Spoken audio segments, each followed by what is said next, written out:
Greetings and salutations, and welcome to Flintlocks and Fireballs, where a handful of mad actors will attempt to survive the treacherous pathways of Dungeons and Dragons. I'm your host and Dungeon Master Jason Phelps, and I am joined, as ever, by Robbie Oda Nobunaga Bellekom, Sam Tokugawa Ieyasu Burns, and Ellie Toyota Corolla Sparrow. Yeah. Fun. Fans of Japanese history will get that one. I've been binge watching like a lot of medieval Japanese history YouTube lately. To be fair, it's really cool. Yeah. Don't worry, I got you. Yeah. The yokai are the coolest thing. But yeah, yokai are Japanese folklore spirits, and they're really fun. I learnt a little bit about them because I got into comics to do with yokai for a little bit. The best one is Tofu Boy. He's a boy who carries around a giant block of tofu and just asks you politely if you'd like some. Nothing happens if you don't take it. Basically just a tofu seller. Yeah. Yeah. I mean, I have heard a version that sometimes the tofu's fine. Sometimes, as soon as you eat into it, it suddenly goes mouldy, and then the mould consumes you from the inside. Yeah, I hadn't heard that until you said it the other day. I'd assumed that he was just a nice boy with some tofu, but that feels more like a creepy folklore spirit thing to do.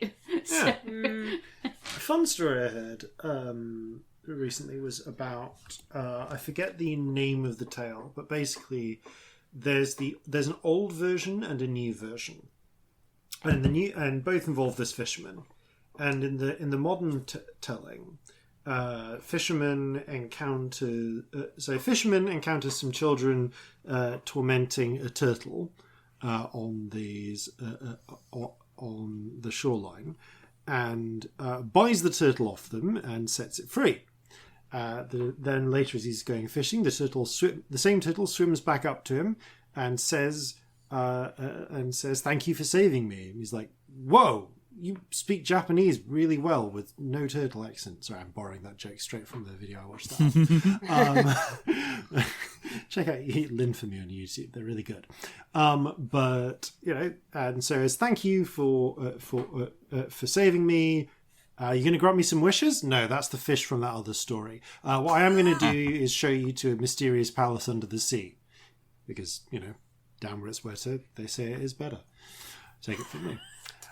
So he goes down and is treated to a lovely time for a certain amount of time, maybe a few days, maybe a few years, by a dragon princess of the sea, and then gets homesick and asked to go home. And the princess is like, "Are you sure about that? You probably shouldn't do that." It's like, "No, I really want to go home and see my parents and stuff." Like, okay, well, here's a box. Don't open it under any circumstances. So he goes back up and finds that 3 centuries have passed. This village is gone. Everyone he knew is long dead. And the entirety of society has moved on.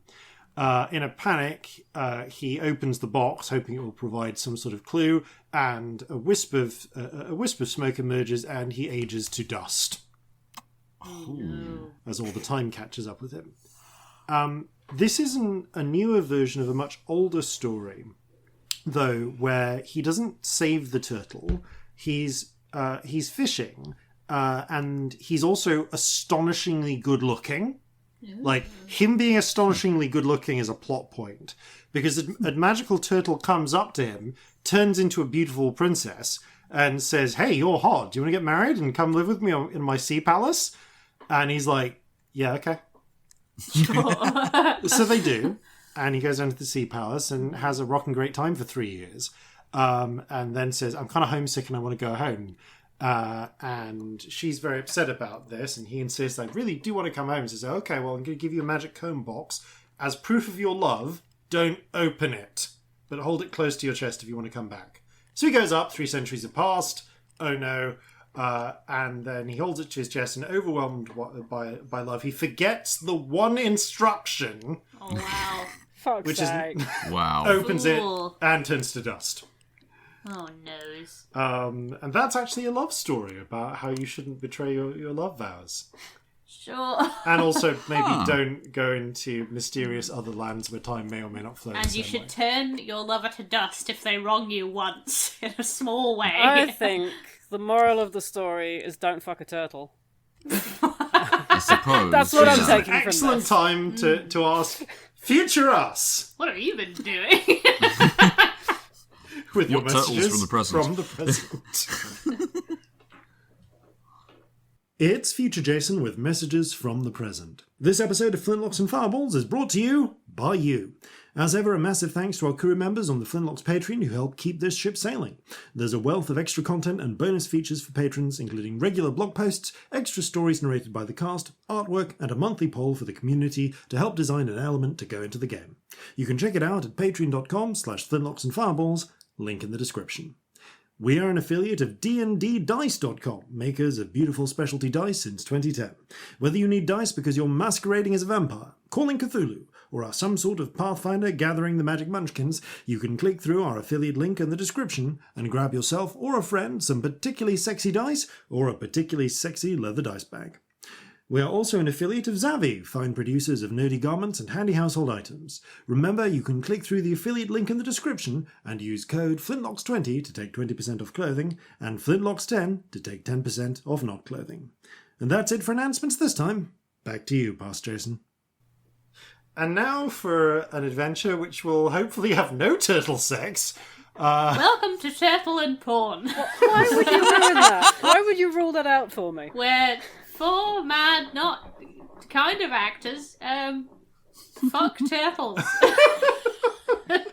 for 4 hours or so, and then leave. What a lovely podcast. I was imagining it was just turtles, and other turtles. You just hear big No, splashing Robbie sounds. specified that people shouldn't fuck turtles, so that's where mind was. I've where your forgotten mind how to wandered. speak. Speaking of wandering, it's time we wend our way onwards and play some to play for TNT and begin Flintlocks and Fucking Fireballs. turtles.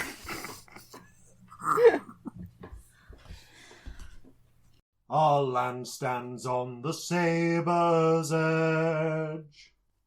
Our cities are a powder keg. Brother chains brother, no one's free. A life on land is short, you'll see.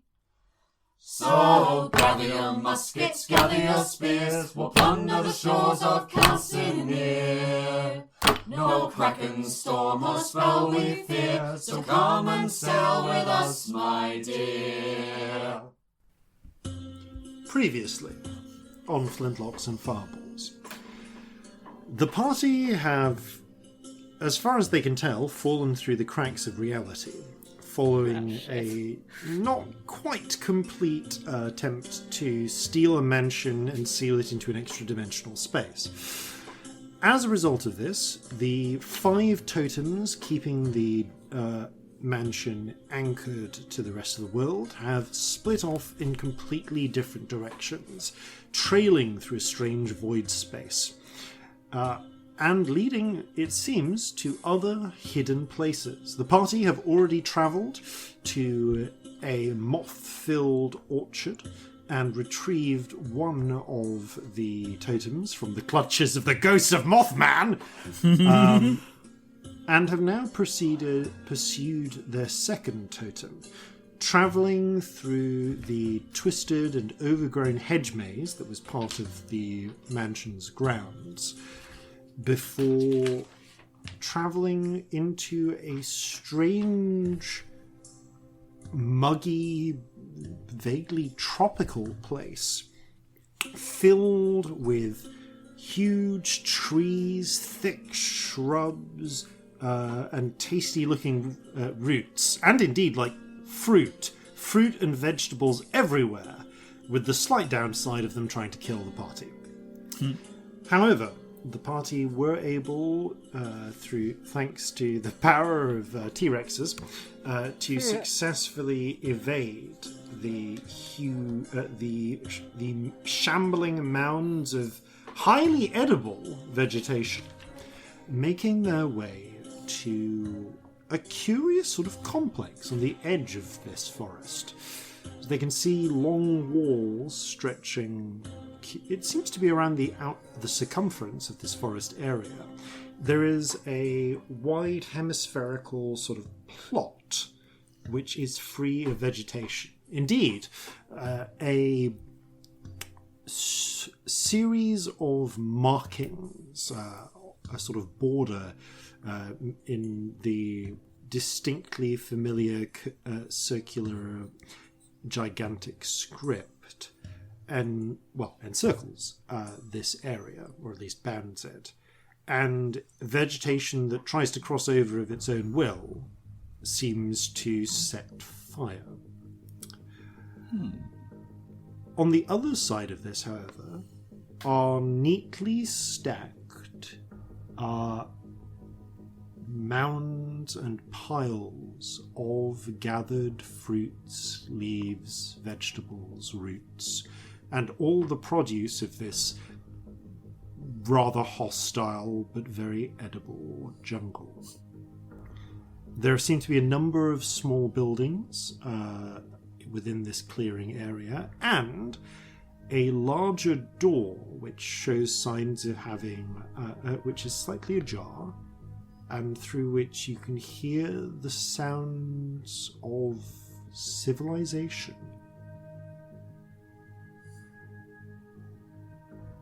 The three of you, and of course your companion Victory, are in the process of picking yourselves up, following. I think Scamp actually dismissed the T-Rex effect. So following being unceremoniously dumped to the ground by the polymorph dissipating. I definitely forgot to let you down. I do remember that bit. Ow! Ow! Whoops. I mean, thanks for the ride. Looks like those weird vegetable clumps are moving back. Yeah, can I suggest, bang your tail on the ground twice to let us know we need to get off next time? I mean, you're really very smart. welcome to suggest things. I will take them under advisement. Great. Why are there people here? By the sounds of things. Do you think it goes somewhere else, or is this still void? I mean, there's a definite lack of void here. You can hear the sound. You can hear distant sounds that match up to civilization. You swear you can hear faint murmuring voices. What might be the sounds of cartwheels, even? But they are distant, as if you're hearing them on... Well, there is no wind that you can feel exactly. As if carried from some distance away. Well, we saw evidence elsewhere that there were people here at one time. Maybe these are the same people. They're still here. Or maybe. it's a magical effect. It might not be real. Might not. True. Could be more ghosts. Oh, I hope not. This thing, whatever it is, it didn't like vegetation of any kind. And Corzin is going to first poke his belaying pin across the threshold of this thing. If that doesn't do anything, push the elbow of his cotton shirt towards it, because that's plant matter still. You trying both things. The barrier does not react. I think it must be living plants then. Maybe. Anyway, Interesting. shall we just go look? Yes. Yeah, let's go have a look. Because, I I mean, we haven't been quiet in our arrival. No. If it's real people, they know we're here. They do. I mean, we literally Realistically. just had a fight with some bushes for ages, really nearby. And I you was were a dinosaur. Yeah, that happened. We yeah, arrived they're not known for their subtlety. I'm hard. going to open the door. Let's go. Yeah. Right, Maybe we look okay. and see if it's trapped because a boulder fell Yeah, on me you like do that. I'm not going to open the yesterday. door. Yay. Actually, I should probably look if it's trapped and somebody should help. That's I will how- assist you. Yes. Inspiration modifier, not inspiration. Intelligence? Investigation. Investigation. It There you sounds go. nearly the same. But Yes. It's not. Wow, that sucked. Oh no.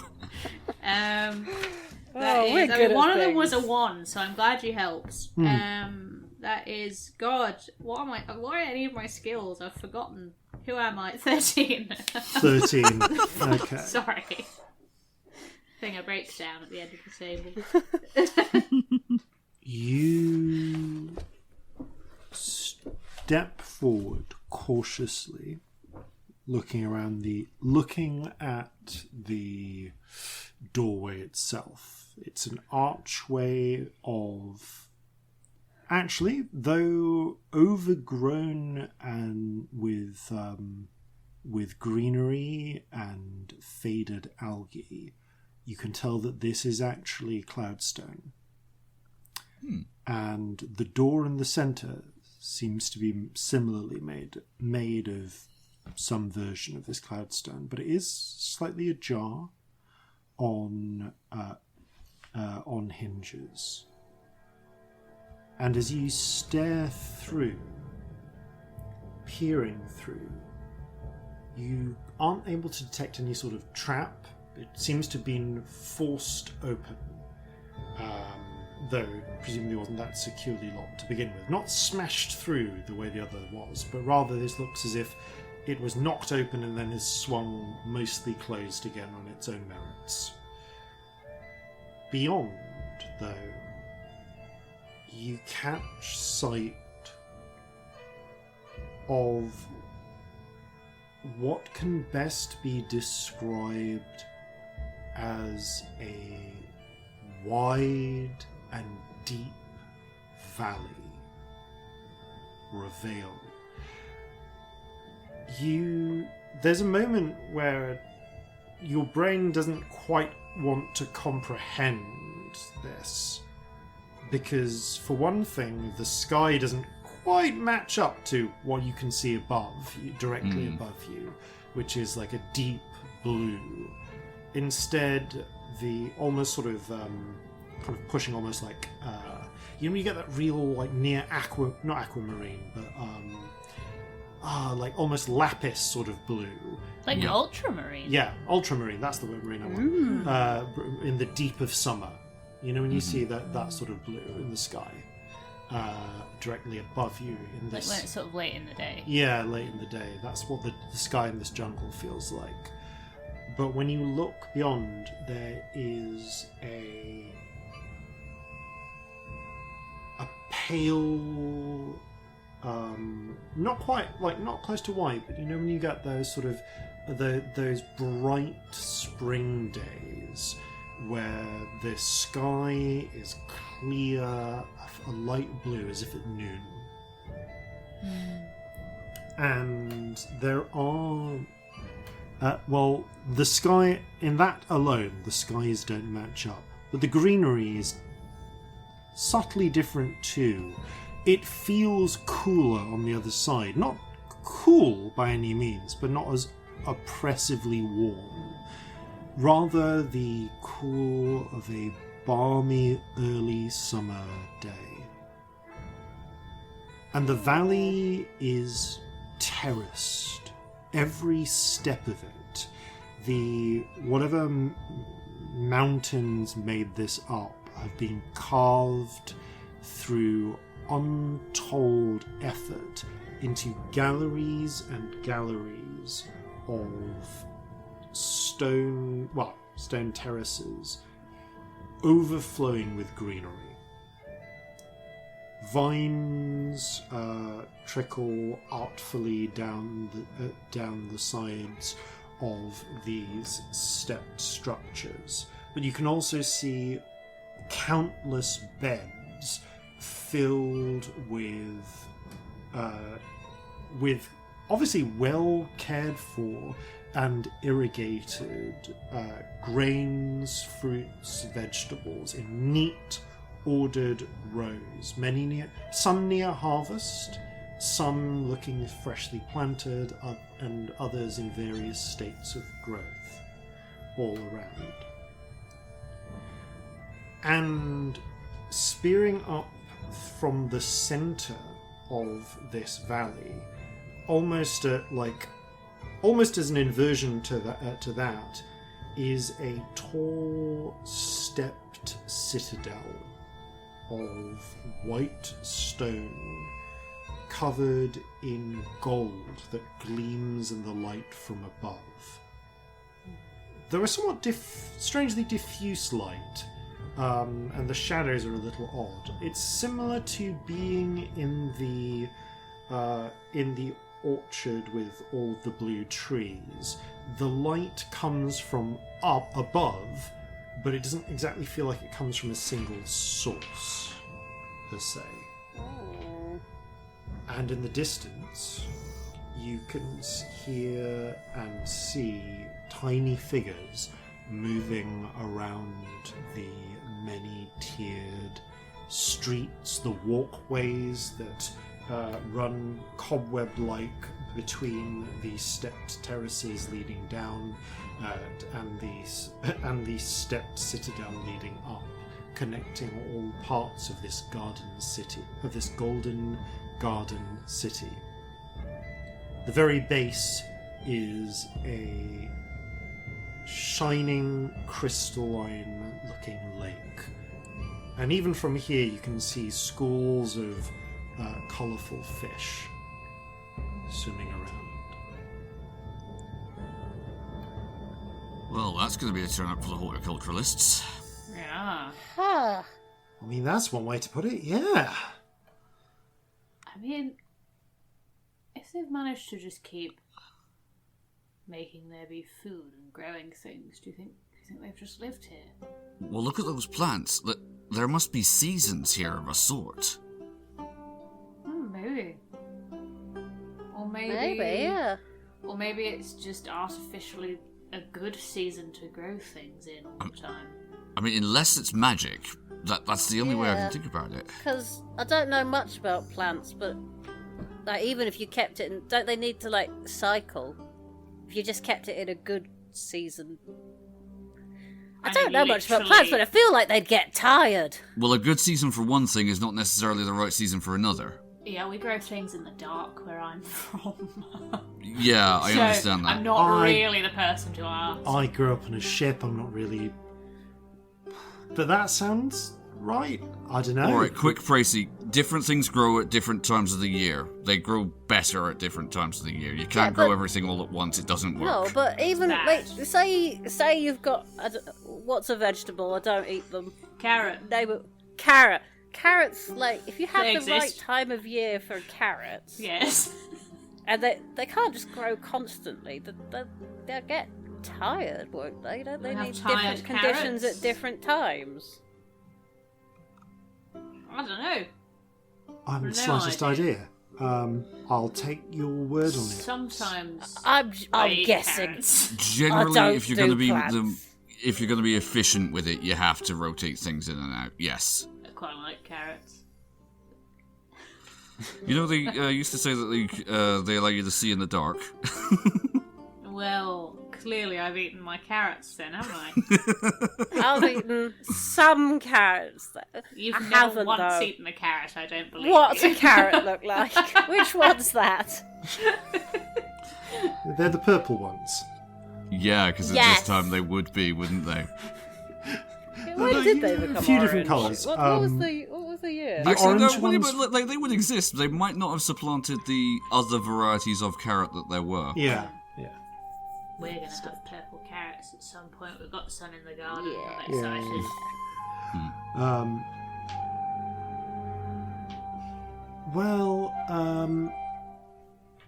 excited. You say that, but Victory points and you can see, looking around the corner, this isn't just opening up onto a random bit of the valley. This door seems to open into one of these stepped terraces, presumably one at quite a high elevation. based on how much you can see of this strange Citadel Valley. And there are... You can just see now, around the... just poking through that narrow bit of the door, there look to be wheelbarrows with some. You can see 3 wheelbarrows. One is empty. One is half full of these same fruits that you can see piled up. The ones that were previously trying to kill you, piled up in huge stacks around. And a third one clearly was full of these fruits, and clearly was intact, but something smashed it to pieces, scattering sort of distinctive red flesh and black pips everywhere. Oh, well, just follow the path of destruction then. Yeah. Can I'm sure I there have- won't be anything bad at the end. Everything's Now fine. that we're in a position to examine it without it trying to eat us, do I recognize these fruits? Roll a nature check. Okay. Doubtful. That would be a 9 total.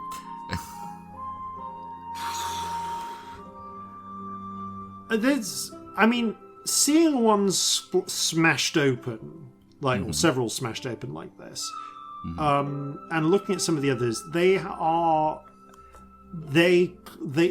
bear a resemblance. The various things you can see, they bear a resemblance to fruits and vegetables vaguely. The big roots could be relatives of... You wouldn't know without tasting them, but carrots, parsnips, turnips, take your pick. Okay. The smashed open things look like vaguely reminiscent of melons. But the thing is, they all look like that if you'd taken the ancestors of these cultivated vegetables several dozen or maybe a couple of hundred generations back, actually, given the way of plant reproduction, potentially a thousand or so generations back, and then had taken them in a different direction. Right, so they're potentially analogues of things we might have found in Jova, but you can see something that looks like a potato if potatoes grew to the size of bowling balls. Oh, the amount wow. of chips you could make with this. Do you think these things are safe to eat, or are we going to explode? Because Jeffrey's eaten 4 of those ones. Well, some of these are is probably this best to drink cook bowl first. rules? Jeffrey if is this swaying a little after consuming what look kind of like grapes, but the size of plums. Genuinely though, is this Dreamfold rules? We don't know anything about where we are. I mean, we did eat breakfast in the other bit. That's true. But we did had bring the breakfast that breakfast had with been us. brought Yeah. in the house from our plane? True. Our dimension? What do we call Our home. our home? Our place, our yeah. point of origin. Just Okay. from But Calcinea. it wasn't here bacon, was it, No, that's true. No. We haven't actually But eaten anything that originated here These yet. plants might not have... these ones probably originated here, but they might have originated from previous ones that originally came from somewhere else. My point is, do we really want to potentially dreamfold this until we know more? Oh no, I'm more probably concerned shouldn't, that but if, Jeffrey's already in there. Well, I'm more concerned that if Too late. these are here, these might actually belong to someone who might not be too pleased that we've been Speaking eating of their which, crop. Celestia and Corzin, you hear the sound of footsteps coming from, you would guess, the other side of the side of the door you can't see, and echoing down these hallways. well, someone's coming, so get excited. I think they probably would be more angry about the mess that our thing made. Wipe that off Jeffrey's face. Jeffrey, clean your face. I'm just prestidigitate Jeffrey before they get here. Yeah. Okay. So at this point, you kind of quickly smear bits off. Clean the monkey. Yep. And I'm Not going... a euphemism. Verb the noun. Clean the monkey is terrible. That's really bad. It really is. That's a bad one. What was the worst one I've ever heard? Polish the troll. That was the worst one Polish I've ever the heard. troll. That was bad. Yeah. I can't remember where that came from, but... Okay, one moment. So, there we go. He's looking up some notes, so I'm singing a song Yeah. to give Here we him go. time to look up So the notes. you see, that's all right. There's a pause before before the steps arrive, and you hear a sort of sound as someone comes by and starts, and you see them walk past the door and begin lifting up. Trying to look and see what they can salvage of the broken melon type things and put them into the full ones. And interestingly, the person you see is a grey-green skinned orcish woman who wearing what appears to be a simple linen sort of basically a robe. It's like a one-piece tunic and skirt type affair, cinched with a leather belt. She has she's in the process of picking up one of the more intact-looking melons when she turns around and sees the four of you and blinks. Hello. Greetings. Luho? Oh. Oh, bugger. I am gonna try speaking whatever I can of Old Giant to see if that is something that she understands. Ooh, okay. What are you going to try and say? I'm going to try and say, hello, are these your carts? There's a pause, and she blinks, says, Nishishe? And then a pause, and she says, in France, Nishwoshin Oh, bollocks. Oh. and she's very confused at what you're saying. Does anyone speak this? Speak Anyone? what, sorry? Does anyone Roll- speak what she's speaking? Roll an intelligence check. Oh, Yeah, let's see if I even recognize what it is. 11. Oh, intelligence, that's a 16. It's a 17. Okay, 16, 17, and actually Scamp, because you've heard something like this. All of you, it sounds like... It sounds like Tang Haldanic. But you don't know...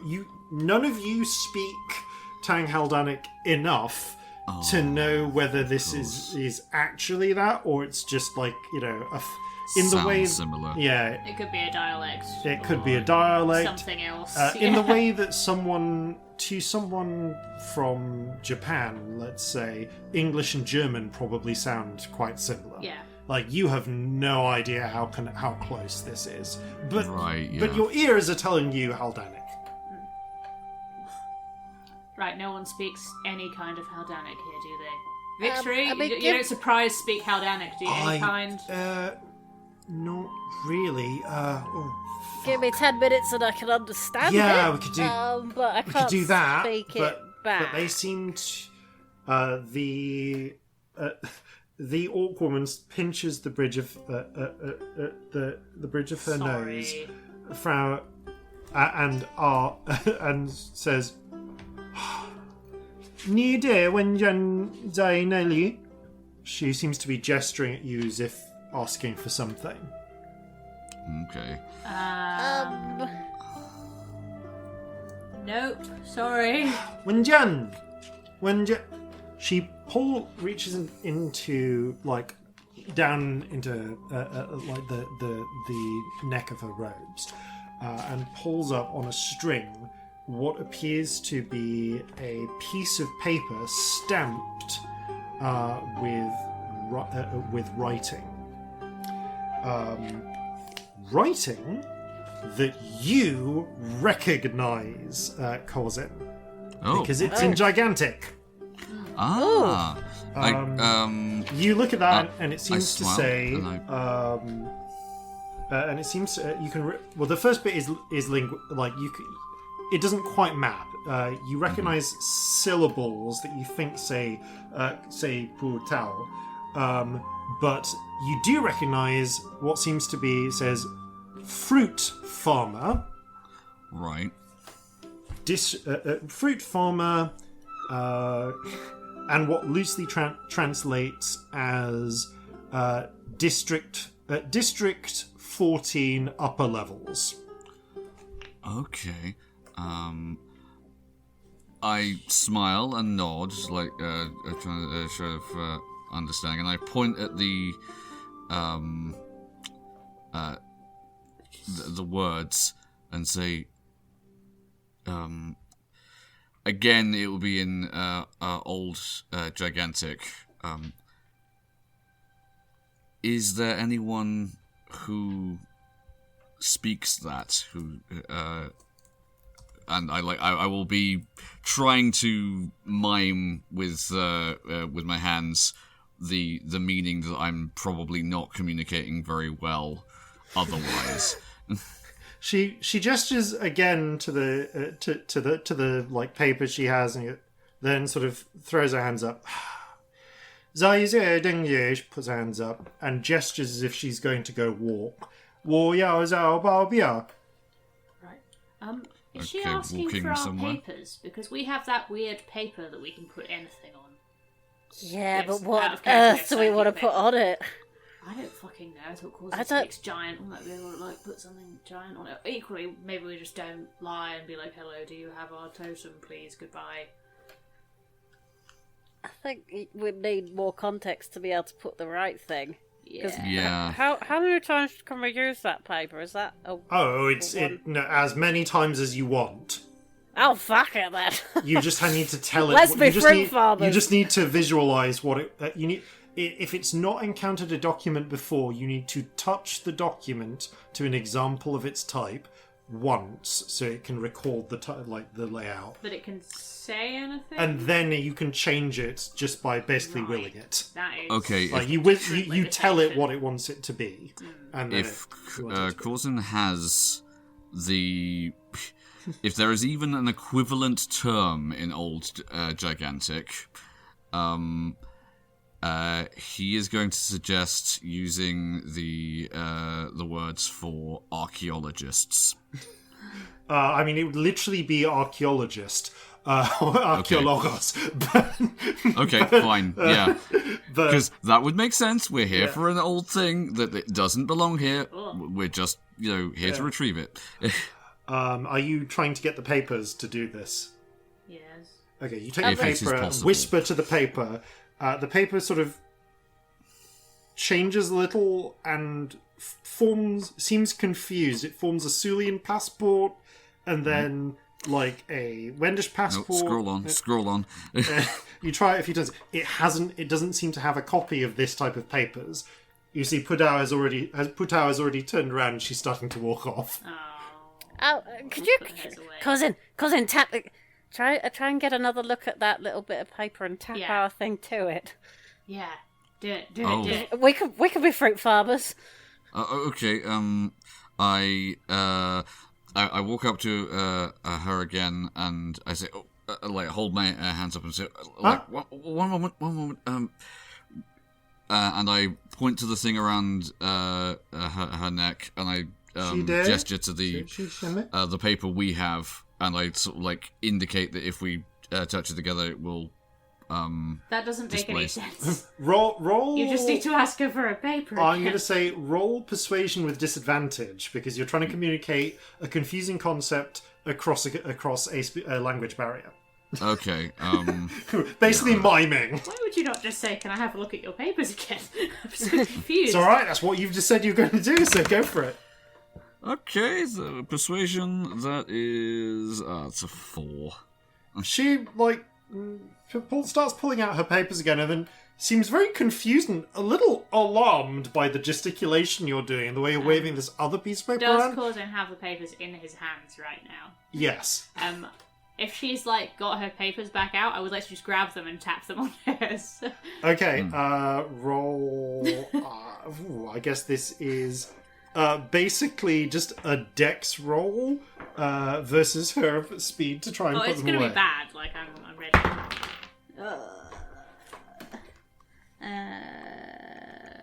12. Yeah. I mean, actually, technically, are you you're doing this brazenly rather than sneakily, aren't you? I'm not trying to be sneaky. Yeah, no, then... I've just decided I'm just doing it. She shoves them away and starts backing off, Well, that didn't go very well. And she is like, whoa, think one and win. Sorry. Bye. And again, she says, she kind of puts her hands up and goes, whoa, yo, Xiaomen Wei, and turns and walks off very hurriedly. Oh dear. Well, and I thought that was worth a try, but calls apparently out, not. Jingwei! It was. Jingwei! Oh no. Gods. Well, we're fucked. Sorry, that was a bad call from me, if I'm honest. I just panicked. I I feel didn't like know if we'd see anybody else's papers ever again. Okay, so we might have speak the locals a little here. Yeah. Do we? I mean, try being me walking into any situation. In all fairness, this is a lot. You are certainly distinctive. Yeah. Yeah. Is that some variation of Tang Haldanic they're speaking? I don't know. I mean, it Honestly. sounds like it, but I don't know the language right. I mean, give us 10 minutes and we'll be able to understand it, but I feel like the guards are gotta be here faster than Let's that. find somewhere we can hide out for 10 minutes. Yes, then. let's hide. Come on, let's move go from here. hide. All right, what are the worst comes what's to the layout worst. of the origin? There's something I can try, but I need you to just see if you can find somewhere that we can hold up for 1 minute at least. All right, what's in the local area we can? Okay, Move you've now towards. stepped out into the corridor. You can see this terrace stretches out, slowly curving round in both directions. But there are steps that lead up and down to different terraces, and and you can see somewhere where there is one of those long corridor stretches that goes towards the main city. You can also see what appear to be a pair of hobgoblin guards in boiled leather armor with spears, and Pudao is now gesticulating frantically in your general direction, talking to them. Bugger. Well, I fucked this up, folks. Sorry. All right, let's move from let's here. find It's been a long somewhere day. I ran out of patience. Let's find somewhere to go. The hiding will definitely make us look less suspicious. Well, just move from here. Right. You could try move. So your options are short of diving into the open abyss. You can there is space technically above you because the whole thing is stepped. But stepped with a sort of slight overhang. You're almost in like a corridor that runs cut into this mountainside with wide stretches in front of it of fertile field, terraced field. So your main options are left away from the guards, right towards the guards, and then there are staircases that go up and down in both directions. Who's for left away from the guards? Works for me. Yeah, I can give two of us Sure. like a minute of invisible, but I can't do all of us. No, not worth it right now. Let's just go. Go. Yeah. Okay, can I have a stealth check from everyone, please? Okay. Aw. I have like permanent disadvantage these days, don't I? Pretty Yeah, that's much, right. yeah, because just glimmering. Unless I'm covered. There is a 22. What was yours, Sam? Dirty 20. Actually 16, which like isn't dreadful for me. This is great because it covers for Victory's horrendous roll there. Victory just sort of like stumbles, catches her coat on a bit of the broken wagon, slips on one of the glistering sort of melonish seeds, and nearly tumbles over. You catch her and drag her after you. We need to do something about how noisy you are when you move. She just there's a brief moment where she shoots daggers at you, and then shoots a dagger like Lance, I should say. Doesn't just shoot daggers at you. Flips you the bird with both hands, and then hustles after you. Oh, no, that's fair. There is not really a clanging because they're not wearing that much metal, but there is a thump thump thump thump thump sound of the guards moving after you. But you go up into the terrace above. Quickly duck behind a series of barrels, and then make your and you find a little alcove that's basically just stacked with crates of various foods.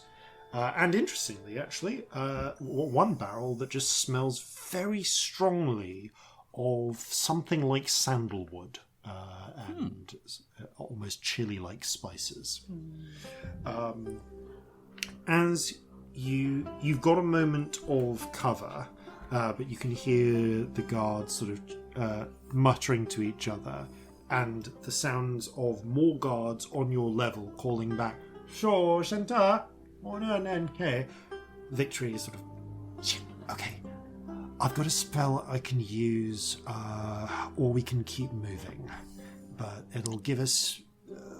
It will give us at least 10 minutes of space. I think I can make it last for an hour.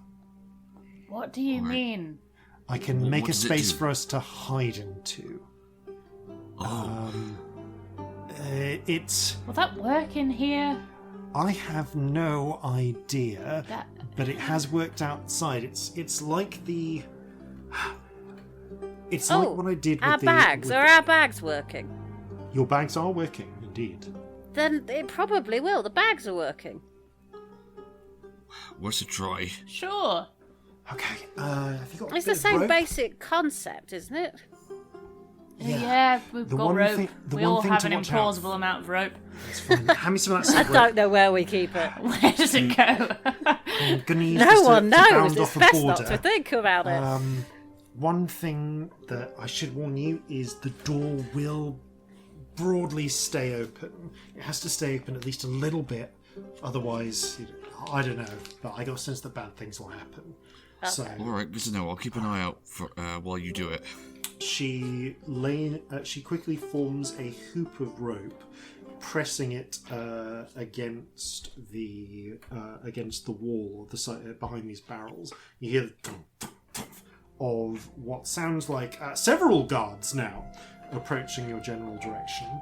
Oh, very popular. And with a little sort of puff of wind, she expands the rope out into a little circle, which then seems to fall inwards. And you can see there is suddenly a shadowed space against the wall, which seems to be made of the wall if you push the wall inwards about 8 feet in. Just enough for all of you and your pets to just about cram in there, Okay. and wrapped by the circle of rope. Jesse's okay. This should keep up for an hour. Come on. I Okay. head inside. Once you're all, as you all scramble in, and you hear the sounds of the guards almost there, she pulls on the rope, and the lasso of rope cinches in Ooh. until there's just about an inch thick hole, which she keeps open. She's now holding the rope inside. In your dark vision, you can see that you appear to be in basically a small box made of the same, in fact, as far as you can tell, of cloudstone. Exactly the same cloudstone as the wall, with a little bit of light coming in through that inch of hole. There's a pause, and you can, peering through it, and you're all kind of crowding your heads down to see. You see about half a dozen guards stop. A couple of them peer, one of them glance through, Schöning da, and then march onwards. Interestingly, the guards appear to be a mix of hobgoblins, orcs, and you notice one Haldanic-looking human. Oh, okay. As well. They're all wearing armor with interestingly, they all have markings on the shoulder pads. One of them has the markings in some studded with little metal studs. And Corzin, you recognise these as the gigantic text for Golden Law. Okay. As in law in the legal sense. Right, yeah. Okay. Okay. That was close. Like I said, Right, we got an hour here. Oh, I'm sorry, I really fucked this up. That's alright. I mean, she was already panicking. You didn't Yeah. help. No, but I did do that last little bit, didn't I? Whoops. I think we'd have gotten there, but I think we'd have all managed that I mean, without. give us another 5 minutes, it would have happened anyway, wouldn't it? Yeah, it really, really would have. That's kind of where I'd figured we were, so I just did the stupid thing in case it got us papers, because I thought we were fucked anyway, and we might be a bit less fucked if we had papers. Yeah, but we'd also have papers claiming to be, like, fruit farmers. We have no clue what we're doing. Out of character, these papers, they do the format of papers, but you can change what's on them, yeah? Yes. So we wouldn't have had to be fruit farmers. But we would have had the format. You would of have these the format. papers. You could have claimed to be anything you wanted. Yeah. But It That's why I would have suggested been this archaeologists. kind of Yeah. gigantic passport, Yeah. basically. But yeah, we wouldn't have had to be fruit farmers, as far as I understand it. So it's okay. But then if that is the type of passport that is only for a certain level of job, if we tried to be something that was implausible, That would have been weird, yeah. we'd have had Totally. no way of knowing. Oh yeah, And- we'd have had no idea. And we very much don't look like we belong here. No. Oh no. We stand out a bit. Always. That's unusual. Right, what are we doing in this? In this dark Comprehending place? languages to start with. Yes. Yeah, that'd be a good start. It I won't don't help us suppose- actually talk, I don't but suppose you have a If we can talking at least- spell, do you? nope. I don't have a talking. I don't think I don't have a talking one. No, I just thought it was worth asking. I've got a similar layout of the class of rituals. I could also, I could try making. I don't know. I can put together a little wand to detect magic or anything like that. But there's a limit to what I can do. I think it's probably a given that there's a lot of magic around here. most of my spells are of the hurt people and break things variety. I mean, I can do a really good song for a minute, and then a few people will really like me. That could be helpful. Also, just being able to understand what they're saying is also going to be helpful. We'll do something. Yeah. We can at least respond, if not verbally.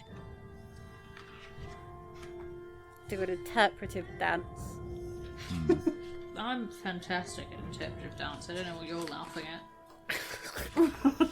10 very cramped minutes pass before you finish scribbling in your colouring book. and you gain and Scamp, as you feel the enchantment set, the spell take hold, the distant sounds of conversation and muttering in the distance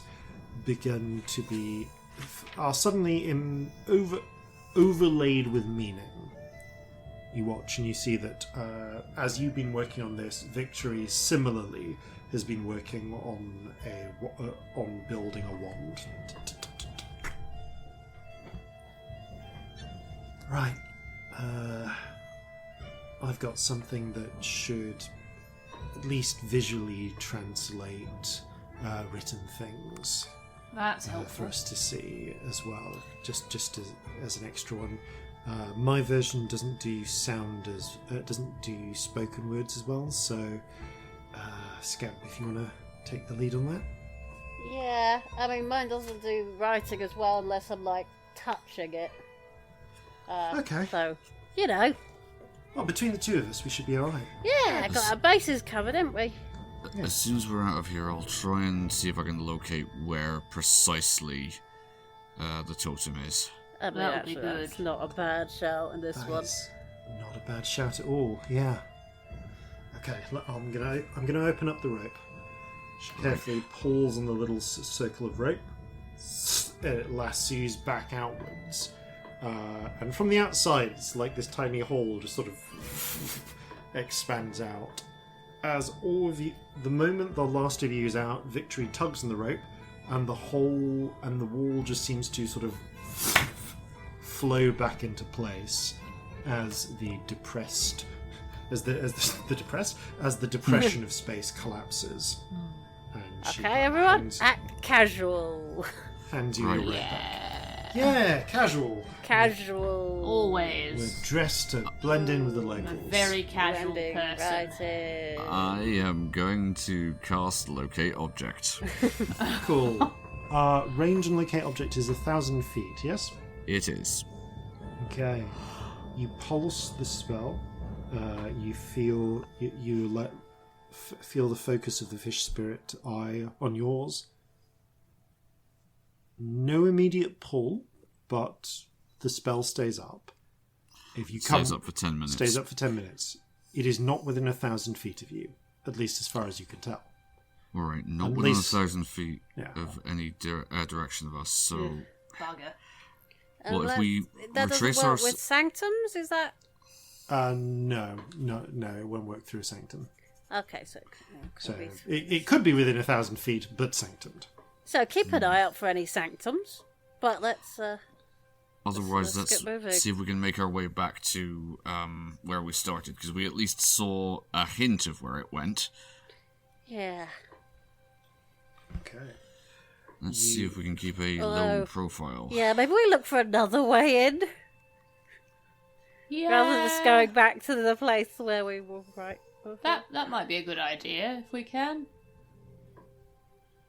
Well, all I was thinking is we've got to pick up the trail again. Yeah, but if we can find another way to get to that point that doesn't take us to the place where the guards were looking for us. I like that idea. Like 10 minutes ago. That's not very long ago. Alright. I'm going to say this is essentially map finding. So kind of finding a way in an unfamiliar area. I will call Yeah. this a survival check, please. Definitely. Okay. Cause in territory. So- Can we help? Because it, Yep, you can keep your eyes out, look for other routes Are you around. able to assist me? Yeah. just Cool. Oh boy, that was not great. That is a 12. Okay. oh dear. I will say that it ends up frustratingly taking you close about 4 minutes of your 10 minutes of time trying to find a circuitous route round.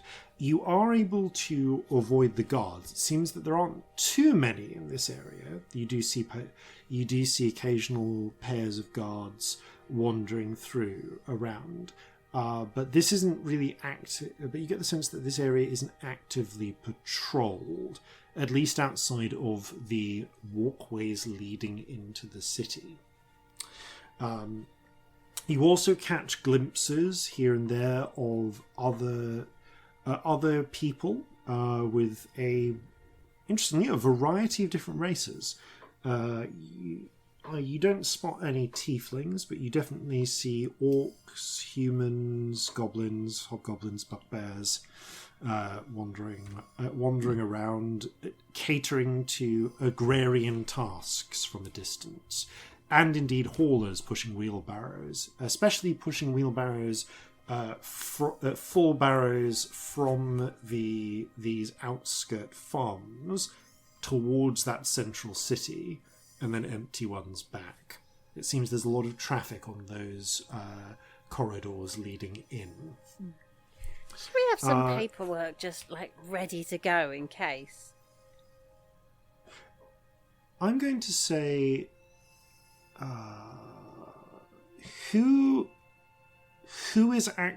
which person is actively helping, actively helping Corzin with looking for with this survival check. I will do Got the that. impression it was Celestia. I don't mind. What was that? Oh, I got the impression it was Celestia who was helping. Scamp.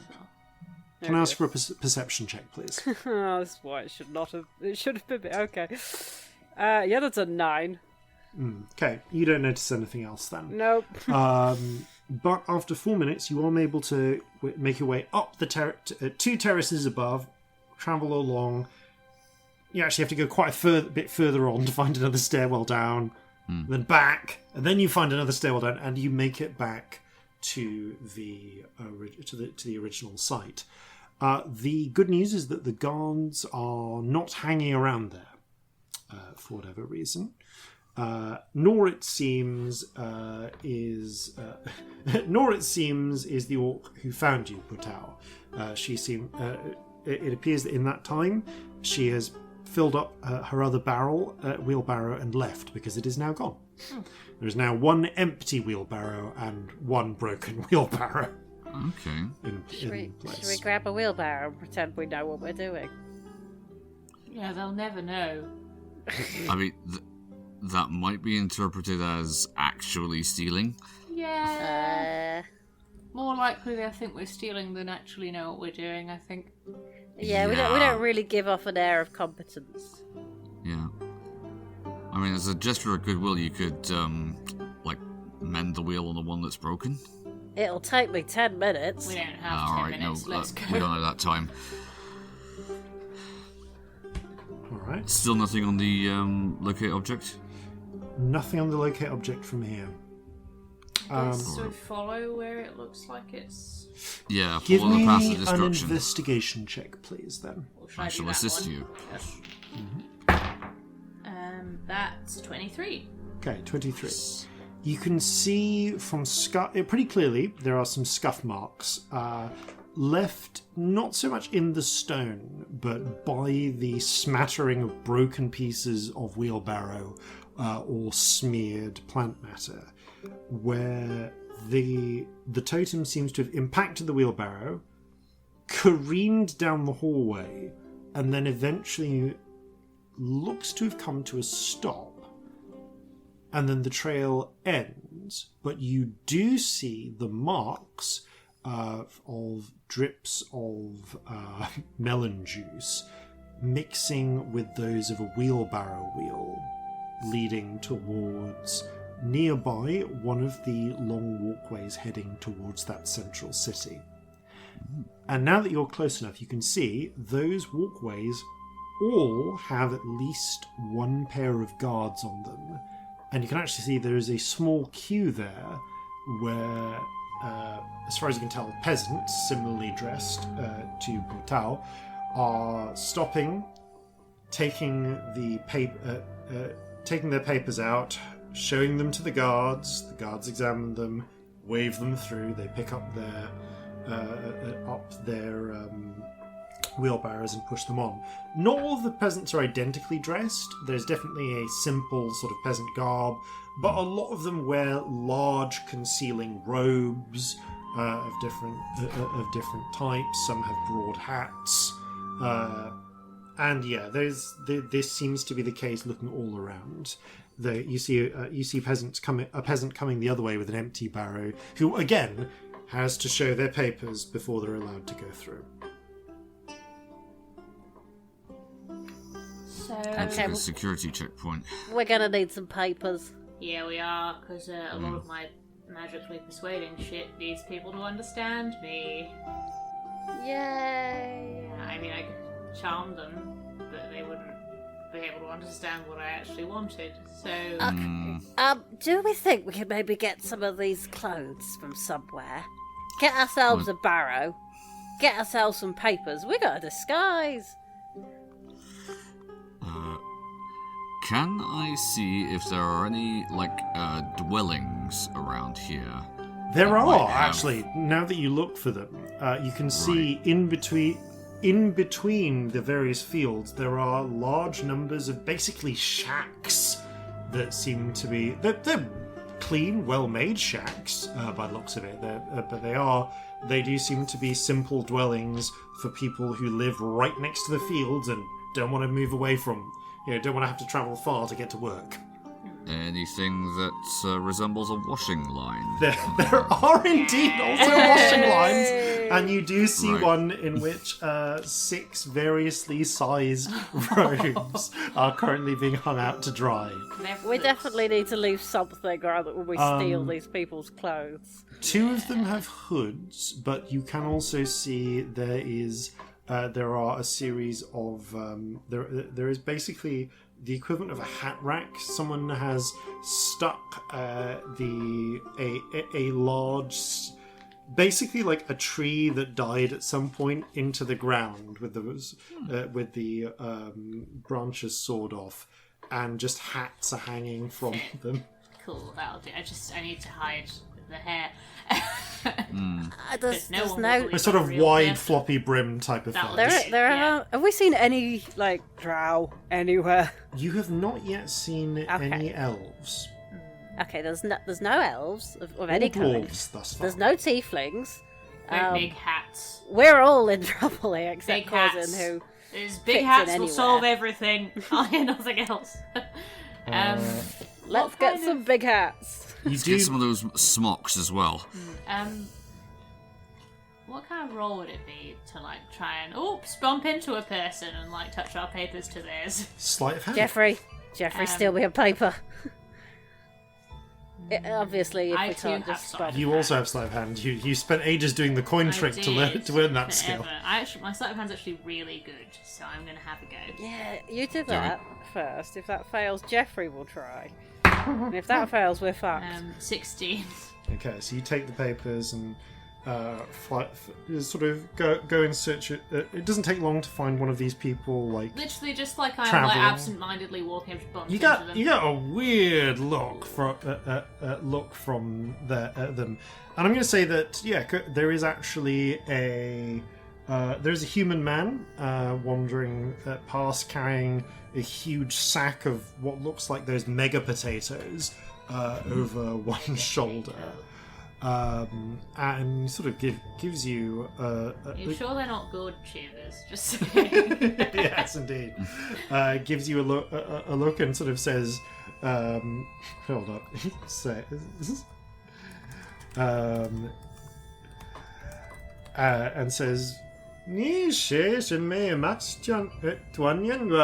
and you hear Scamp, the literal meaning of, what are you, a circus performer? I'm just I gonna nod nod and and smile. smile. Yeah, I'm gonna nod and smile and pull Celestia Yeah, away. as you move past, you nudge into to him and get tangled in his robes. You're like, ah! You kind of surreptitiously whip your papers. They're in. around their necks, Yeah, aren't they? touch the Yeah. one around his neck. You feel a sort of buzzing from the paper in your hand, like a warm sort of zzz of something connect, and pull it away. And he brushes himself off and says, watch where you're going, you clumsy oaf. Picks up his sack and carries on. And glancing down, you can see that the paper has transformed into, at this moment, a copy of his. Daisy. Excellent. Daisy, District 14 agrarian roots and tubers farmer. Cool. That happened. Can we make? Is that all the papers? We'll now do that.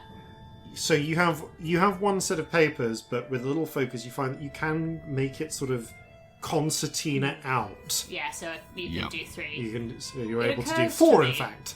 Oh, we have 4. Yeah, Okay. as you make 3, the victory Yeah. sort of coughs. Excellent. Yeah, doing it. Thank you. We should probably give ourselves different names because we can't all be Basie. That'd be weird. I will be. I'm Scum. Saran. Yeah, Works. Right, that's my name. Suk Saran. In fact, I'm fully gonna just steal her name because it's the first Haldanic name I can think of. I will be Scamp. Excellent. A Scump, but in Haldanic. Lovely. I'll Yep. be Shen What's one of the names of the gunning crew? Gengjia. Yeah, you all pick names, and the passport sort of. I didn't pick a its good wording. one. Oh well. And you now have a concertina of 4 different sets of papers, all I would like collected to together. suggest that we all all the people who aren't normal around here wear the biggest hats. None Yeah, of so- us are normal Yeah. because Corzin doesn't look Haldanic. He was like, Yeah. You're all Have wearing. we seen? We all wear I mean, very big hats. What Corzin is maybe the same size as some of the goblins. That's about where it ends. what professions do you put down? We should get ourselves a barrow. Yeah, we should. Or would it actually make more sense if we tried to pass ourselves off as a circus performing troupe? I mean, would there be a circus performing troupe who needs to get through though? I mean, we know that fruit farmers are getting through. I think maybe we should go for something adjacent. Fair. All right. If we find ourselves a barrow, Yeah. and then whatever's in it, that's what we farm. There Yeah. is in fact a barrow, still empty barrow near where you arrived. Yeah. It's the one that Putao didn't pick up and take away. So I will say that Victory grabs a handful of the weird melon things from inside the jungle area and just shoves them into the barrow. There we go. We got some fruit. We're fruit farmers. Look at us go. We're melon farmers. Yep. Right. That does sound like a euphemism. I love D&D. Pretending to be melon farmers under our massive hats. It's a stupid game, isn't it? I love it. Nothing weird here. Poorly done ruses, I think, are one of my favourite D&D things that come up.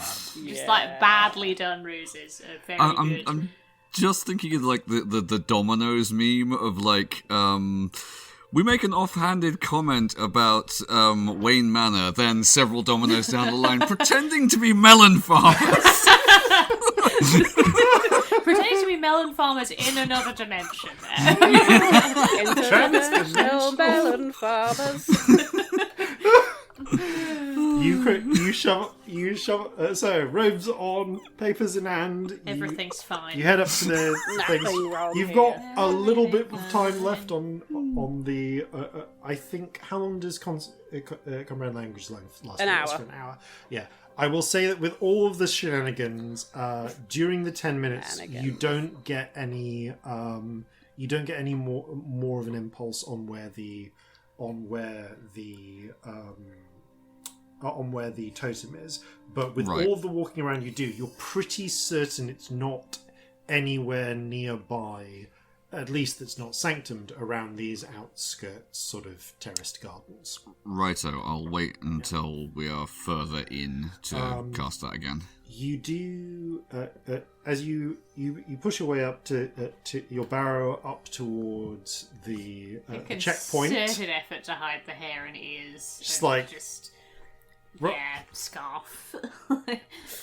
I'm just covering as much as me as possible. As Nothing much here Does is good. anyone have proficiency with a disguise kit? Yes. I think Scamp yes, does. I do. Scamp actually does. Okay, yeah. Scamp, please make... Can I give them inspiration? Yes, please make a disguise kit roll. You have a D12. What is the stat for that? I mean, classically it's charisma. Lovely. believe so, I've got yeah. loads of that. I am going to and say... I'm proficient, so... You're trying to pass this off with broad strokes and concealing where just like... And a lot of hurry, just like keep your heads down.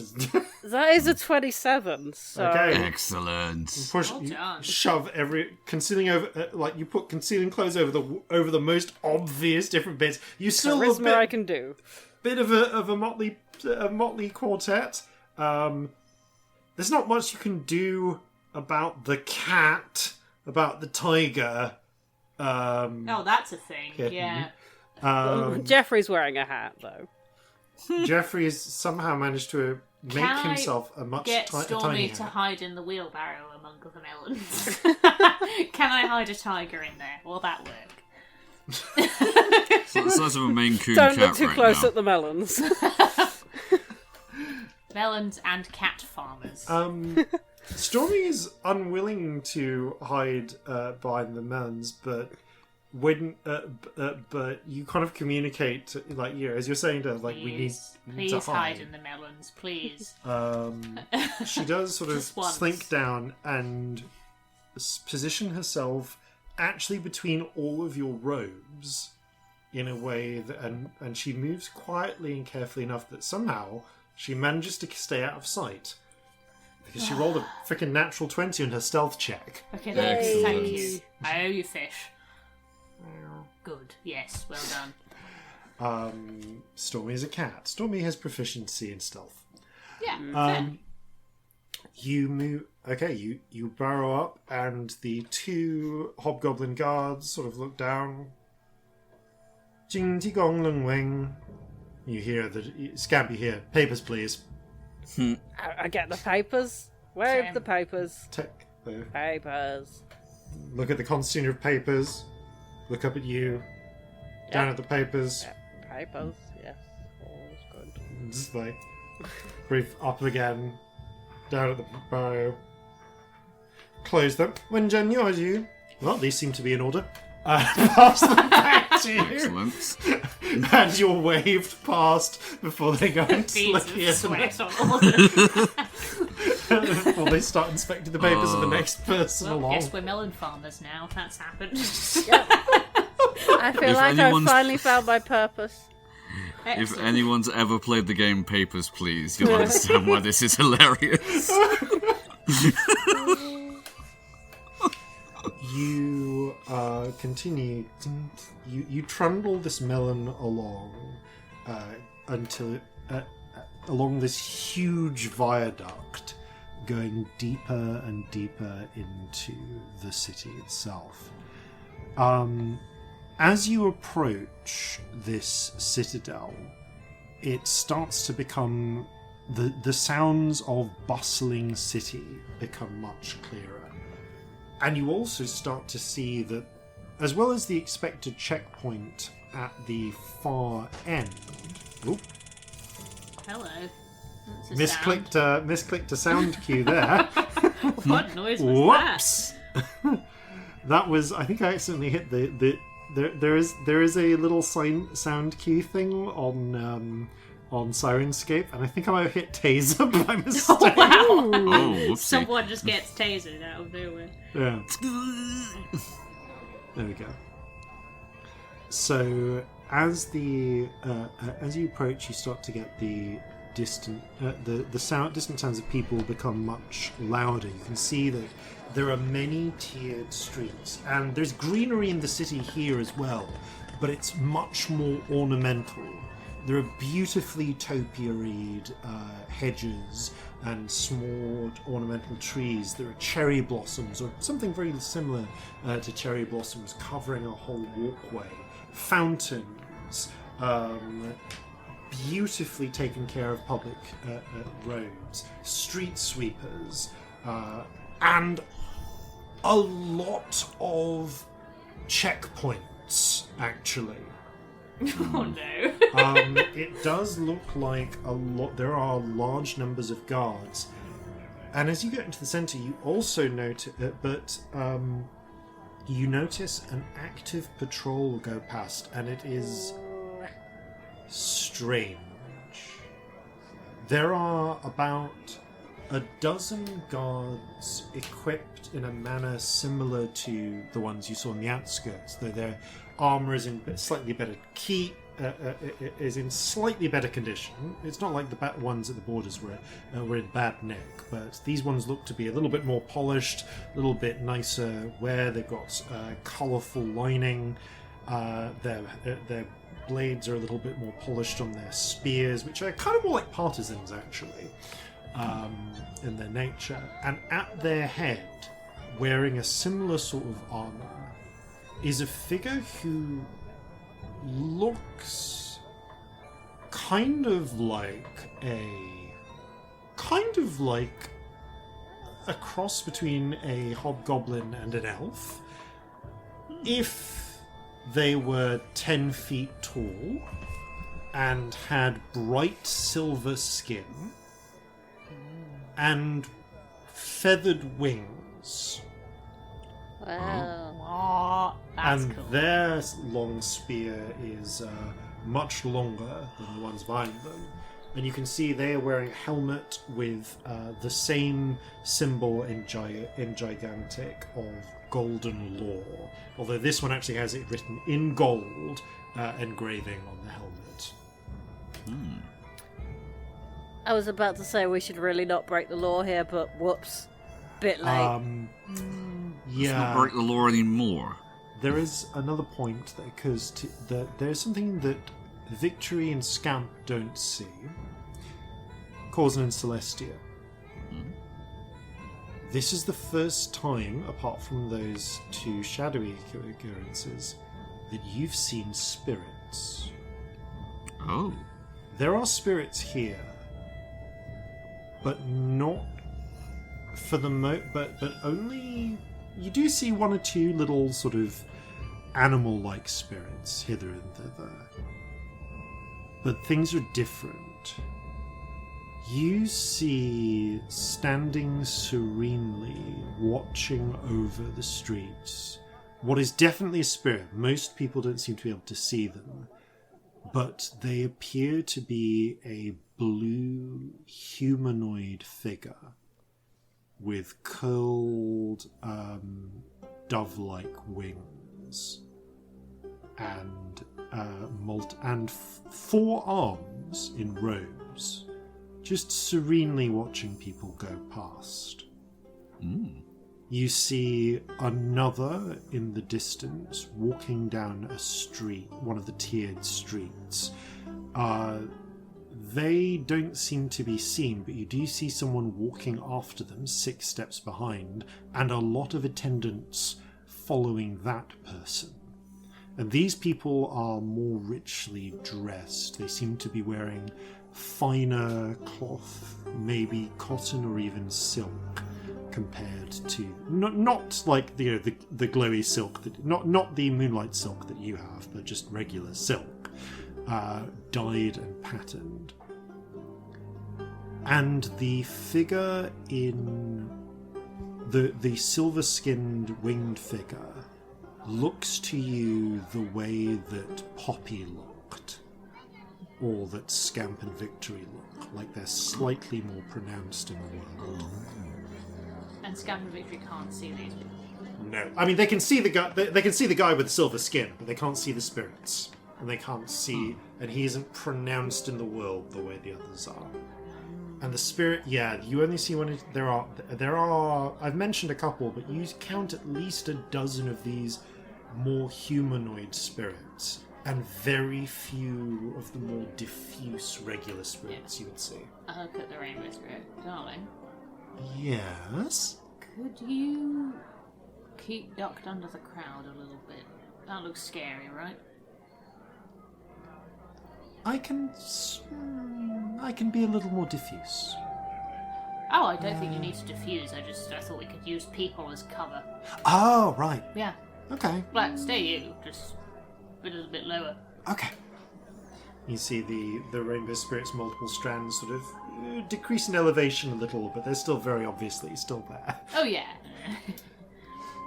Just, like, lower the chance. I know it won't hide, but I figure if I ask it to float a few feet lower, I'll Float a little bit lower. better. Yeah. The octopus, the ambivalent octopus kind of gives you the octopus equivalent of a raised eyebrow. Corzin. I think maybe just best stick close with these.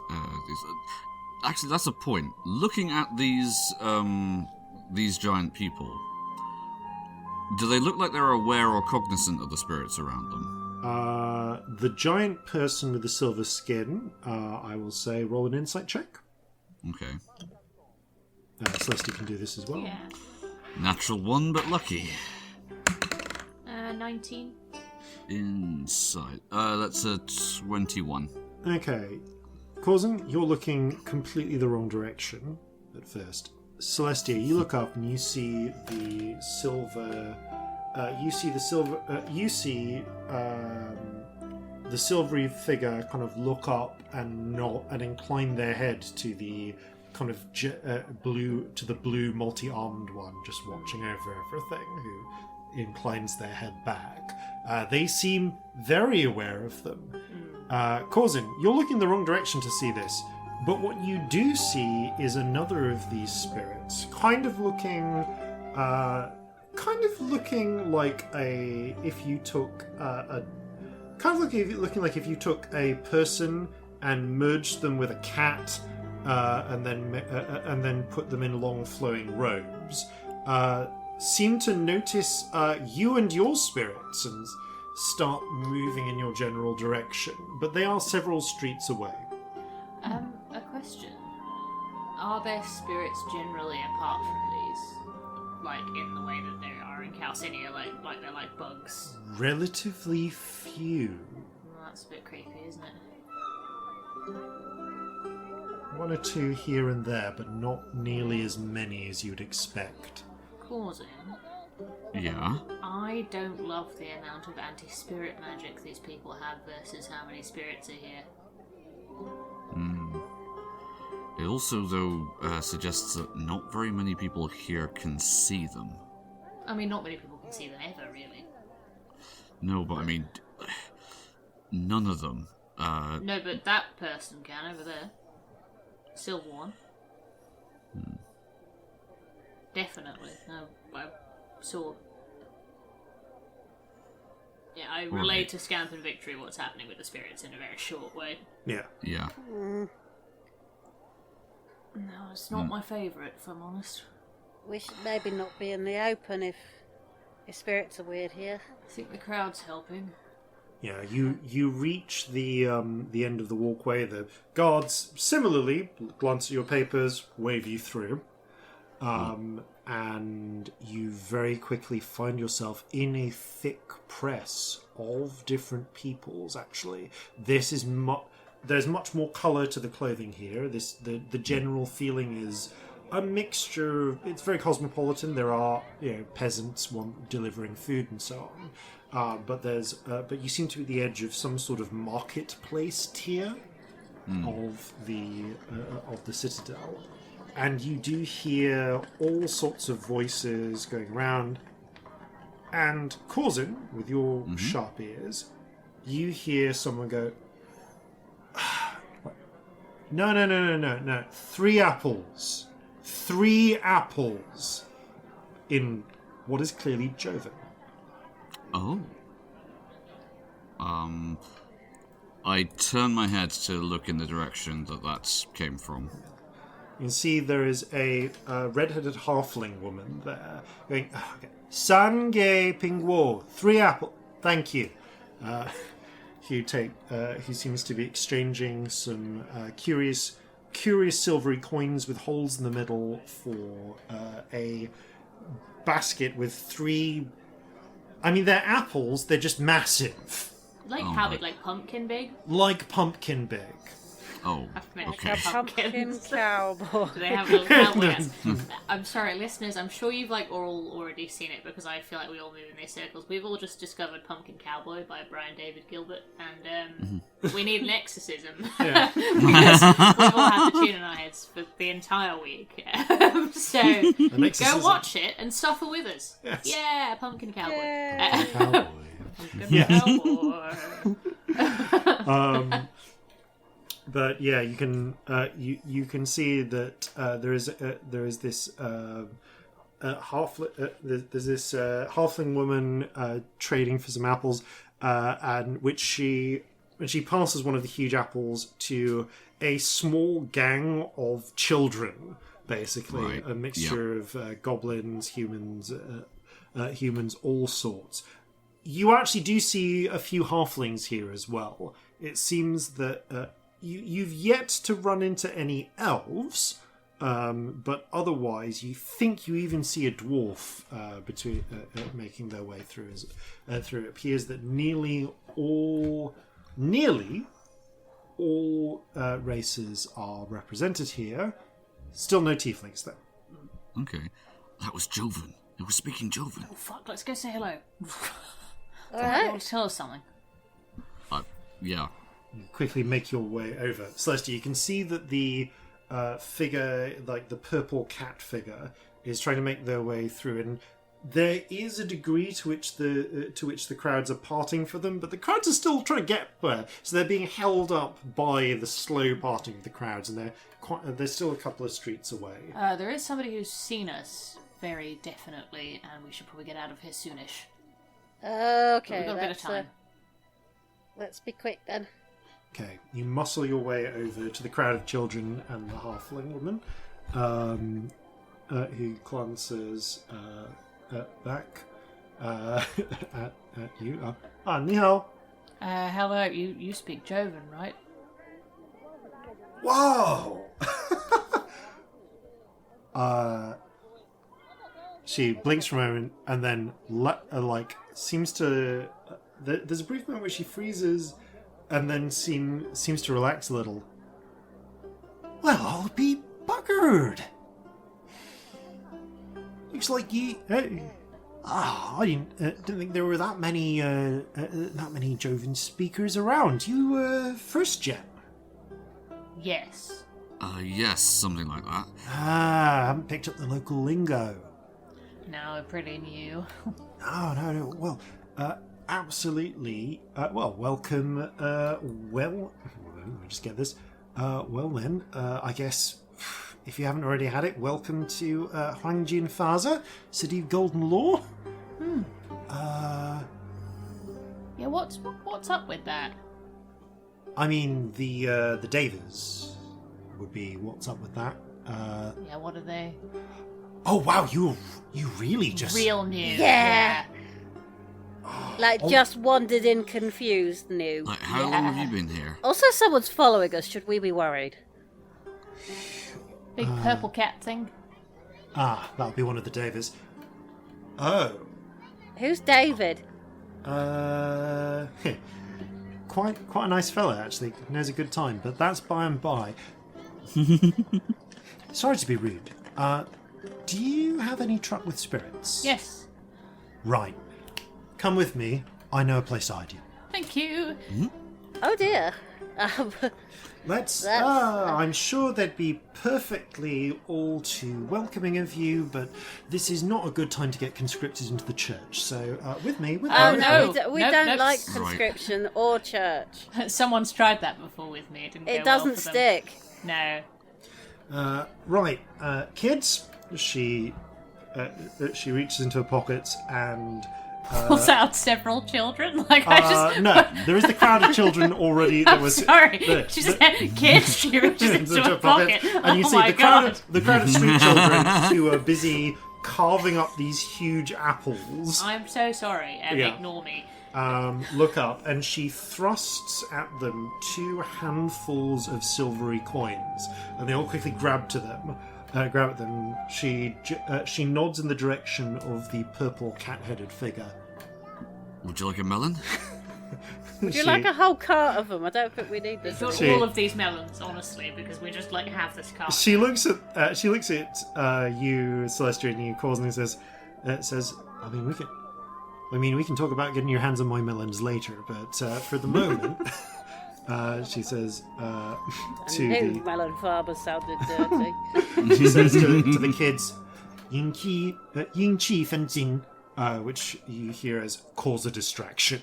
They greedily take the coins and start spreading out in the general direction of the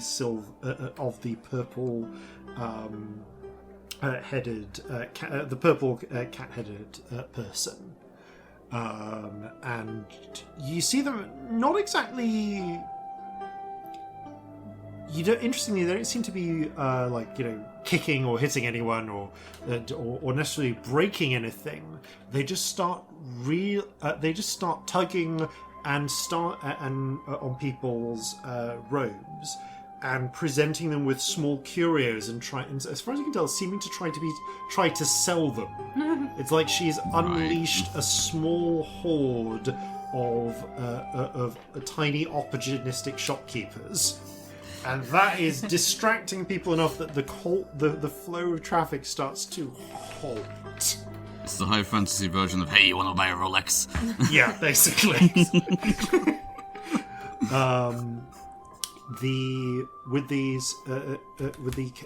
With the distraction in place, the halfling beckons you down a street, and you find that there are actually streets now leading in between these tall buildings, built seemingly one on top of each other. In some places, carving into this what you thought was presumably a hillside, but nope. As far as you can tell, is just solid city, with layers and layers and huge pillars supporting different structures built on top of each other. She leads you through a good 10 minutes of quickly moving through thick streets and crowds, just quickly going, all right, we're going to go left here, second right, I'm going to go around and meet you on the other side. There's some guards coming, I'm going to give them a distraction. Thank you. And after much turning around, she reconnects with you and leads you to what seems to be an almost cloistered, I want to say marketplace / gathering of taverns. There's almost there's not no natural light, but the natural light in this part of the city is filtered, bounced off walls, and dim. We're getting the second-hand light that the rich people have used up already. At this point. Instead, there are hanging, brightly coloured red paper lanterns all around this sort of strange void in the centre of the citadel, where numerous slightly more ramshackle buildings have been erected, and there is a much more raucous but also somehow much more relaxed feeling community here of various people's trading, shouting, drinking, a lot of drinking, and you can hear the sounds of music being played on various instruments, pipes, something like a fiddle, these, although longer and with a sort of like gourd for an end. Celestia, I don't know if Celestia will have... you know what? Celestia, roll a history check. It's actually non-terrible. I've forgotten my history modifier because I never use it, so give me a moment. 20, actually. Yeah. You can hear the playing of mandolins as well, which, you've only encountered one of those once before. Nice. And a lot of alcohol. The halfling's woman turns around and grins. Well, right. I think we're safe here. welcome to the party. My favourite words. Where are we right now? Oh, well, I mean, this is the party. It's been going for a good few years now, pretty strongly carrying Wow. on. Well, it just started as a bit of a nice little occasional thing, and then, you know, people started bringing drinks in, and then the taverners set things up, and it's a nice place for people to relax, because trust me, you do not want to be out of sorts up there, not with all the enforcers around. Oh, definitely not. You've been very kind. I've realised, very rude, haven't actually asked your name. Lovely to meet you. I go by a slightly more Haldanic name here, but you can call me Moll. Yeah. Right. You get a horrid message stone in your head. Saran told me about a myth about red-haired Moll, who has eternal parties forever in, like, a bad way. Alarms... I can't say alarm, but alarm bells are going off in my brain. This might be bad. This might be bad.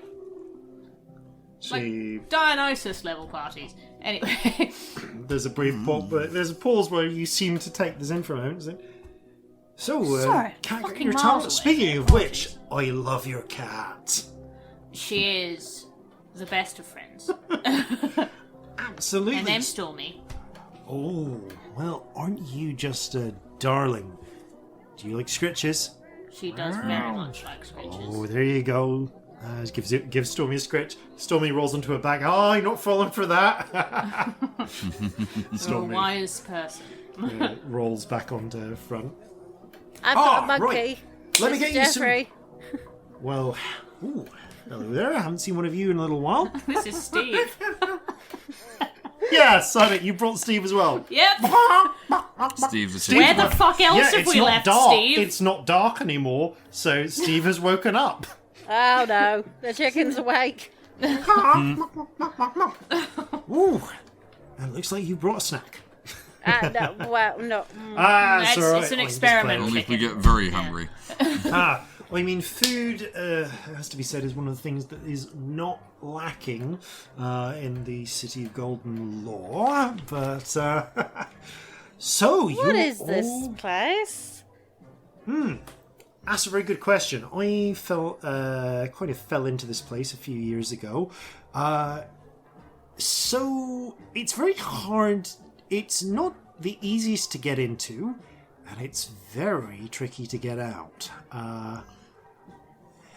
Once in a while, so the legend goes, people will be wandering around the world, and in my case, getting extremely drunk, and you'll turn a street, down some streets that you weren't planning, slip down an alleyway, turn left or right, and suddenly you'll wind up here, and you won't quite know how you got here.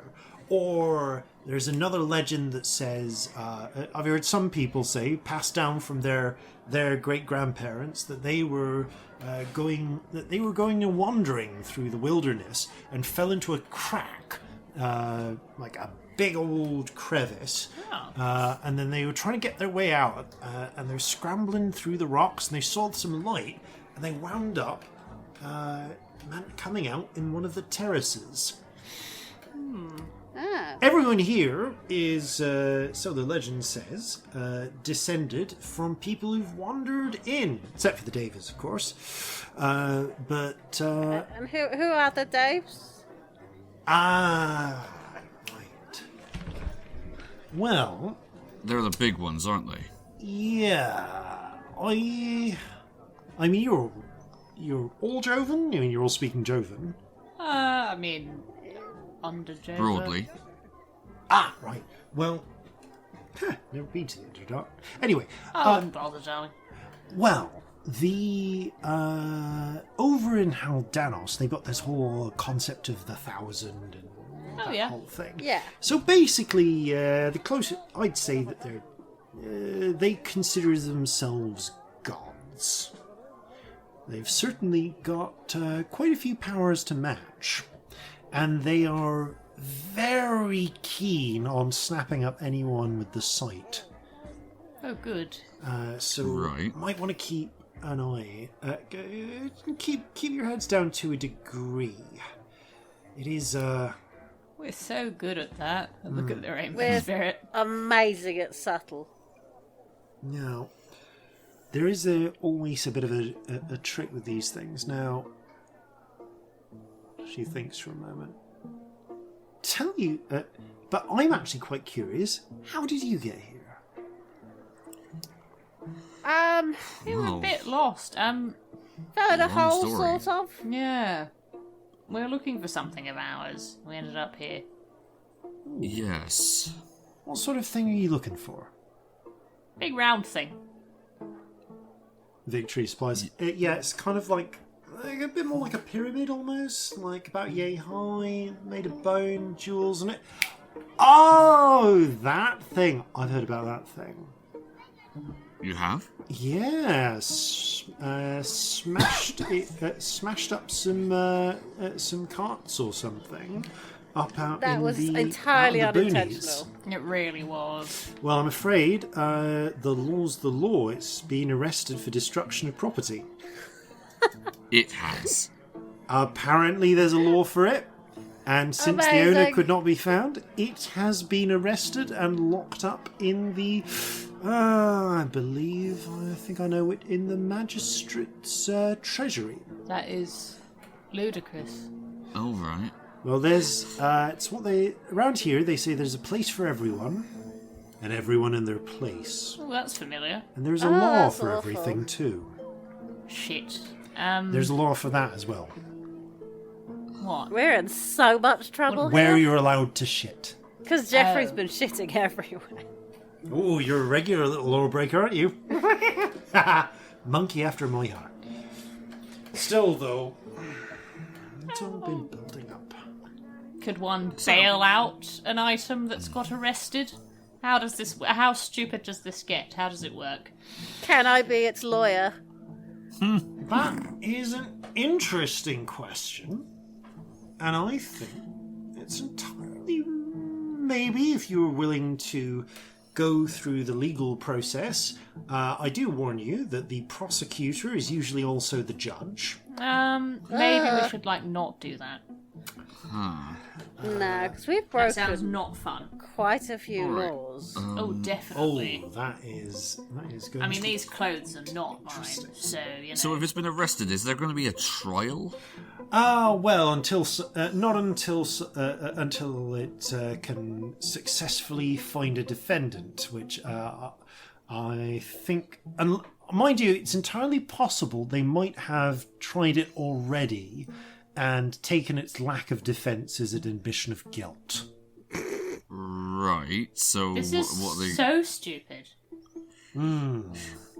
So what are they going to do? Are they going to throw it in prison, execute it? What? Oh, I imagine they'll throw it in Chop prison. off its head. Tell it to write 100 doesn't lines have a head. saying I'll never smash things again. You'd have to ask a lawyer, which I am thoroughly not. But I do think if you gave me a little bit of time, I might be able to find out which of the magistrate's offices, treasuries, it is kept in. I mean, That would be amazingly helpful. very helpful. Wonderful. Just out of curiosity, though, there aren't any gnomes here, are there? Her eyes flick up. Not to my knowledge, no. Didn't think so, but I had to ask. We haven't seen any elves either. Yeah, that's a fair question. All tieflings, actually. They wouldn't. Well, the tieflings here, if they. She pauses for a moment, thinks. Not really sure what the deal with that is. You need to talk to people who've been here a little longer. There is a tavern round here, the Giant's Head, which does actually have some folks descended from Jovans who do still speak the lingo. You might need to ask them a little bit more about that. Like I said, I've only been here for a little while, and well, they do say there are ways out, but they're hidden. The Davers keep them from us. So they're prisoners here? Oh, not officially. Officially, they're ruling us with divine beneficence, a perfect society. Everyone is fed, everyone is clothed. There are delights and beauty, anything you could want, so long as you keep within the law. And you don't try and leave. And you pray. And you don't go where you're not supposed to go. Okay, so you are all prisoners here, effectively. Well, in theory, we're free to leave if we could find a way out. Where are you not supposed to go? She grins. Into the palace. At the centre. Which I reckon there's a not inconsiderable chance one of the treasury's chambers around that is where your little pyramid thing has been taken. Right. I can take a look and see which one of that would be, and maybe see if I could rustle up another distraction. And maybe you could have a chance to try and get your thing back. That would be most welcome. What's Thank you. in it for you? Not that I don't believe in the goodness of your heart, but we've just met. Oh, absolutely. I see you as a sign. It's time for me to move on. You must have come... If you've come in, well, it stirs in my heart a feeling that there must be ways out. And I feel like... How long have you been here? You say not long, but... How long? Oh, it's been at least 15 years, but the sun doesn't exist here, and I don't know that the seasons map. There's no winter exactly. Things just move according to what grows the plants best. What year was it when you got... Wait, last time you were... On the Regency calendar, when you do arrive. Oh! Let's see. Is it... She thinks for a moment. I last remember seeing the sun. 1762. Okay. Right.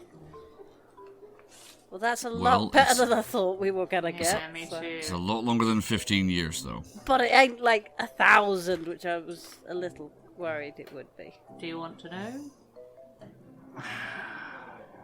Go ahead. 1798.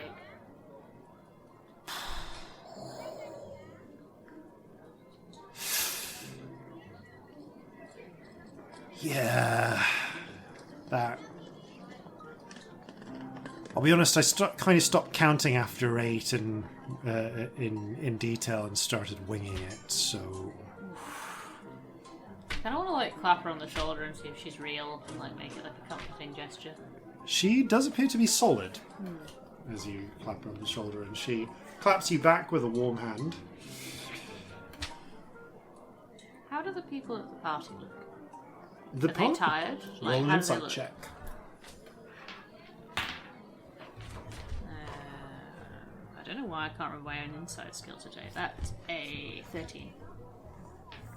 Jovial.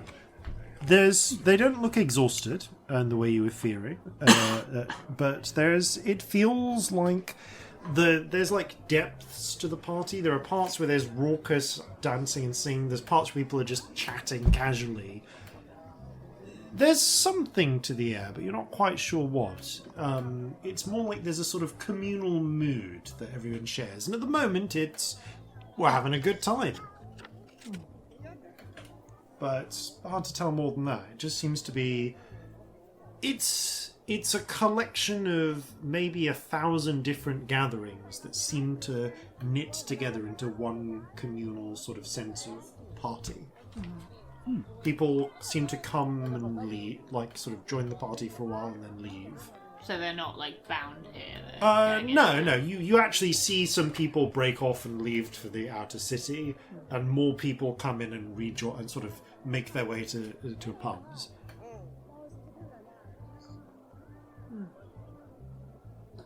Very interesting party you've got here. Oh, gotta do something to keep entertained. But you want to leave. That's what you want. Oh, I'm not really one to spend the rest of my life in a celestial paradise of perfect order and obedience. No. That seems fair. Yeah. On that note, is this going to be something that is going to draw the ire of those big fellas? I suspect that you will run into some resistance, to be certain. I think I can pull a lot of quite a few guards away from you, but I need a little bit of time to scout out and plan. So, she reaches into her pocket, passes you a couple of dozen of these silvery coins. I want to read her mind, please. Now we're at that point.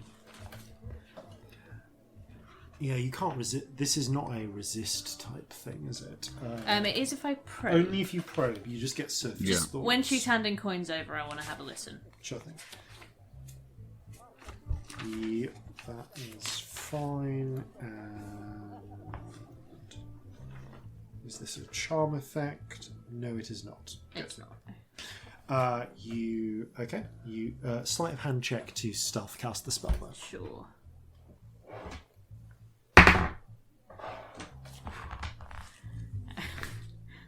Not very good. That is... God, I cannot maths today. 14. Okay. I will add a D4, because Oh, thank you. That's another 2. 16. Okay.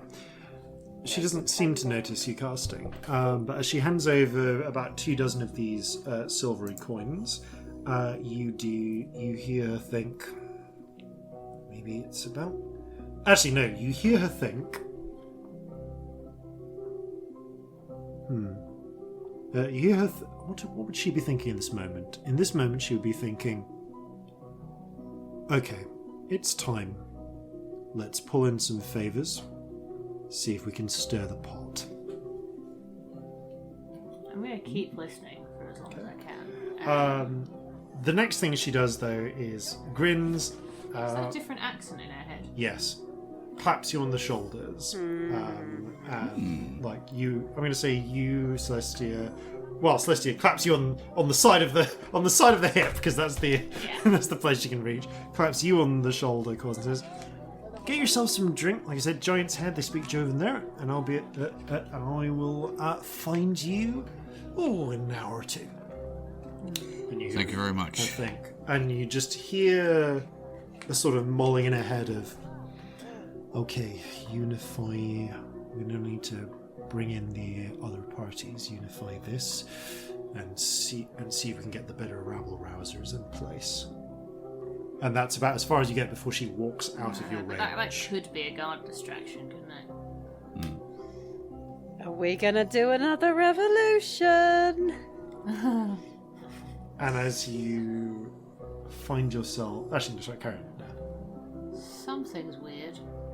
What? What's weird? The accent's Were fake. you- What? Her accent is fake. She thinks in a different voice. Oh. I mean, to be fair to the person, like, there was like a whole day where my inner monologue had a Newmark accent, and I can't even do a Newmark accent, but my head, all my thoughts were in it, and I could not make it stop. I mean, I just don't feel like that was happening. You Okay, weirdo. Scamp, you and only you hear a voice going, and that still is. Oh, Followed by a voice going, Lux, stop that. Never have any fun. Once my own monologue was in Welsh for like a week and I couldn't get it to Wow. stop. I still have no idea how I got to do Welsh. I can't do a Welsh accent. That's amazing. I think Was my it brain were you hates practicing me. for a play or something? Nope, can't do the accent. Never tried. That's amazing. I'm imagining that your inner monologue was in a bad Welsh accent now, and that's much better. I mean, it was a lot better than my Welsh accent would be, but still probably wasn't great. But yes, let's do it. I just don't feel like that's happening. okay, no, that is fair. Because that's insane, darling. I can't imagine that happening to anyone but me. No, Please I'm not someone sure else that's tell me ever it's happened happened to to them. another person. It's amazing, but noticed. I think that might be a unique experience. Oh no. She's scheming something. It might not be bad. It might just be a distraction.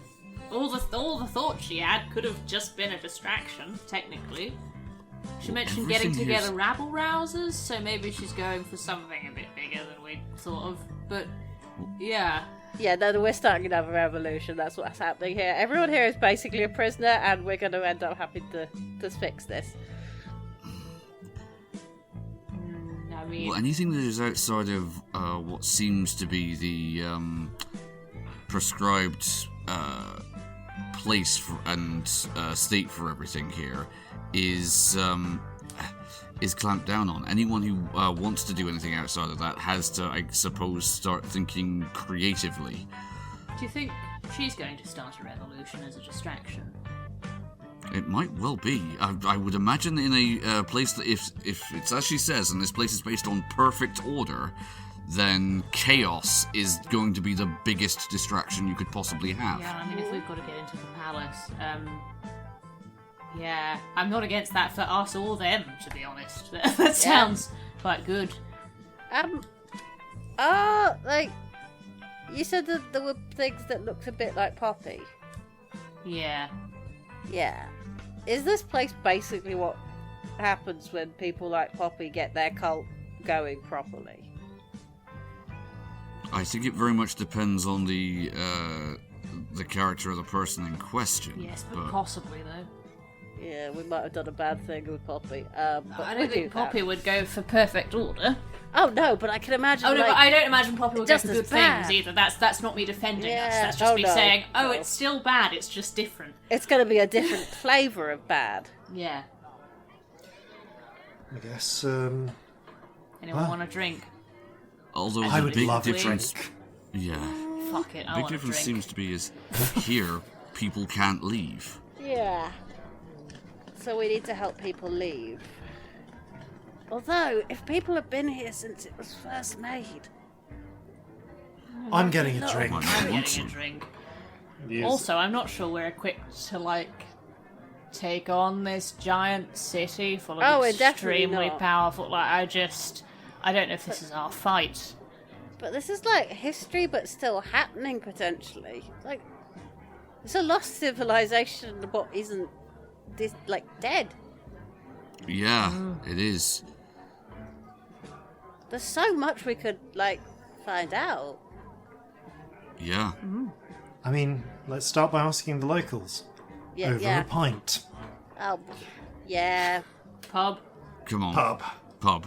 And as you start making your way towards the pub, we'll pick up there after these, no doubt important, messages. Visit the beautiful and orderly city of Huangjin Fasa, the city of golden law. Appreciate our geometrically perfect farming terraces. With our perfectly efficient town planning, you will never be far from anywhere else. But make sure you have your papers in order, or the lawgivers may detain you. Huangjin Fasa, a perfect city for a perfect dimensional getaway. Terms and conditions apply. Consult your lawyer before travel. And welcome back. So, the 4 of you, 6 of you, 7, 8 if we include Stephen, the chicken. Yes. If you don't include Stephen, I'm leaving the table. I feel like maybe we left the chicken with the butler. Did we bring the chicken? We again? brought the chicken. Yeah, we had to bring the We've chicken. had the chicken because- with us this whole time. Yep. Because if we don't, then we might not know if it has a soul or not. Yep, that's the logic. Yep. That's the entirely sound Yep. logic. The 3 of you and your 5 companions, Victory, hey, Jeffrey, Marjorie, Stormy, meow, and Stephen. All make your way. I feel like you kind of swallowed that chicken noise halfway through, and it was honestly better for it. I very much enjoyed it. All make your way towards the through the. Let's just go for a height, a more upbeat track. All make your way through the festival atmosphere of this strange little space of ongoing entertainments and imbibements towards the indicated pub at the Giant's Head. The pub in question is fundamentally a shack. It has the look of not so much being deliberately created in the same way as the fine sort of cloudstone structures elsewhere in the city, as having been put together temporarily with a handful of wooden boards, which have then been reinforced with spare masonry over time as needed to fit its main purpose, which is storing various barrels of different types of booze. There are individuals, there are clustered nearby various people of different races roasting nuts or squash, or very occasionally small animals. You see there's some gecko on a stick being toasted. And of course, lots of different... of course, there is booze being metered out in exchange for little coins with the holes in the middle by a hobgoblin woman at these... currently, I'm going to say, in the middle of cleaning some glassware. The glassware is an interesting mix of fairly plain cups and occasionally very nice actual like spun glass, fine goblets and the like. As you wander up, a large kind of rotund human man sort of stumbles past you to the bar and accidentally bumps into Corzin on the way. Hey, steady on. Shouldn't that... Oh, wait a minute. Joven! Oh, you speak Joven too. Terribly sorry. Yes, his grandmother spoke it, and it's just as we learned at her knee.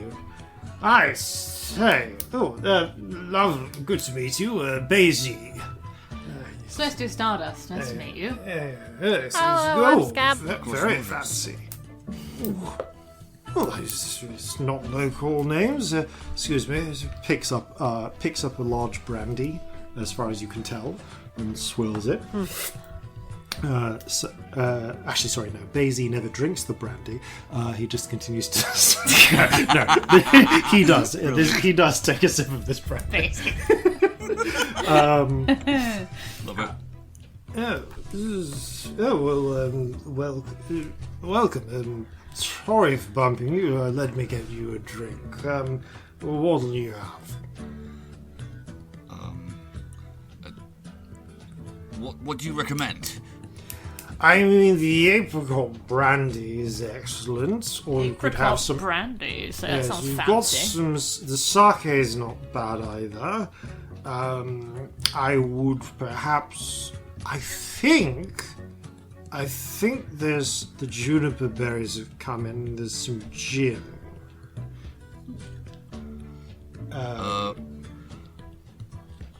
I'll have a try of the juniper berry stuff. Right, so. Are you buying for everyone? Why not? All the merry. You can get the next round. Sure. I say it with none of their currency. Go down for an apricot brandy if you're offering. It's Thank you. okay.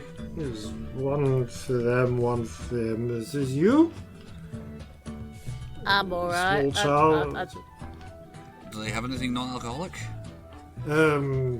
Looks at these at the hobgoblin woman. Ju, have we got anything non-alcoholic? The hobgoblin woman kind of gives you a narrow stare. I'm getting the feeling that's not really your. Reaches over without breaking eye contact. Pours from a jug a glass of water, and with a sort of sound pushes it across the bar to you. I'm sorry, she pours a glass of Thank water you. without breaking eye contact. It's impressive. Ooh, hi.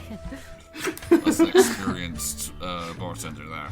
She much less, not even passive aggressively, much less aggressively pours the other drinks and takes a couple of coins from Daisy. Oh, then you. I'll have the apricot brandy as well. Right, this is another apricot. There you go. Two brandies, a gin, and some honestly remarkably clean, fresh and pure tasting water. Is passed to you, and in fact, actually, all of the alcohol is of surprisingly good quality. Oh, this is rather nice. Well, this is excellent. Thank you very much. So what do you do around here? What's your story? Well, mostly I drink, but My kind of person. I used to be with the with the law keepers, but ultimately it all just got a bit dull. And I did my time. You can see this man is actually quite old. He's probably in his late 50s. I got a bit tired of it all. Had enough put away, more or less these days. I decided I'd take my chances elsewhere. All right. No, I have officially my job these days is administrative. Right. Classical retirement type position. Do you know how to do anything? Or Oh, I get most of the work done in the morning. that can't be fun. Don't you have a sore head in the mornings? Well, you're assuming that I stopped drinking. Huh, fair. Right. How Dog, rude of me. I get it. But yes, it is what it is. And, I found a place, as the saying goes, place for everyone. Everyone in your place. So, what was it like working for the law keepers then? I What's mean, their story? you keep the law. It's pretty straightforward. There are a lot of laws around here to keep. Oh yes, bloody thousands of them. It's mostly down to the lawyers to deal with that. Very prestigious.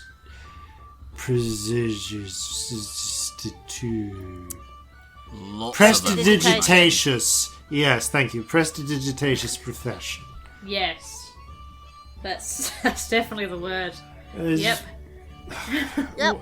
Once or twice you'll get a criminal, and those are always hot chasers, very rare. Mostly you're just checking paperwork, or I spent some time doing detective work. There's a demand for constant vigil to make sure, but you know, it's not like there's the Davers. They keep an eye on things as well. So what's the difference between a Daver and a lawkeeper? Oh, well, I mean, the heads of the lawkeepers, of course, are Davers, but I say, I'm not from round here, are you? We're new here. Oh, Yeah. oh, that's remarkable. That almost never happens. Once in a dozen years or so, all 84, however many of you came in at once. Yes. Oh, Yep. don't suppose you have So it went. any recollection of how you got in? Afraid not. It's all a bit of a blur. None whatsoever. It's what it's usually the case from what I've heard. Turned a corner, then we were here. Whoa. Last person who came in, so my grandmother told me, was he thumbs vaguely in the direction of anywhere. It was Mole, the halfling. Oh yes, we're actually waiting for her. Oh, she's a fantastic party planner. Yes. Yes. Here. Yes. I can believe it. Oh, yes. We barely had anything like this. It was all very before she turned up. That's what they told me. Oh, this is Mole's doing, is it? Well, most of the entertainments, if you go to the upper city, they're much more refined, and it's much more decorum. I used to go to those all the time. Oh yeah. You just can't get as much to drink there, and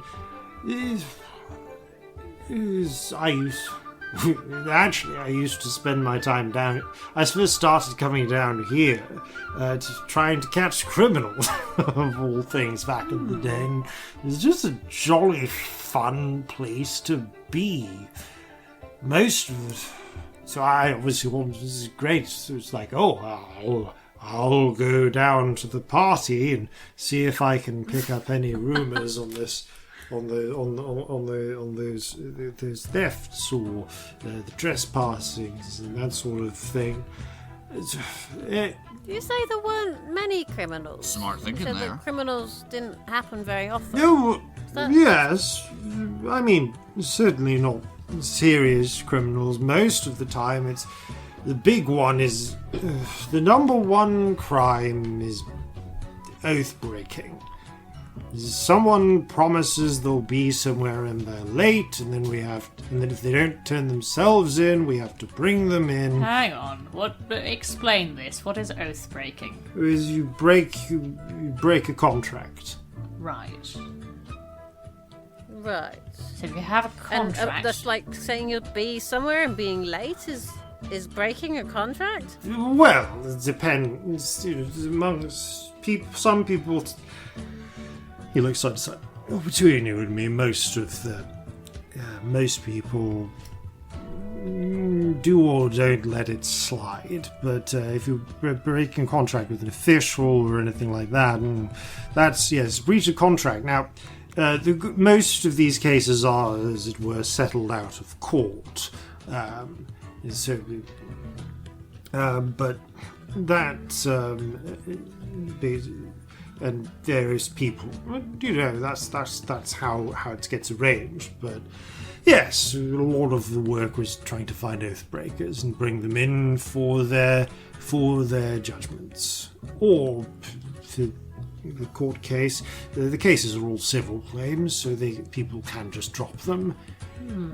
So you spend a lot of time up at the magistrate's office. Yes, I did. I once, in fact, actually, I work there now, sort of. In the Oh, what's it like there? Oh, it's very sober. It. I can imagine. Well, I mean, there's a few magistrates. The magistrate for this district would be the Divine and Honourable Eugene, who, yes, is, they are quite somber a lot of the time, very fiery temper, and of course they administer this district as a whole. They're responsible for guarding over prisoners, impounded objects, that sort of thing, before sentencing to either corrective labour or reincarnation. Reincarnation? What? Yes, so when you die, you come back as someone else someday. Oh, Okay. is that how most people end up here? Well, I mean, it's how everybody ends up everywhere. You know, when you're born, your spirit goes into the body from your previous life, and then you come out here. Right. Oh. Yes. Right, that's... So if you've broken an oath and you're not sentenced to corrective labour, you'll be sentenced to reincarnation, and you're aided. The Davers will aid you on to your next life. So you're sentenced to so death. you're deaded. Cool. That's one Right, way but to look just at it. for, like- Yes. And I would, like, you explicitly have to say, "Oh, I promise to do this thing," or how careful do we need to be? I think it depends. If you're not careful with your wording, a good lawyer might be a real aid. I imagine there's a lot of those here. Yes, there's a city of golden law. After all, we care a lot about law here. Or did you swallow that? Did you? There's a little bit, yeah. Yeah, I felt Having that. said that, Sympathies. having said this about Basil, I've been holding this imaginary brandy the whole time and not actually drunk He's any not of had it. an imaginary sip at so any here, point. so apparently I really am holding up to the stereotype here. Damn it, Basil, just drink the fucking It's brandy. the bloody brandy. Anyway. Yes. Beyond that, there's mostly, yes, guarding. There's a certain amount of guard duty, and of course, prayers. Prayer? Yes, regular obligation, at least once a day. Right, yes, new New arrivals. people, we know yeah, nothing. We're stupid. Help us, please. Oh yeah, there's no need to be that harsh. Yes, no. When the day, sometime you'll see processions being led by the chosen, and sometimes there'll be a company, and they will have Davers walking with them, and obviously walking with them physically, but also in spirit. We always leave a place for them, and though we can't see them, they're still there. So I'm told. And so whenever you see them pass, you've got to make sure to bow and respect and pray to all the Deva. Those here and those here but not here. Did we see anything like that on the way here? You were hurried away a little bit. You were hurried away a little quickly, but you definitely do remember some day, like one spirit that no one else could see, but which apparently did clock you, and some spirits and some physical like entities that others could see, including the cat-headed figure that was started moving after you. Yeah. You get a little message from Celestia. Potential option for getting in places. With an illusion we could maybe manage a fake Deva procession. Good idea. Not necessarily viable, but I had a thought and I thought I'd share it. Good thought. Unless we come across an actual one, because they will definitely know the difference. They will very much know, yes. But if we were in a bit with guards, but no Devas, that might do it. Yeah. Daisy finally takes a drink of his brandy while you're enjoying the apparent pause in conversation. Yeah, so I have a question, Mr. Daisy. It's been very No, interesting. thus far. What? We don't really sentence objects to prison where I'm from. Like, what kind of sentences do objects tend to get? Because that's very interesting. Yeah, you said someone Oh, was in charge of impounding. Oh, yeah, I mean, practically they tend to be held until someone claims them, and then whoever claimed them can make a plea for their release. Right. I see. How successful do pleas tend to be? Well, usually the problem is that as soon as you make a plea for an object's release, you're then culpable for its whatever crimes. the object was held for. Right, so like if a brick falls off a scaffold and upsets an apple cart, there's a whole knock-on effect, but ultimately then the brick is impounded, and whoever claims the brick has to suffer the legal penalty. Yes, unless they can identify the bricklayer, in which case arguably the lawyer would probably argue it's the mason's fault. I see. And then there would need to be a question of restitution, or else is a punishment by reincarnation. I see. Right. Is that like the common punishment? That's the normal basic one. A successful plea for clemency can usually reduce reincarnation to labour. Right. What kind of labour? Oh, whatever needs doing for Stuff. a period of years. Yes. Things. Yeah. Community service. Yes, that's the word. Interesting. You said Eugene was in charge of impounded objects. Yes, Eugene is the magistrate for this. Eugene. Eugene is the Eugene. magistrate for this district. Right. What are they like then? Are they fun? I would not describe Magistrate Eugene as fun. Stern, hot-tempered. Fortunately, they don't usually leave their office much, and a lot of the actual day-to-days gets left to their immediate inferiors. I imagine. Yes. I imagine someone in that position has to take their job very seriously. Imagine they have a lot of people running around after them. Yes, they're wise and just. A lot of their immediate administrators are also in the building. Another one, lovely. Yes, that would be Dash, who praised be her roots. Chunyan, may his strength be eternal. Kosho, may his breath be loud, and Luoliu,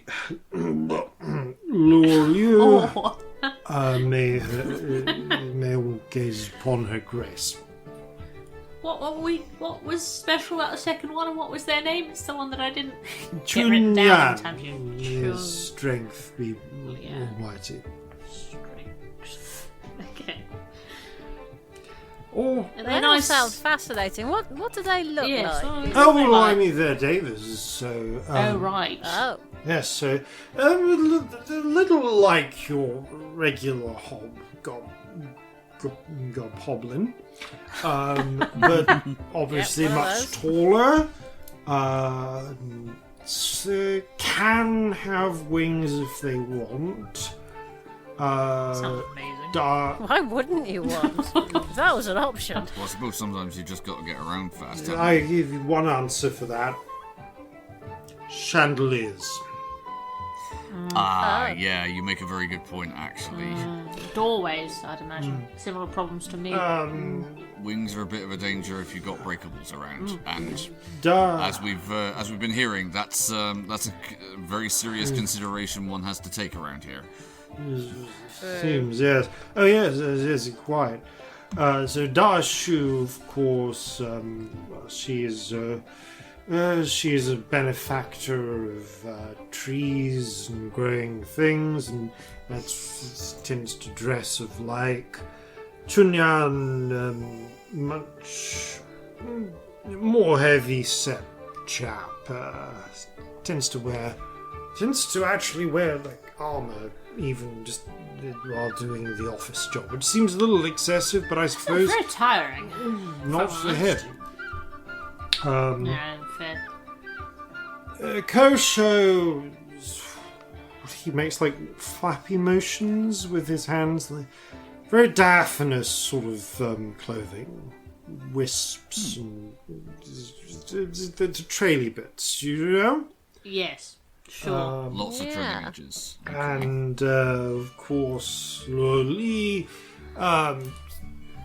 fairly straight sort of silk type of fare. Always drinks a lot. Yeah. Drinks a lot.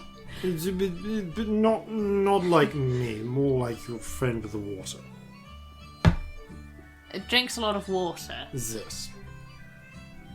Just likes to stay hydrated. Hydration Does she? I'm told that hydration is very important. I mean, one should stay hydrated. Yeah. Yes.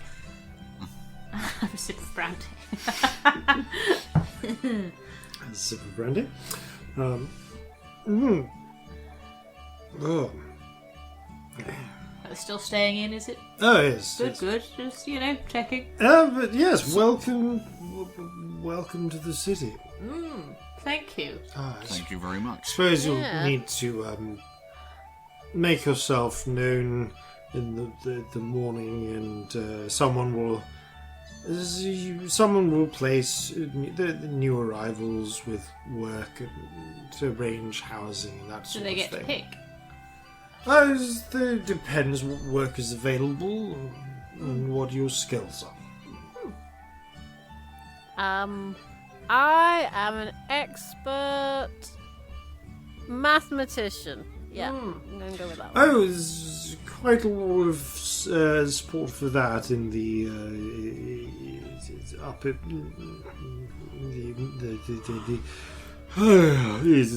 the mint. Sorry, I've not heard someone go around a one-syllable word to that extent, maybe ever. And it was amazing. Just the fact that you talked about so much and then it was just mint at the end of it has got me a bit. Ooh. Is there anything that is notably scarce at the moment in terms of jobs? Oh, things are pretty solidly provided for. I mean, that's sort of the job of the Davis. Make sure things are ordered. Everyone is provided with needs and opportunities. It's been their job ever since ever since the overthrow, you know? So the legend The is overthrow? No. Tell us about the overthrow. Do tell. Local history. Oh, it's time immemorial, long ago. Blah, blah, blah. I don't Beautiful know. opening. Please continue. But yes, they protect the city. Apparently, once we were all ruled by the cruel tyrants who ate people, and everyone here. This is before my family arrived. Long. People. What do they look like? Well, it's actually hard to know what they look like because the statues have all been defaced, but they were Right. definitely like they were definitely humanoid. They look a bit like goblins. Statues are all very big. My grandmother said that they look like stories she used to hear of giants. So that's why they named this place. Gestures to the bar. The giant's head. Yeah, it is. Well, Right. we're actually you see this whole. He gestures to this broadly sort of cavernous space with the light coming in at either side. Well, this used to be, I think, from the outside. It's all been built over, but this is actually the hollow bit inside of a big statue head. Right. So it's actually the giant head. So we are in the giant's head, literally. We are in a giant head. Yes. Incredible. Yes, you noticed how the two exits there, like, and then the two smaller exits just below them. And then there's that building really built big into the one. big. Yeah. At the bottom. Yeah. Impressive what they've done with the windows, frankly. Okay, which one's the nose?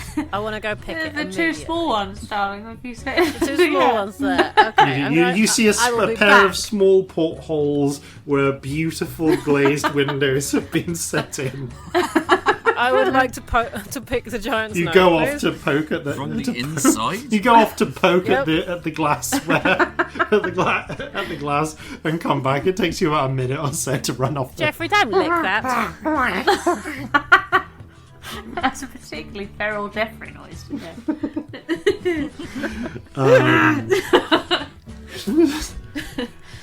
Yes, all terrible tyrants, and apparently all the poor little,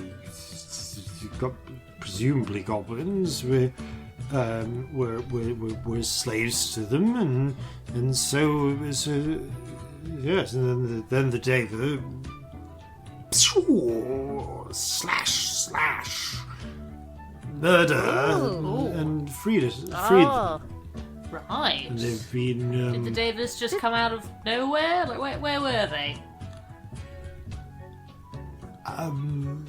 Well, who can say? Oh, you didn't look. What are you not saying? Tell me. I dare you. Roll a persuasion check. Okay. Oh, here we go. He's so drunk, I feel like I've got nothing to lose. Fair. Oh, I say 18. No, Well. more than that. Hang on, more than that. 20. Dirty. Between you and me, it's not part of the official scripture, which is a little ambiguous. They arrived, they dispatched the tyrants. I did once hear a comment from Eugene was talking to one of the others about the days when their words was that when the tyrants held a chain about our necks. So maybe sounds like they were also enslaved by the tyrants, and they broke themselves free first, and then broke, well, not my ancestors, but everybody else's ancestors free, and have been a just, wise, rule city ever since. Right. when was this? Like, That you was know a how time long ago? immemorial, like generations and generations and generations ago. A long, long, long, long time. Yes, back. Okay. Yes. It's all in the temple walls. So they killed the giant whatevers. Mhm. Did those giant whatevers get reincarnated? Apparent. Well, this is a good theological question. Because I'd be annoyed. Like if I was just like being killed and came back, I'd be like, go up to the people who did it and like, hey, what's the deal? That wasn't nice. It's interesting you say that, actually. reminds me of a story I heard years Love and a years story. and years ago. It was a bit of scripture's not my strong point, but it was a bit of obscure scripture. It was something like, lo, the giant, the great tyrants. They had amongst themselves such grand weapons bound to them. Yet, when they died, and their spirits were reborn, they could control those weapons no longer. And so they sought them out to scour their powers for hours and hours. I may have added that, but so they could not It was a good addition. It was lovely, I enjoyed it. born out of their hands, or something like that. I don't. Anyway, I believe the theology is that yes, the great tyrants would reincarnate, but the Devas managed to scour them somehow, so they won't come back as the tyrants. Fresh start. Right, so Hi. the idea here is Yes. that they'd come back, but they would have been scoured, so when they came back they wouldn't remember anything. Yes. Gotcha. That feels Do you very usually Is there a remember way otherwise? of making them remember? I don't know. It's a bit of an odd question. I mean, some people say they dream about the lives they used to have and comes back like that. interesting. That sounds dangerous. I've never really had that happen, but it could. Yeah. Or they could just be having weird dreams. Yeah, it's the sort of things you have Maybe to take this is on your faith. first life. Maybe. Maybe. Yeah, how do you know if you're not brand new? This is a good point. Maybe I am brand new. When does the new start? Do new people happen all the time, or is everybody not brand new? Like, what's the theory here? I'm not a priest. Yeah, I is don't there know. like a fixed number of people? Maybe. So if it's I don't know how much time you spend not being a person. we're also assuming that the process is serial. If it isn't, then there could be multiple different. I like instances cereal. Of It's the same, good. of the same person going around in different lives at the same time. Whoa. Oh. It's very Celestia's kind of like a cog's turning expression. Under that last few sentences, it's like she's done like an aside to camera. It's like a confused face. Did you hang on? You referenced time not being a person in there. Slight side eye to the rainbow spirit. What would a person be if they weren't a person in between lives? I mean, presumably just your soul. Right. Turn to the rainbow spirit. Could that be a thing? Rainbow Spirit. Could you be a person? I don't think I am. I mean, I mean, I'm a think person, but like, I don't Obviously think you're I'm. a person, but like an us person. You're a you person. I think I. Nope. I'm from my place. Right. I don't know what happens to your lot when you die. It's. What happens to you when you die? Do you die? Can you die? You can't die, can you? That would be terrible. Well, I just not exactly. Not exactly. I mean, I feel a lot more me since I came to know you. Oh, But that's nice. Me too. there was less of me before that. You were smaller when I met you. I guess. I mean, I don't know what happened to that big whale. That's true. I mean, it's not dead. So we can call it again at some point. Rainbow Spirit kind of looks over to the ambivalent octopus. Ambivalent octopus cues in, shrugs. Corzin shrugs in unison with it. Right. Oh, no. Maybe he is just waiting for us to bring it back to life. Could just be sat there, bored for eternity. Sounds very boring, to be honest. It might be having a lovely whale time, which you don't know. Might be having a whale of a time. Yes.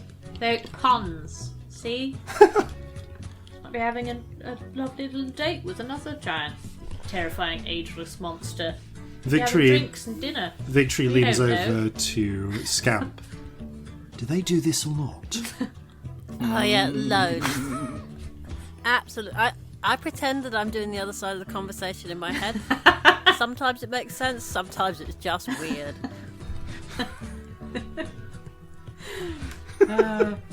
To be in Scamp's head and hear what the other side of the conversation they think it is. Yeah.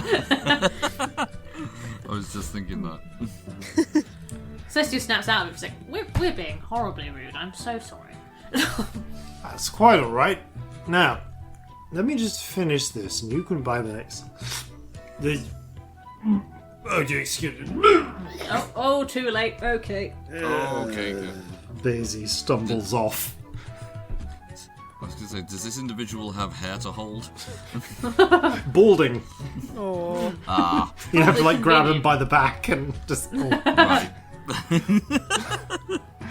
He's, Not he's, getting involved in that. he stumbles off to find somewhere to wash up. Okay, Nice. so I think we've been spared buying him around. Yeah, we should move tables before he comes back because we really don't have any of this money. So we should do I that. was thinking, I've got a couple of silver coins, but I need to punch a hole through the middle of them. I just I don't think don't that's think how that would currency work. works. I'm sorry. It's probably Jason, what not do worth our the coins risk. have on them? Your coins have the stamp of the actually of Golden Crats and Guildenstern on them. That's like me taking a crude disc of silver and writing GG on it with a pencil and being like, it's money. Yeah. Yeah. I just don't think that would work, darling.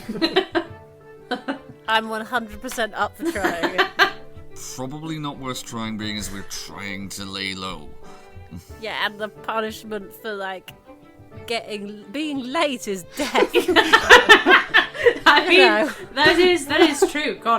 Gods, I'd be dead in 3 seconds if I lived here for any length of time. Like, I'm worried about us because we're a nightmare. Yep.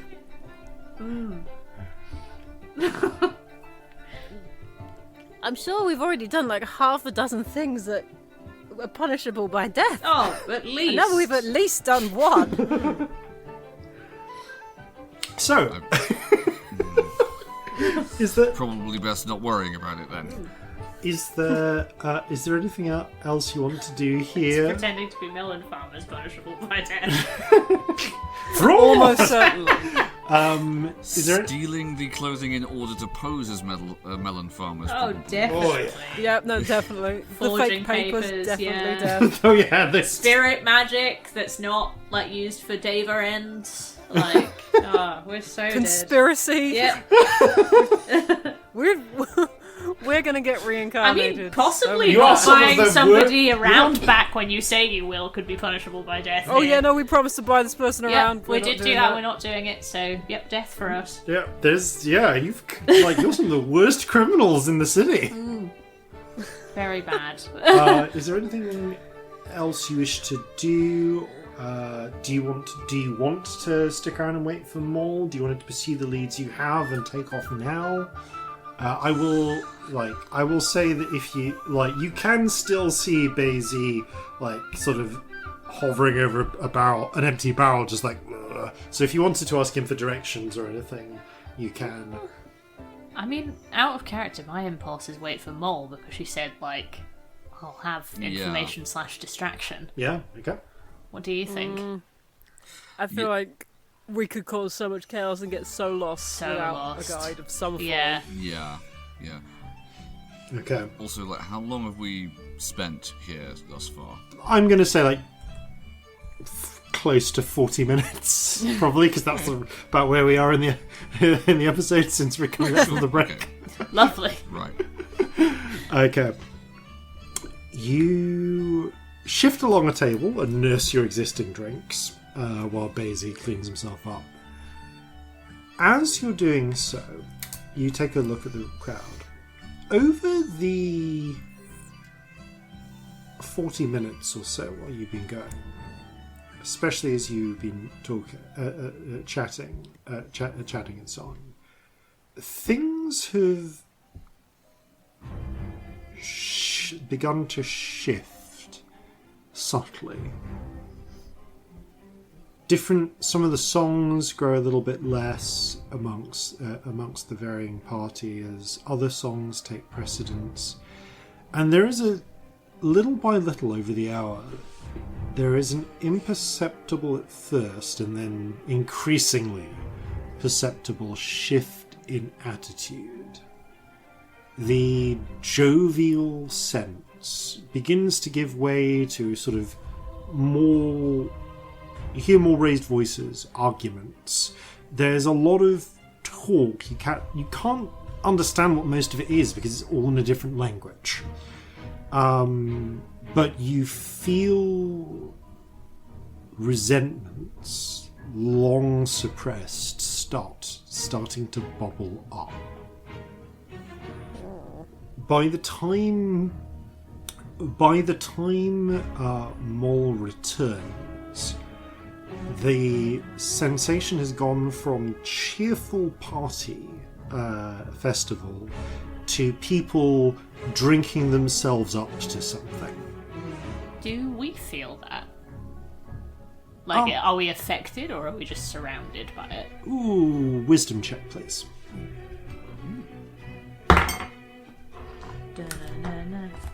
Or I suppose insight, but potentially this is the same thing. Insight is a little tiny bit better because Jack of all trades. 13. You don't, as far as you can tell, you don't feel any supernatural sense of being, like, driven to anger.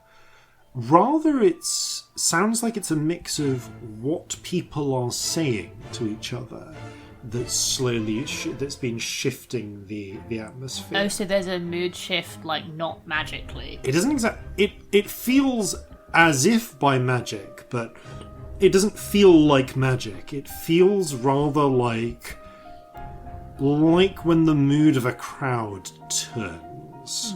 Okay. Mol's done something, hasn't she? I don't know, maybe. Unless this is normal here. I suppose it might be. Just... Everything seems so regimented. Maybe this is just what everybody does at this time on this day. Maybe, but also they've all been... bit of, I don't know, Drinky Man, whatever his name was, seemed to think that there was a jovial party atmosphere most of the time, right? I'm gonna get a little comprehend languages up and just see if I can pick up what's being said. That's a very good idea. Yeah, I'll get my magic wand working again. Yeah. I wish I had a magic wand. It sounds so fun. You don't need one, you do literally. Oh, I just think they look cool, though. I suppose I could just get a stick. You could get a stick and, stick and pretend. I'm gonna do that. Just find Can us. I add it to my notes to look out for Look a out stick for us. Everybody look for a Celestia? good stick. I want one. Maybe we get one when we've left this place Yeah. so that you don't get, like, reincarnated for stick theft. Oh, that's true. I mean, I do have a tiny violin. Stick. I have a drum. My drum doesn't have sticks. Fuck. I remembered I had a You could drum use though. the Look at bow me of the go. Tiny... tiny violin, though. Yes. Yeah, use the bow. Yes, be like a conductor. You, over the course of the 10 minutes while you're waiting, you finish casting your spell. At the same time, Victory finishes assembling her short-use wand, or recharging it, and sort of flashes it round. nothing beyond you, which will like all of you just like shimmer in the wand's cone for a moment before she turns it away. Magic friends. Yeah, you don't really see any magic over the crowd. Whatever this is, she confirms, not magical. But you, Scamp, there are all sorts. There is the muttering and murmuring of the crowd begins to translate in your head into meanings, statements. People, little snatches of conversation make their way to you here and there. Yeah.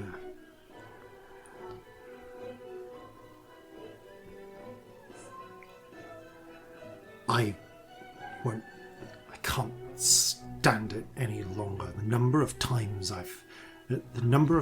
we've had to pay to keep them from pressing charges. Another. You know, they're right. I shouldn't have just stood meekly there while my cousin was reincarnated. Another. Bastards. Always blocking the way up. It's not what you know, it's who you know. And I never knew the right people. I don't go to the right temples. Little filters here and there, frustrations, grudges, maybe held for years, all coming to the surface, and a recurring statement: someone ought to do something about this.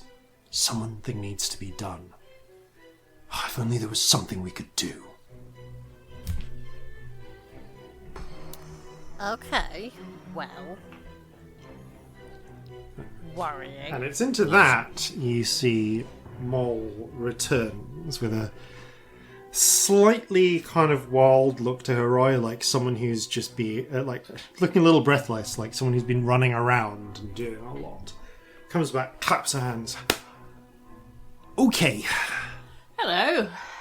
Think we can. Hello. I think we are in business. Okay, so I've managed to track down your little criminal object. Yes. The big pyramid thing, right? Yes. Yeah. Okay, Yeah. it is. Yes, it's being kept impounded by Magistrate Eugene. We've been hearing about them. Have you? All right. Yes. Well, that'll give you some directions. All right, I'm going to give you some directions now. It's getting into the evening now, which is good. A lot of people are retiring for the night. Streets are clearing, which in some ways might make your life. Well, means that there's less people to lose yourselves in, but you'll be able to move faster.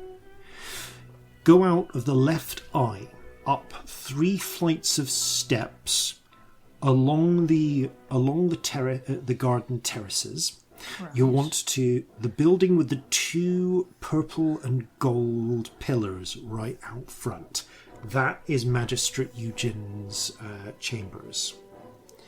You will. That's where it's being kept. We're going to now. There are a lot of lawkeepers there at the moment. Find somewhere to make yourself unseen for 15 minutes. We'll create a distraction. We'll draw those out. That should give you space to make your way in directly, and then you should be able to get to the vault where it's impounded. Now it's not a serious object, so you won't need to go into. You won't need to get anything from the magistrate's office himself. You'll want the lesser impound office, which is directly behind the main atrium. Right. The big gold doors. Any defences we need to worry about? Oh, as far as I know, it's the law keepers and the administrators. Right. So the law keepers, we should be able to pull most of them out. I don't know if the administrators will follow or not, so you might have to take care of them on your own. What are they like? I've never seen them fight, but I understand the Davers are are no joke. Right. Understood. Okay. Just so I understand correctly here, given the level of security that we've encountered already, is basically being anywhere you don't have a pass for considered trespass here?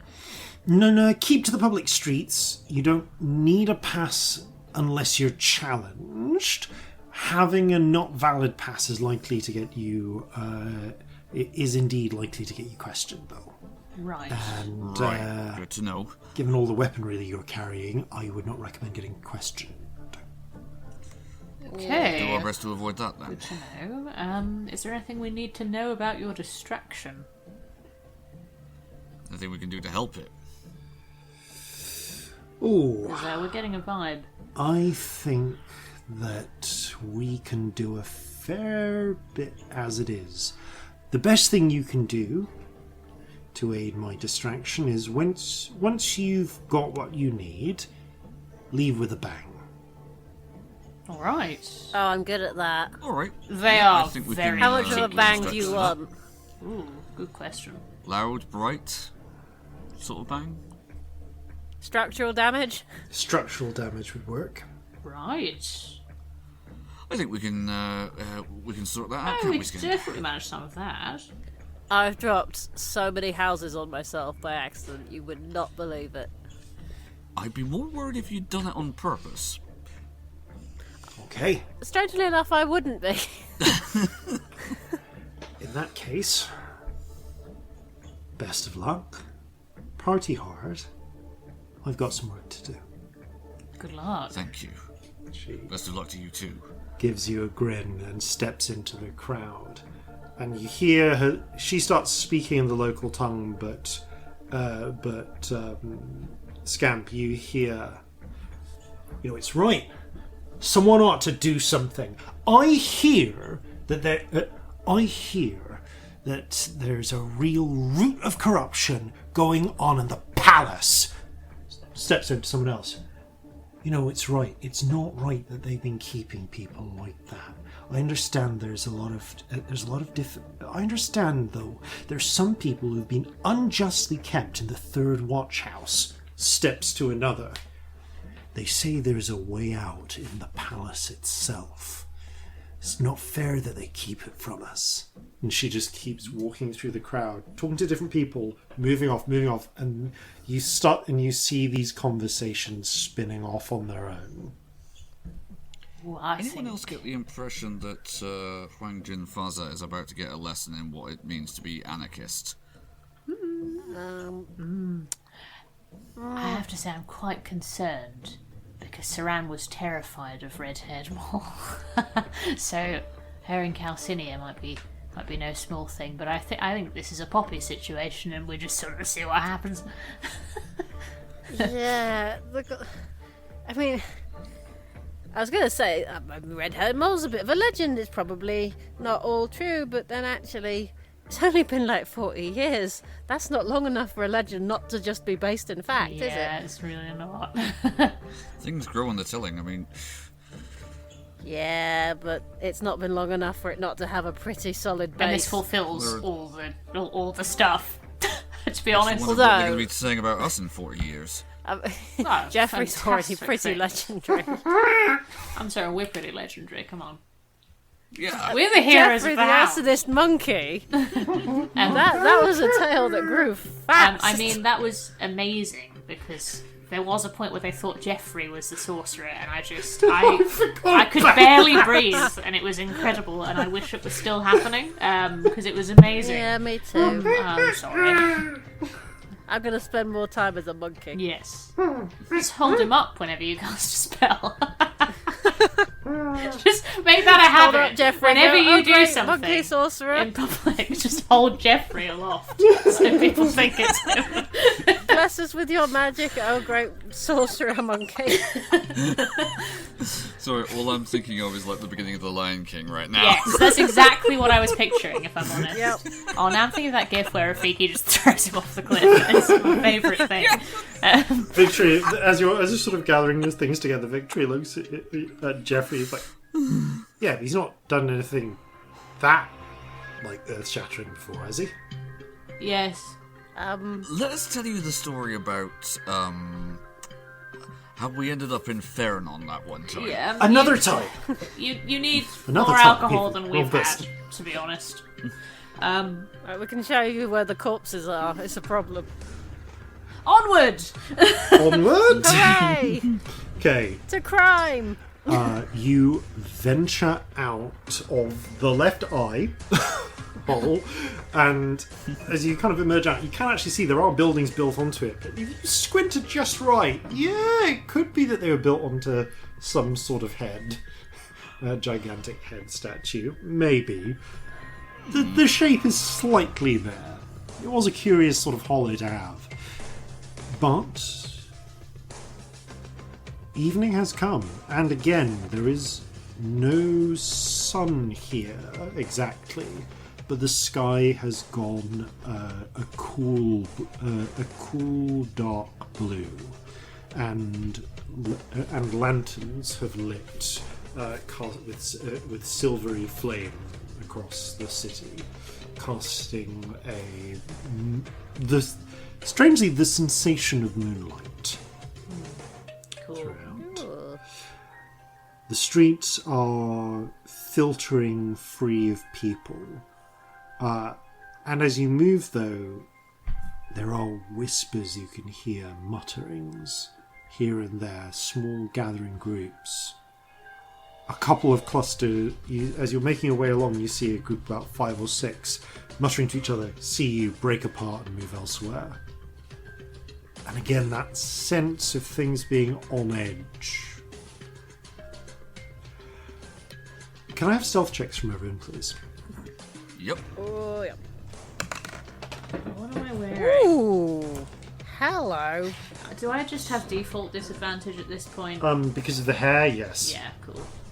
21. That is 26. That is Nice. actually, like, not horrendous. That's a 17, which is not bad for me. You all move with stealth and quiet. Almost all of you move with stealth and quiet. Oh no. I literally don't make noise. Yep. Victory, however, who rolls a natural 1, does. Oh, victory. As you kind of move along, she somehow manages to trip on her own bootlace, Oh, mood. hits the ground, and to her credit, doesn't gasp. Less to her credit, does reflexively release a small Oh, God. thunderous sound. Shit! You hear the sound, a distant sound of ding ding ding ding. Horshna! Okay, time to go. Time to go. And the sounds of boots Can we racing run? after you. Yes, you can. Athletics checks, please, for everyone. Oh, god damn it. Okay, athletics. I'm so good at stealth and so bad at athletics. Ooh. Although, is that... Yay, that's a natural 20 for a 19. Always bad. It's a 7. That is an 11. Oh, That's really bad for you.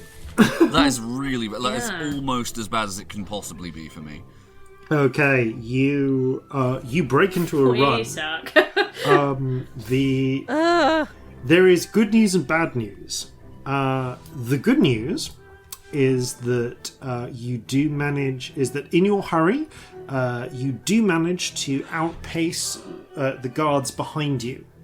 The great news is that you're perfectly on track, because you instinctively see the flight of stairs and you start running up them, and you find a beautiful terraced garden. A garden on one side, like of the stepped citadel, with the distant terraced hillside beyond.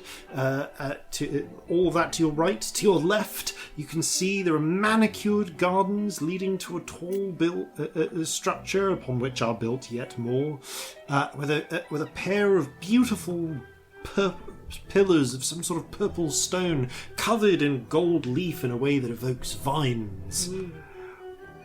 and also quite a number of leather armor wearing hobgoblins with spears who notice you all running. And one of the ones by the big pillars sort of calls up and calls out, "Ho, Sing Da!" Oh, bollocks, what do we do? What Do you I still have comprehend languages up? Is Oh! that too late at this point? Actually, no, say it's running out, but you hear basically him call out, "Halt! Papers, please!" We still have papers, don't Yeah, we? We do do, still not have the right papers, ones to get into the magistrate's office, though. Oh, you're still running along the street, but you are running and conspicuously. Yeah, I mean, I suppose we can show papers, though, if it's just the streets. Yeah. Can we show the papers? And I want to gesture wildly like we're being chased by someone. Like trying to make them think that something's behind us. Okay, Like we're running roll- for Go bad. with that, maybe. Roll a deception check, please, Scamp. Is tides active? Can I have my tides? Roll Can't remember tides. I'm afraid not. Roll. First, roll your deception check, please. Okay. That's a 27. And now roll 2d100. Oh no. Oh, shouldn't have reminded you. 34 and 30. Those are horribly close together. They are. You sense. They are different things, though. You sense that you could. You sense getting to safety, or power, or a welling sense of power as your options. The safety is just me, though, isn't it? It wouldn't be everyone. It feels very much it's getting you to safety. Yeah, no, I don't want to just like leave everyone behind. So let's go with the other option. Okay. So Scamp, you gesture behind you, sort of like as Corzin fumbles out the papers. You gesture at them. Let's gesture behind behind the figure. Frowns. Takes the papers, studies them thoroughly. Because he's studying them thoroughly, he does not see what the rest of you see, which is that Scamp, smoke starts to come out of Scamp's ears. Oh no. Oh, fuck. There's a little dark, no one else seems to be seeing it, but yep, Scamp, there is, you don't notice this, but the others, you see, there is quite visibly smoke coming out of Scamp's ears. Oh no. Scamp's ears are vaping. Darling, there's smoke coming out of your ears. You get a Oh, message. balls. I'm gonna pull out my woolly hat and pull it over my ears. Okay. Quick sleight of hand check, please. That is, I think, an 18. Yes, 18. Pull your woolly hat out, quickly shove it over your ears. Looks back up. Shouldn't I? All seems to be in order. Hands you your papers back. Shouldn't I? Move along, citizen. And waves you I'm just on. gonna smile and I, start walking make away. the Haldanic greeting or salute gesture Yeah. and move. And you all just quickly move along. Time to go, time to go. Handful of soldiers come in and they're like, "Sure, they wave them off. I checked their papers, it's all good." They return and then Totally legitimate melon farmers. Yeah. as you're moving along though, you hear again a distant ding ding ding. Not from where you were, but elsewhere in the city. God Is that like- frowns. God. Is that like an alarm bell, or is it just somebody's counting out the hours? I would say that's an alarm bell. Seems to shut off after it. He continues ringing. It's a little frown. And then you hear another bell. Ding, ding, ding, coming down the street. And you look, and you can see there is a procession. What looks to be turning a corner seems to be a figure, a goblin woman, older in appearance, wearing a silk ceremonial outfit. She's carrying a bell which she's swinging, which is making the clinging sound as she's chanting, and you can see that flanking her are so the array is almost like a column 4 wide with her at the front and in the center, and on the outer ranks on either side there are similarly dressed people who are chanting in unison, but in between them you can see there are, Scamp and Victory, you can see there are 4 of these huge humanoid-ish figures walking with her. They all of similar sort of stature and appearance, but with distinctions. One has a bird-like head. One has jade skin and long robes. One is silvery, but with oak leaves for ears. And what seems to be pools of water for eyes. And one of them is the cat-headed figure that you saw before in robes. The way they're walking, though, there is a gap at the back and a gap in the middle, as if there is space for someone else to walk. And Corzin and Celestia, you can see walking in those gaps are 2 more humanoid figures. One with one that looks kind of like a hunched over dog person in golden robes, and one that you can't really make out their features. They're garbed in armor that seems to faintly clang as if from far away. And where are they heading? They're heading towards where you are. We should move. Yep. Let's move. Right, move. Another stealth check, please. Oh boy. Oh, this makes me nervous. 19? 18. 8.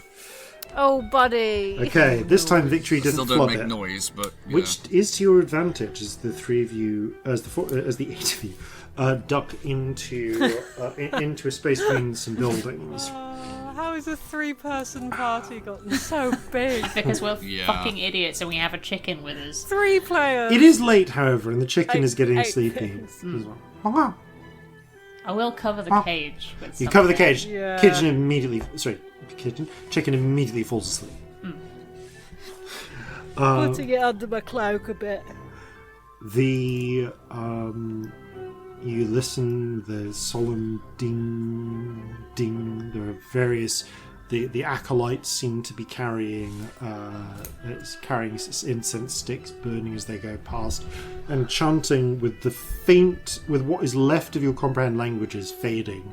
You hear them chanting the names of 6 people, presumably the Devas, and their accomplishments. And then they pass. You are not seen. Ugh. That was nerve-wracking. She said find a hiding place and stay there for 15 minutes, didn't she? Well, someone Oh seems to yeah. find one. That sounds like a Is good this a shout. hiding place? Can we hide here? I think it'll do. Yeah, it's something, isn't it? There's a tense 5 minutes. 10. Then the bell sounds If we're again. hiding for 15, can I recast comprehend languages? Sure. Ding ding ding ding ding ding ding ding ding. And you're peering out. You see there's now the distant hubbub, a distant hubbub sounding in different parts. that sounds like a hubbub. I think And that's you our see cue. the silvery light breached with a dull orange glow in places. Oh, fuck. This is hotted up fast. Shall we get on with it? Yeah. Yeah, that looks like a distraction to me.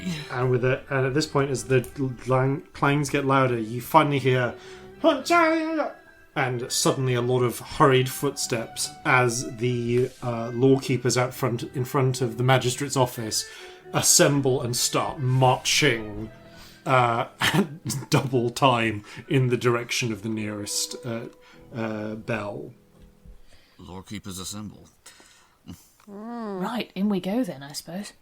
Okay. Yep. Let's be very careful and look for all sorts of traps and things. Yes.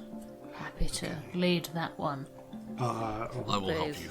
You run. I mean, you make your way up the fine stone path toward between the beautifully manicured garden up to a pair of huge bronze doors. Again, sort of like, I do mean huge. They are like 30 foot tall. But they do as well come with some like 10-foot tall doors, little doors below. Doors for all sizes, I approve. Yeah, considerate. I'm assuming it's going to be locked. Let's see if there's any extra protection though. Okay, do an investigation check. Can I peer into the ethereal? Yes. That is... Hang on. I've forgotten all my skills. I don't know what's wrong with me. That is a 25. Okay, 25. Nice.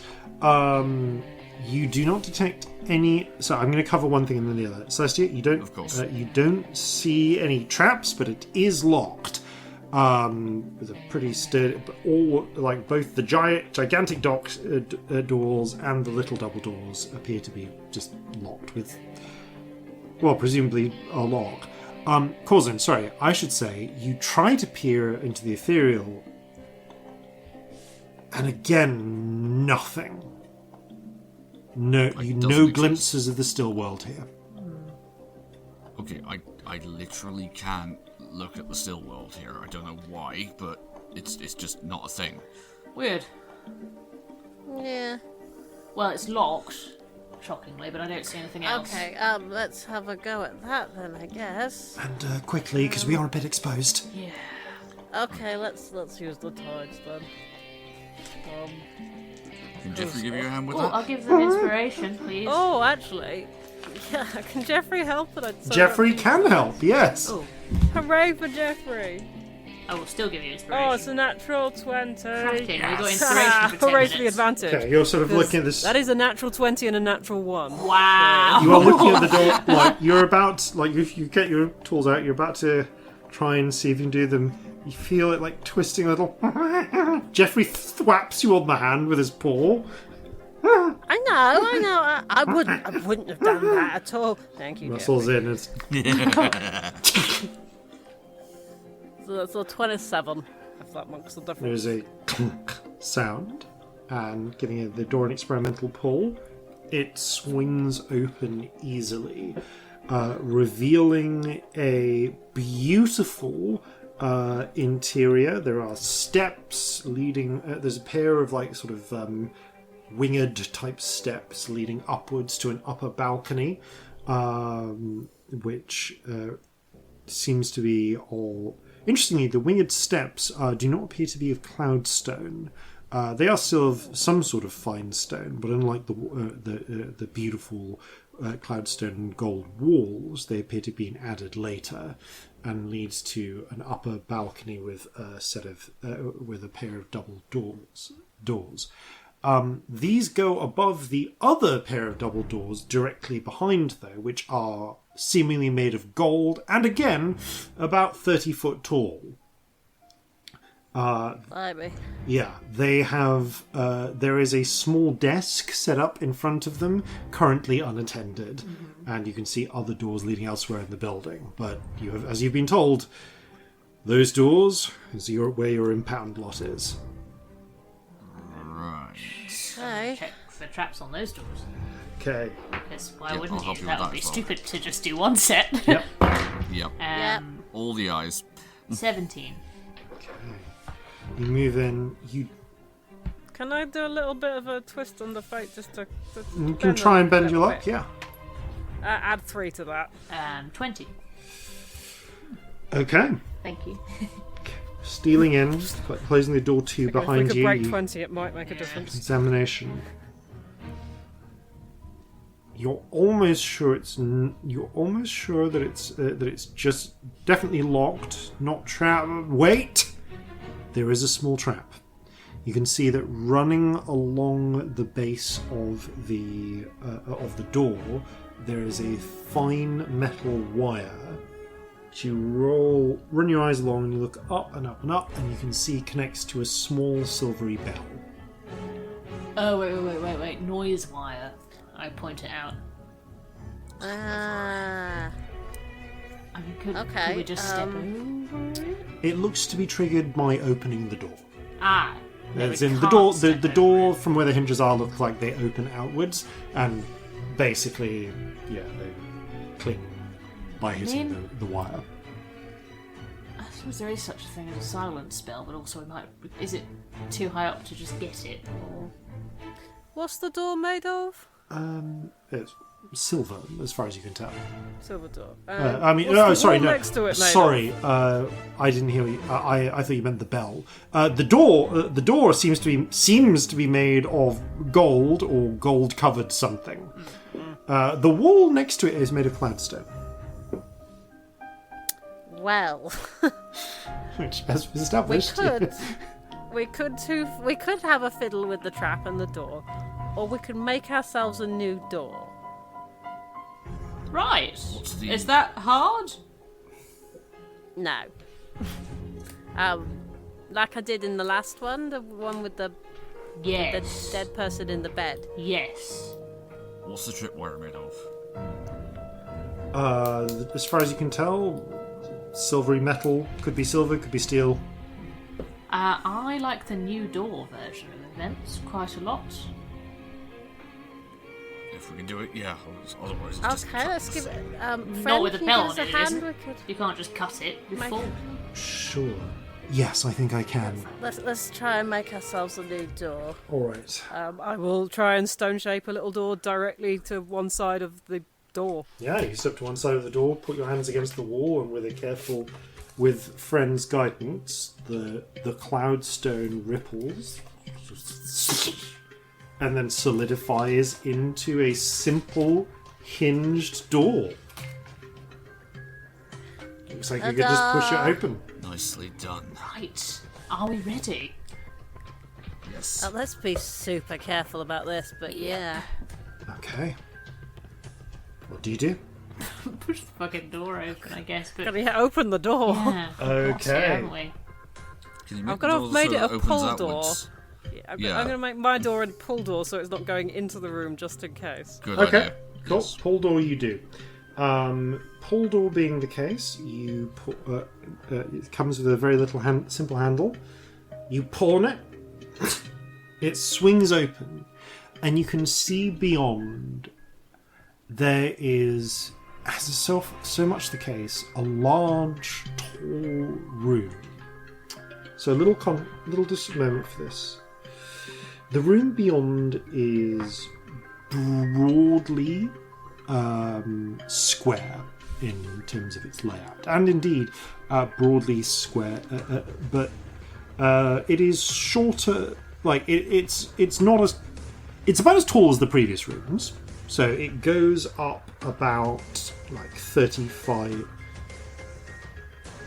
for height, actually. Yeah, so it goes up about 30 feet. I'm going to say tall because it matches up where the doors were.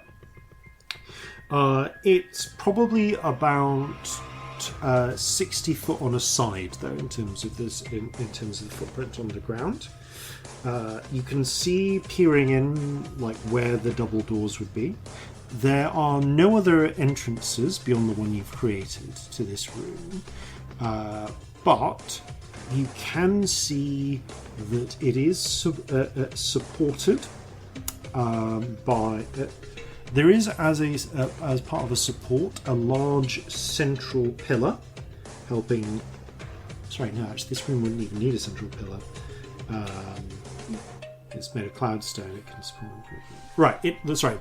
The ceiling of this room is slightly arched to support the weight.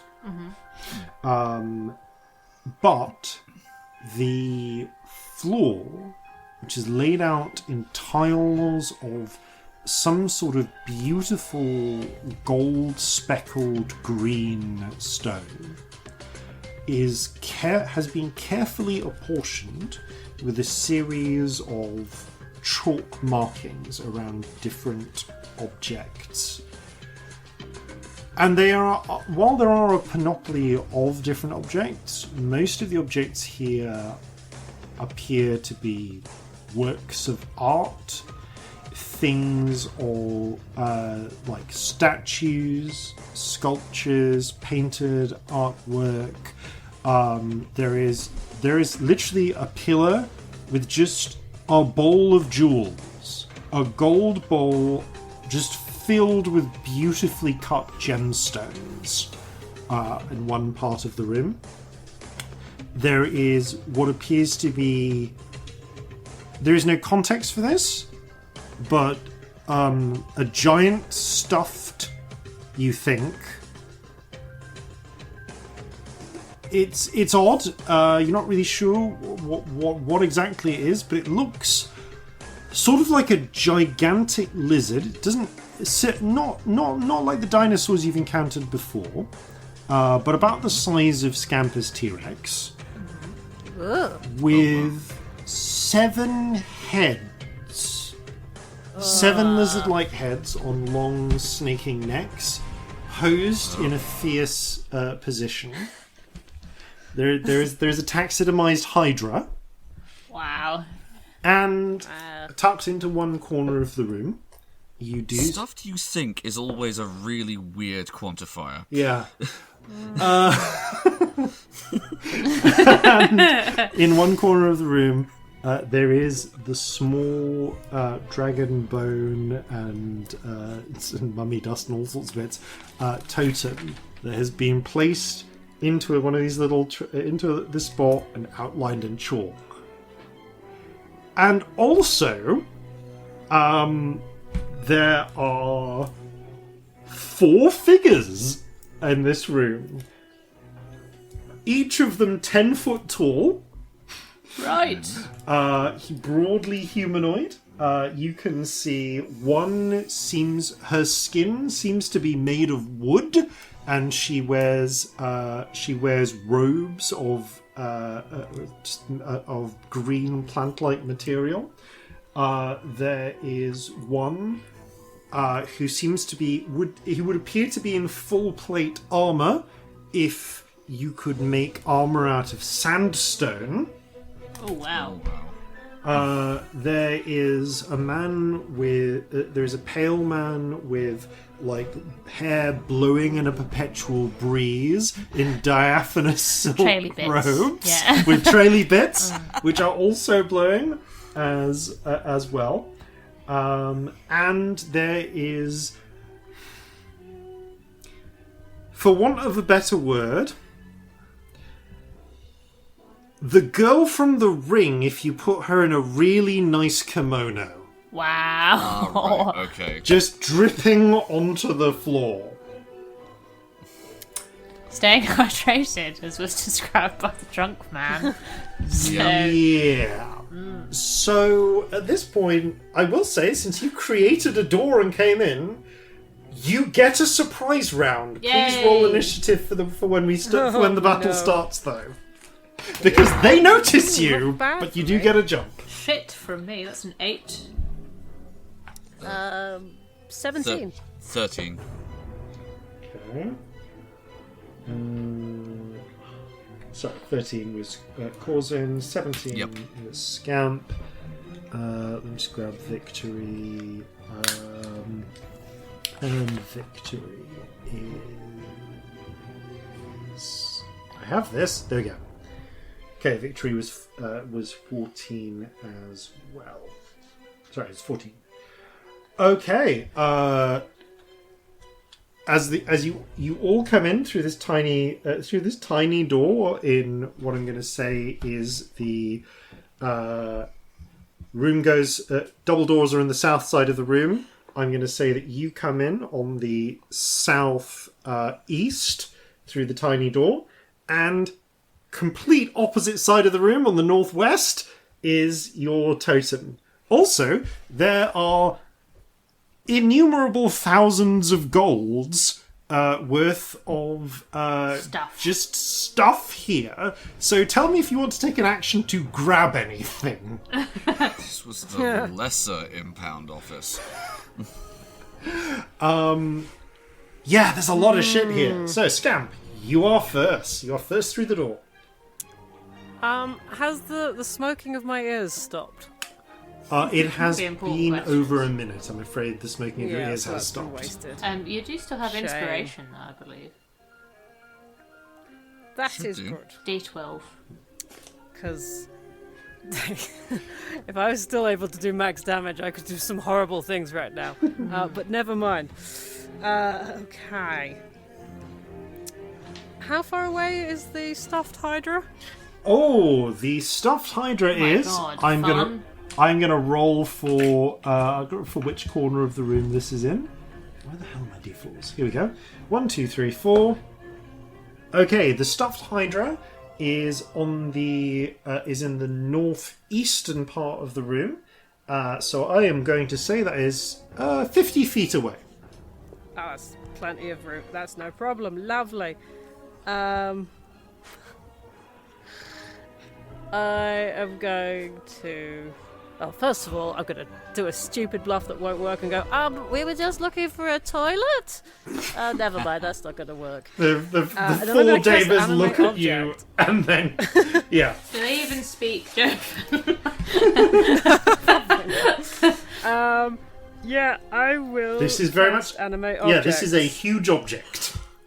Yep, I can do a huge object. How many do I get? I get... Where's the thing? I forgot, lost my place. Yeah, can't do larger than huge. Count as 8. Okay, are there any small things around as well that would be fun to animate? There are numerous small things. How Anything many? pointy? Anything pointy. Okay, I'm going to say that there are... yes, there is a rack. In fact, actually, no. You roll a luck check for me, please. Okay. 8. Oh, How pointy is the totem? The totem How big is the totem? The totem itself is a medium object. Oh, Is a right. medium Never mind. object. Don't worry. I'd have to... But it is pointy. It is a pyramid on top.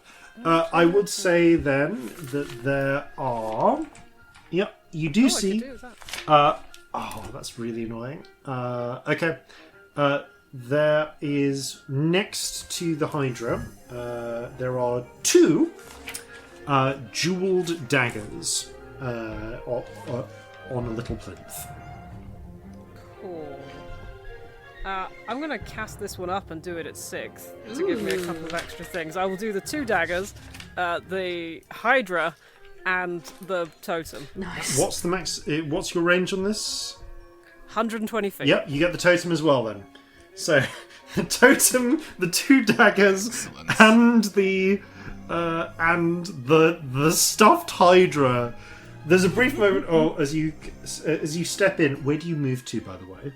Or are you just staying at the entrance at this tiny doorway? I think I'm going to stand behind, in the doorway, Okay. pretty much, well, to the side and just peering in. Okay. Ow, no. You peer in, you cast, and there is a sudden surge of magic as the Hydra suddenly cracks all 7 of its heads in a kind of jerky, not quite natural way, like an inexperienced puppeteer is moving it. Although if you want to make have to be non-magical objects. Can I do the totem? That's going to be a magical object, isn't it? Oh, yes, if it specifically says non-magical, you can't do the Yeah. totem, because the totem is very much a magical object. Yeah. Never mind. Fair enough. But I'll just do it at 5th then if I can't get the totem cool. as well. All right. So the the two jeweled daggers flip up into the air, and the Hydra clicks its many necks and twists. And you know what? Actually, make a perform check, please. Cool, okay. It's a 7. It's really bad. Yeah, Got the inspiration. Hydra moves. I do, actually. Sod it. Let's add the inspiration to that. Is it a D12? Yeah. As funny as that'll Okay, be. well that's 13 then. It's slightly better.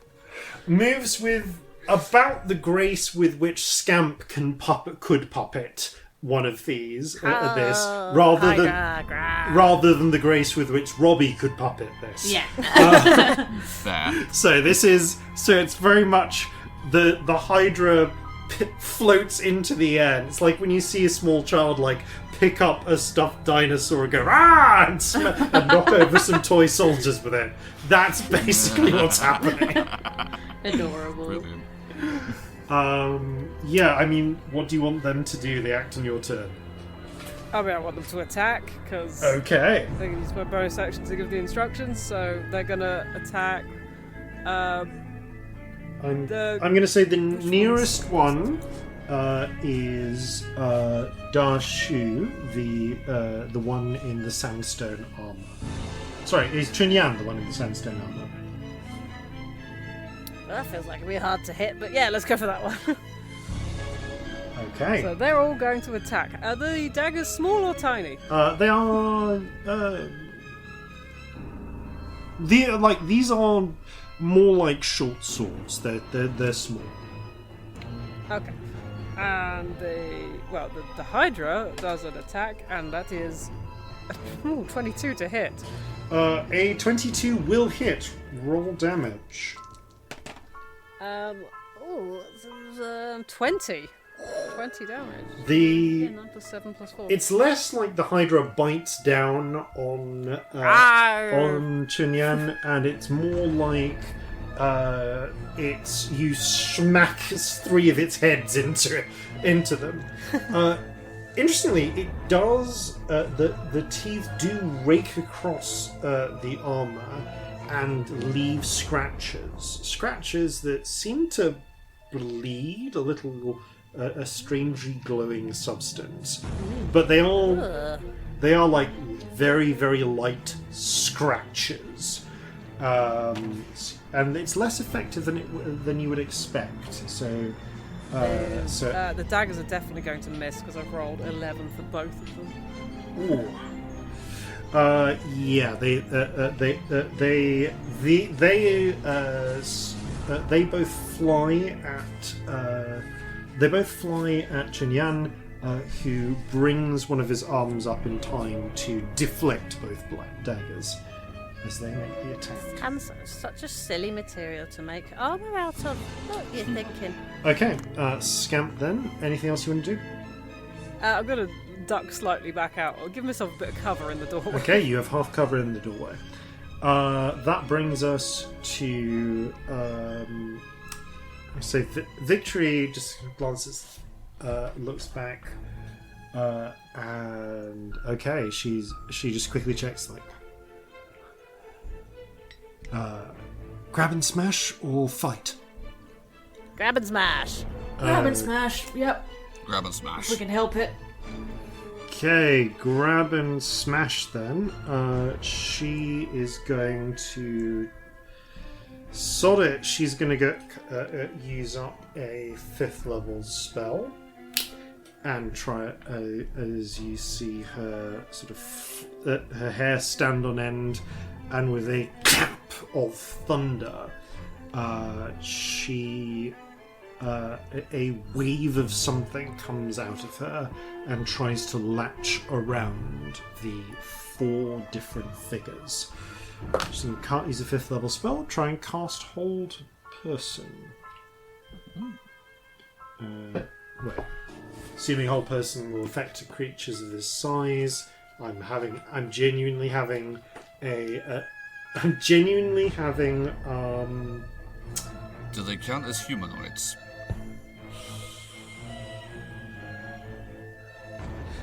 Technically, no. These aren't humanoid for the purposes of this spell. Ooh, boo. Okay. I think that she knows the limits of her own spells. So instead, what she is going to do is... Fuck it. Actually, I think she's just going to... she can see that right now they're all arranged in a nice little square. So she's going to step in 15 feet and position herself so that Chunyan and Dashu are in a line, and she claps her hands together and Hadouken style casts lightning. Nice. And as a bonus action, will then immediately jump backwards 10 feet and escape, and before heading back out of the door. So that is 2 saves for them. Yeah. Oh, with 1 success, but 1 takes both. So this. What the hell does she roll? She just rolled that. So it's 8d6, isn't it? It is. Right Yes. on that spell once. Yes, it is. Okay, 28 damage to one, 14 to the other. Okay, so her strike against Dashu catches the woody Deva by surprise, and although and actually gets her straight in the chest, knocking her backwards and down, and just straight flatten her back. Chunyan, already under attack, manages to deflect the lightning like he's parrying a blow. But it does seem to slightly crack the armor again. He's, if perhaps lightly wounded at best, might be the best way to look at it. Dashu just seems to extend vines around her and pushes herself back up into place. There is the green dress she's worn is torn, and some of the bark is a little charred, but she's clearly got quite a lot of fight left in her. Okay, that's the end of victories go. Corzin. Okay, Corzin, looking around the doorway, how far away are these 4 figures from him currently? Okay, Dashu is 20 feet into the room. Okay. Chunyan is 40 feet in. Same distance for Kosho, the sort of breezy looking one, and Ringu and Luolio is on the far side of the room, so she's probably close to 60 feet from Corzin and directly in front of the pyramid totem. Okay. It's actually helpful for my turn, thank you. I'm gonna start with a bonus action, Go for it. which is new spell, haven't cast before. Ooh. I'm going to gesture to the ambivalent octopus, who is going to, with one of its tentacles, make just sort of like a slicing motion in the air. There is a tiny little slit appears in the air. It forces one of its tentacles through, and the tentacle appears elsewhere in the room through a similar slit and grabs hold of Kosho, or at least that's the hope. I'm casting Grasping Vine. Nice. Okay, so Kosho, the windy one, like frowns, and you see. They need to make a dexterity saving throw, or be pulled 20 feet directly toward the vine. The vine I'm going to place 30 feet away from me. I will say to the side of the room, so I can just basically pull him out of the way. Okay, you basically then, it's kind of like halfway along the route. So it's kind of, it almost comes out of the double doors on the south side. Sure, okay, that works. The tentacle swishes out. Kosho immediately just flies straight into the air, just straight up 10 feet. His billowing clothes around him to evade it. Natural 19 on the save. Right. Okay. Any effects on a miss or? No, but it remains for up to a minute, so I Cool. can try that again at some point. Keep sustaining But that. what I am going to do with my main action is use Hunter's Sense, Okay. whereby I can gaze into the into the being of a creature and discern magical vulnerabilities, immunities, resistances, and other means to hurt it. If it's immune to divination magic, it doesn't work, but if it isn't, then I know its immunities, resistances, or vulnerabilities. Okay. Which one of the 4 do you want to look at? I'll go with Kosho as well. Okay, Kosho. Staring at Kosho, then, you can see. All right, Kosho in particular, you get an immediate sense of the reckoning of this figure. You feel that this figure will not be harmed. So this figure is not easily harmed by mundane weapons. Okay. Their body will resist such attacks. Similarly, attacks that are based in light, similar to those that you remember when you first encountered the ambivalent octopus. It was wielding 8 blades of light. Such radiant attacks, similarly, are less effective against it. I actually forgot about this, but worth noting. You get a sense that he is resistant to spells and magic. Full stop. Like he is like a degree of general magic resistance. By anything. No, but rather he has a greater ability to throw off spell effects. Not like spell damage. Basically, he has advantage on saving throws against spells specifically and magical effects. Tough against spells, no mundane weapons, and anything holy. And further to that, you sense he has limitless vigor. Nothing will ever exhaust him. He knows no fear, and charm magic will not chain or sway his mind. Can't be charmed, can't be exhausted, or easily frightened. Do you say this?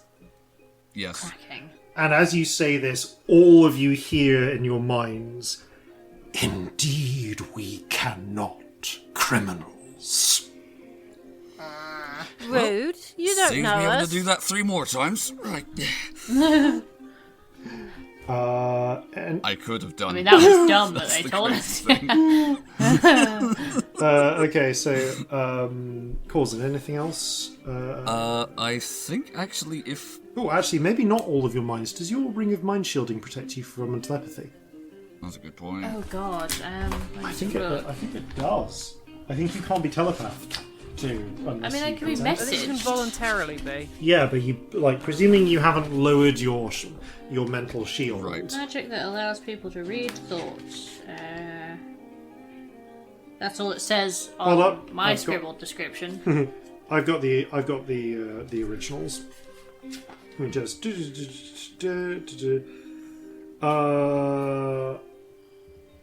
Yeah, you can only be telepathically communicated with it if you allow it.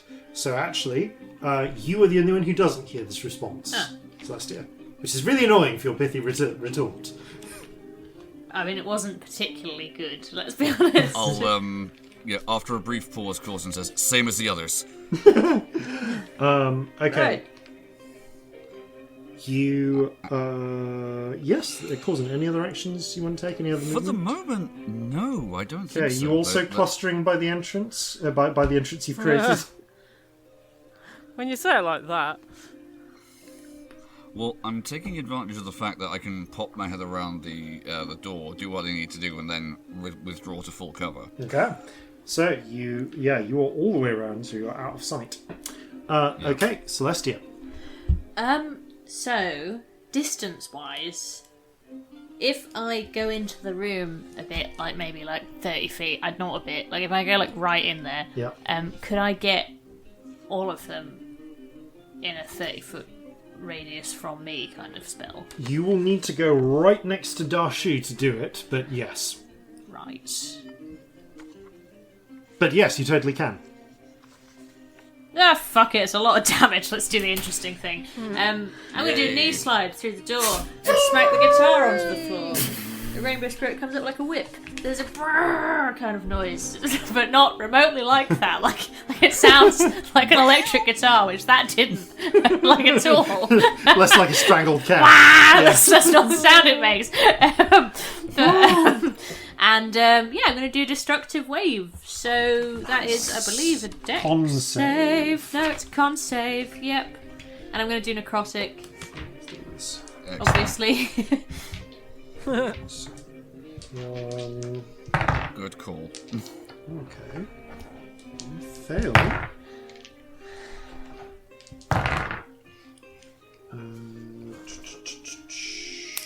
Con base. What's your DC? 18. That is 18. Okay. I have a reaction. Oh, sorry. You have a reaction. You can react. Do it. Yes. I mean, you don't need to roll it. That will drop it below 18. So. But what if I roll a 0 on the D? It just lands on its point and just you can't move it. Yeah. Okay. I'd call that a 5. Same, actually. I would argue that was a 5. Yes. Two of these take the full damage. So this is Thunder, arbitrarily. 11, 16, 18, 20 damage on the Thunder. And this is Necrotic. The Necrotic's real good, honestly. 10, 14, 20, 25. 45 total? Yes. Okay, so how does that become? Cool. Alright, so as you snipe in, you strum your guitar, the lancing dark multicoloured cracks spread through the room. The ones who get the worst of it are actually the ones who've already been caught in the crossfire. So Chunyan, you see the lancers crack through his armour, breaking them in places, and a sort of golden light starting to break out here and there, where you actually leave a massive crack down one arm, and it's like there is a glowing fluid, but there's also just like, you know, when you see God rays through a forest. Oh, cool. Coming out of his arm. It's really cool. Excellent. So let's do that as well. So that'd be he's moderately wounded by this at this stage. Like, it's not looking serious. It's not at death's door, but it's not looking great either. Darshu similarly takes a blast. This time, one of the lancers goes through her cheek and out, and you see a sort of again light coming through, but this time it's dappled like light through forest branches, and she seems to be leaking sap from the wound and from several others scars and breaches across her body. They're looking pretty pissed off about that. I'm going to stand up for my knee slide, and as I do, you know how Destructive Wave kind of makes rainbow cracks, as we've discussed. Yeah. So all the rainbow from the cracks sort of shoots back towards me, like it comes, like the energy of it comes in. Yeah. The veins glow up, the eyes glow up, the hair's like super wild, look super hot, rainbow and glowing, and I'm gonna invoke Unbreakable Majesty. So it's now a DC 18 Charisma check to Charisma save. Is it a save or a check? One of them to hit me. Okay. Because I'm right next to one of them, so that felt sensible. Yeah, no, it's a really good show. Very good Oh, one. I've just written DC 18 charisma. Why am I like this? I'll look it up for you. So Kosho again dips to the side, avoiding the worst of the attack, just flying like he's hanging in midair. Loliu, I should say, however, just takes it, and the cracks seem to vanish into her. Like she ripples a little, hair over her face, Ringu style. Oh, gross. And she says, with a gurgling sort of voice, "My turn." And Charisma save. charisma save. In an instant, she is in front of Celestia. Is that teleport? Doesn't look like... No, there's a brief moment where we almost see an after image. It's like she's just really fucking fast. Okay. It's Is like- it a magical effect? Your sense is that she's really fucking fast. Okay, so like mundanely fast. But okay, with fine. the creepiness of the girl from The Ring. Yep. Okay. No, it's just I had a thing. If it was magic. No, it's not a thing that your magic can interrupt. She's just real fucking fast. Okay, save. Yes, she makes that save. Yeah, it doesn't say anything about people being immune to charm, like not being affected by it. I don't think it's a charm, so it should affect these guys. Yeah. Yeah, she reaches. You see just the hint of a smile from under her long dripping hair, and she, with terrible speed, reaches both of her hands forward and thrusts them at your face. Ew. So 2 attacks. Does it feel gross? You don't stick around long enough to find out. You duck out of the way of both of them as she rolls astonishingly badly. Oh no, thank you, Leota from Celestia. But so you do manage to avoid. Her attacks. The next up is Darshu, who is basically flanking you at this point on the other side of Lilium, as the cracked sort of wood-like woman turns, fixes you with a scowl. You can see she's like, although her skin is a bit wood-like, she actually has like green eyeshadow as well that really complements. Very the look. nice. Yeah. Instead of just like attacking in the same way though, she draws her hand in the air, and 5 spines of wood appear, growing out of her hand and fill with leaves in between, that knit into the form of like a sort of rattan fan. And she flicks at you with it. 2 more attacks. 15? Nope. It's alright. 17. Yep. Cool. Both of those hit. As she slashes once with the fan and then again. Right. Do you... what damage types are you resistant to? Lightning. I think that's it. Yep, that's it. Okay, so you, from the 2... She just slashes you twice with the fan, just like little... And you just feel slight nicks from them. So you take... 8... 14 points of slashing damage. Mm-hmm. And then you feel an itching, burning sensation as out of the 2 little cuts she leaves on you, the same dappled green light begins to blaze out of your tiny injuries. So it's time to take some extra damage. 1, 2, 3. This is many dice. This is many dice. Many dice. So from the first slash, you also take 24 points of radiant damage. And then from the second, you take an additional 26 points of radiant damage. Yep. Goodbye. We need to leave. As Celestia's skin begins to burn and crisp around the sunlight bursting out of her skin. I'm down. Goodbye. You see Celestia shudder for a moment and then crumple to the ground. Well. Dashu turns and looks at you, Scamp, and it's your turn. Oh dear. Bye. I wasn't at full hit points going into this.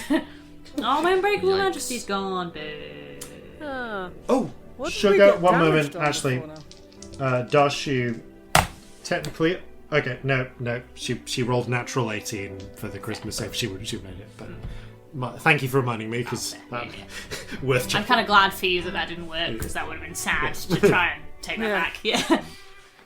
Okay. How far away is my Hydra from the beacon?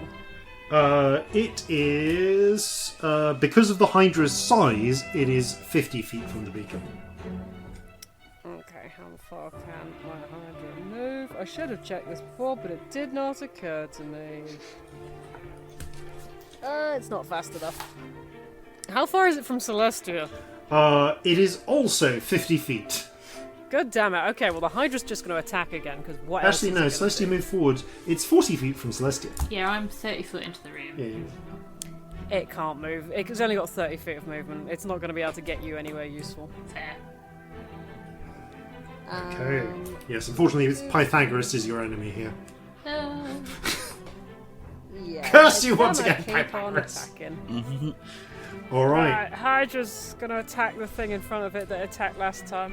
Okay, that is Chinyan. That's going to probably miss. That's a 13. 13 does. It smacks into Chinyan, and the Deva of Pure Rock casts it aside. And the daggers are going to do the same thing, or at least try to. One of them is going to do the same thing and miss, and the other one hopefully will hit. That's a 20-something. 23. It does! Roll damage. 23. That is the right dice. That's a whole 4. This was a very useful bonus action I've had here. Oh, well, it lightly scratches Chunyan's armor again. It's not super effective. It's not super effective. I haven't played Pokemon in a very long time. Scamp. Yeah, what the hell is useful? Why is everything concentration? I feel ya. Constant issue for me. Yep. Actually, now the Hydra's attacked, it might as well start moving towards the beacon, because it can pick it up eventually. So it's got 30 feet. It will get 30 feet towards the beacon. I mean, Hopefully we'll Chunyan will take an attack of opportunity because why the hell Oh not? no! What a shame. My poor. I'm so Yeah, invested in. the heart. Like, just in case it's enough. What's the maximum number of hit points the Hydra has? As a 80. Yeah. Okay. Chunyan does reach out with his hand and as if and a sword, sort of a sword of some sort of dark metal, vaguely like steel, appears in it. He slashes at the Hydra, leaves a gaping wound. Some of the stuffing comes out. Definitely damaged the resale value of that giant taxidermized Hydra. But yes, the Hydra is now much closer to the.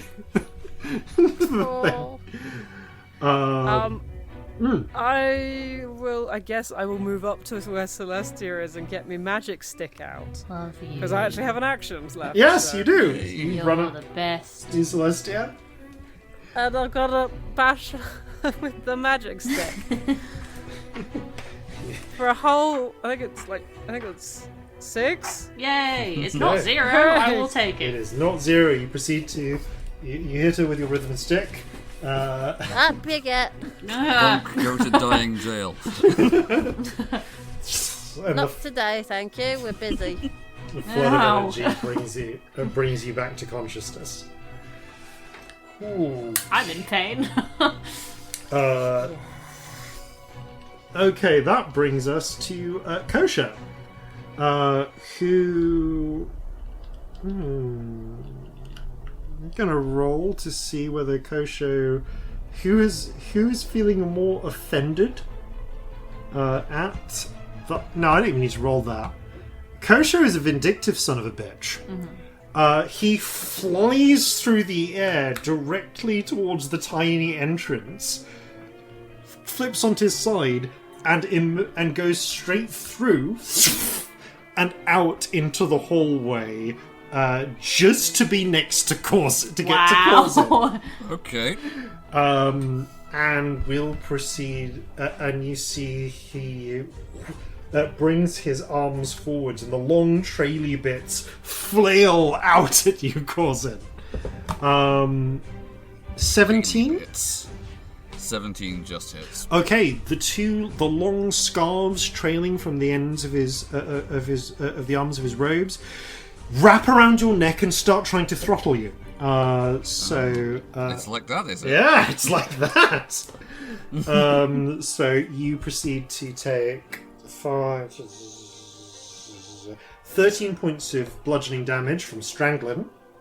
13, got it. And then but it's not just that.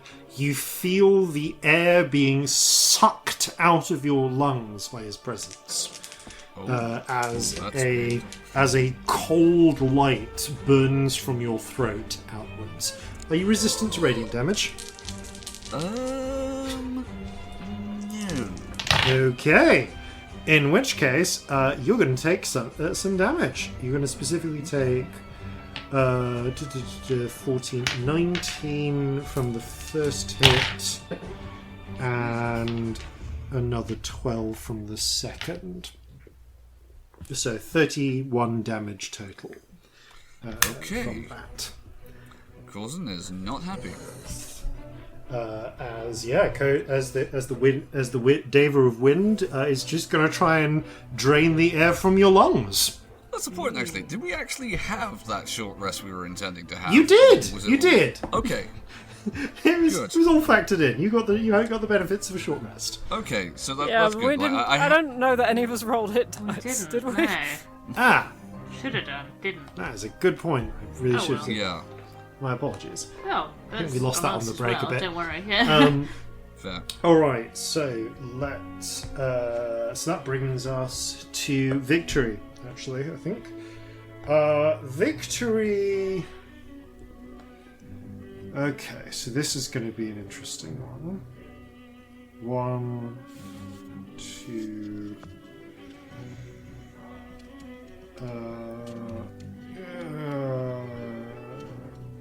No, you are all in the building. She should not cast that spell.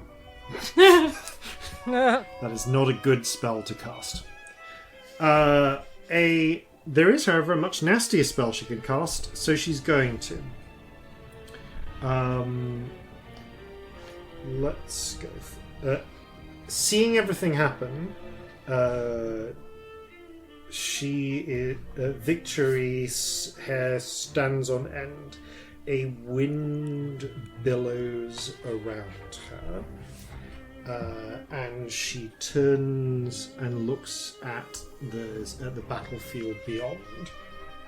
Right, this needs to be super, super, super careful. No, she's not going to do that because that would block your view of the pillar. All right, fuck it. Gasping Vine disappears. Air, but still, hair flows on end. Her eyes fill with lightning. She steps into the room, and actually, because of the way I've drawn it, there is a neat line in between Liu, Chunyan, and Do Shu. So, lightning bolt. As she casts again. Save. Ugh, save. That resistance to magic is a real bastard. But they do all. All three of them manage to avoid the worst of it. Again, Liu just like absorbing the blast rather than moving. But it is some damage at least. So just quickly adjusting for that. Chunyan, it is worth noting, however, his armor is cracked further by the strike, and it does look as if he is now beginning to glow with light from multiple points. This has taken a serious toll on him. And he is looking askance at the situation. That's victory's go. Corzin. Okay, I think Corzin is restrained. No! Interestingly, Kosho's strangling of you is about as effective as silk wrappings would be, backed up by the wind. He's trying to pull the air out of your lungs and strangle you, but you feel like you could brush them aside with your arm. And you can, and do, if you want. Then I shall definitely Yes. do so. Am I... I take it down. I'm in melee with him. You are very much in melee with him. Right. I will douse my weapons with Ashwinder Venom and hack away at him with the scimitars. Okay, go for it. Well, the swords. Okay, first attack. Natural one, but lucky. The only way is up, folks. That's 14. 14. You try and swipe up with Riptide. It flies out of your hand, spins up, and you catch it again before instead of dropping it. But unbalanced as this swing is, as you see that Kosho just leans back out of the way, avoiding The it. old sword toss. Yeah. Okay. You hear a thought in your mind. Flashy. Okay. Second attack. That is okay. That is a 29. Yeah, that'll hit. Okay. That is 12 points of slashing damage and a further 1 point of fire damage, assuming that they're vulnerable to that. Indeed, actually, as you slash, the main effect is that the main effect is that Kosho's beautiful, delicate robes just catch fire, and although a quick burst of wind from him puts them out, you see he just looked pissed at the fact that you've now left a stain on his outfit. He's downright incensed. Okay, and final attack. That is going to be a 28. That also hits. Okay. Okay, that is 11 slashing damage with a further 3 fire damage. Nicely done. This time, he spins out of the way, but you catch him on the leg.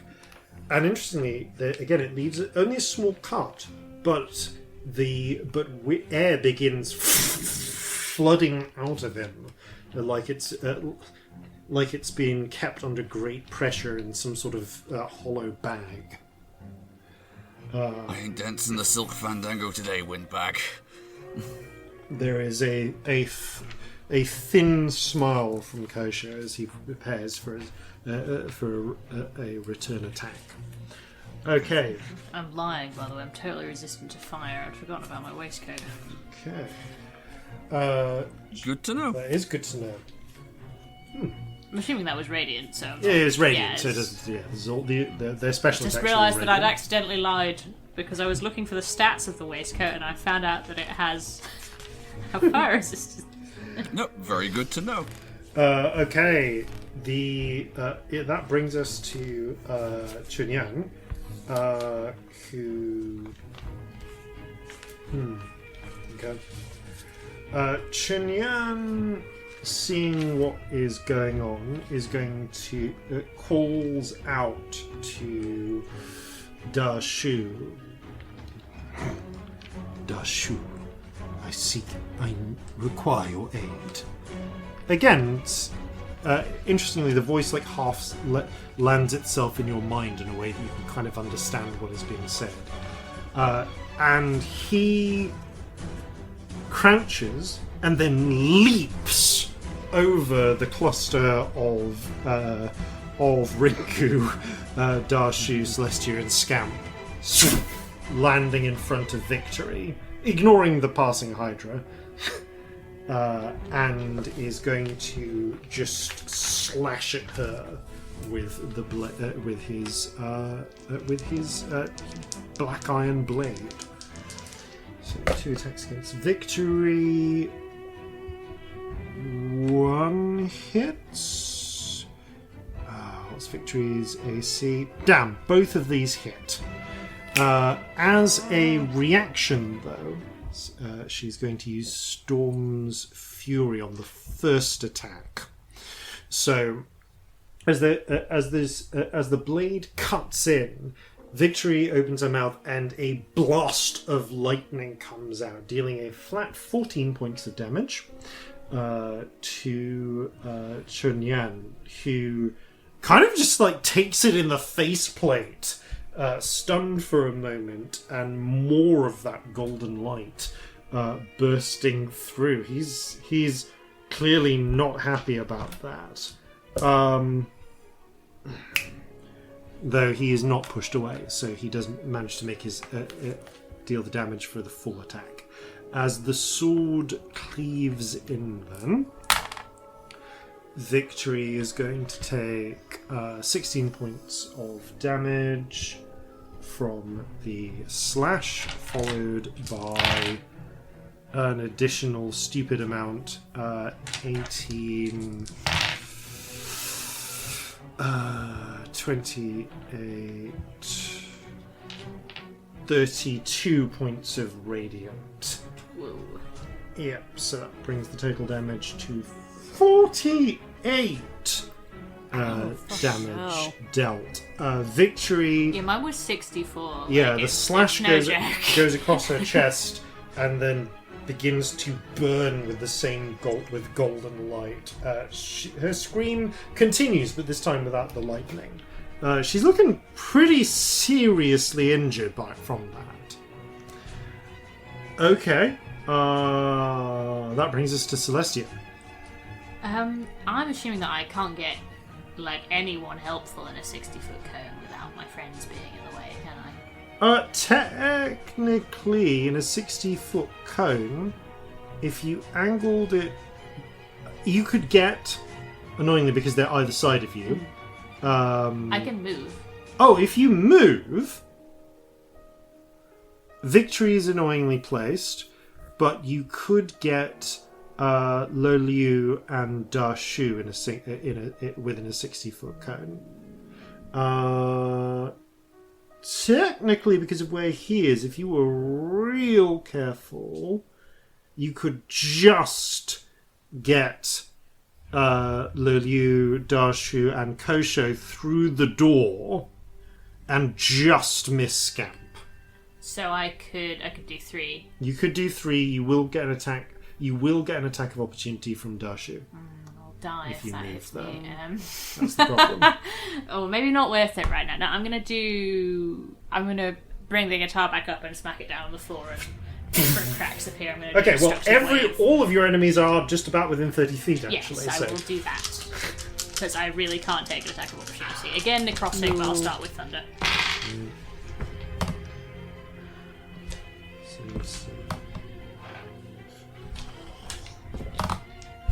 Oh.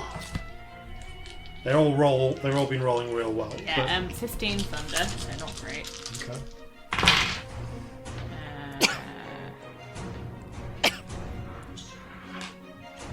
And 19 necrotic, so again, not amazing actually. Okay, still 34, 17. Okay, the bolts of power blast out. This time they're more prepared. They know what's coming, so they each of them deflect or dodge in different ways. Apart from Loliu again, who again just like body ripples and just takes it. Takes it like a champ.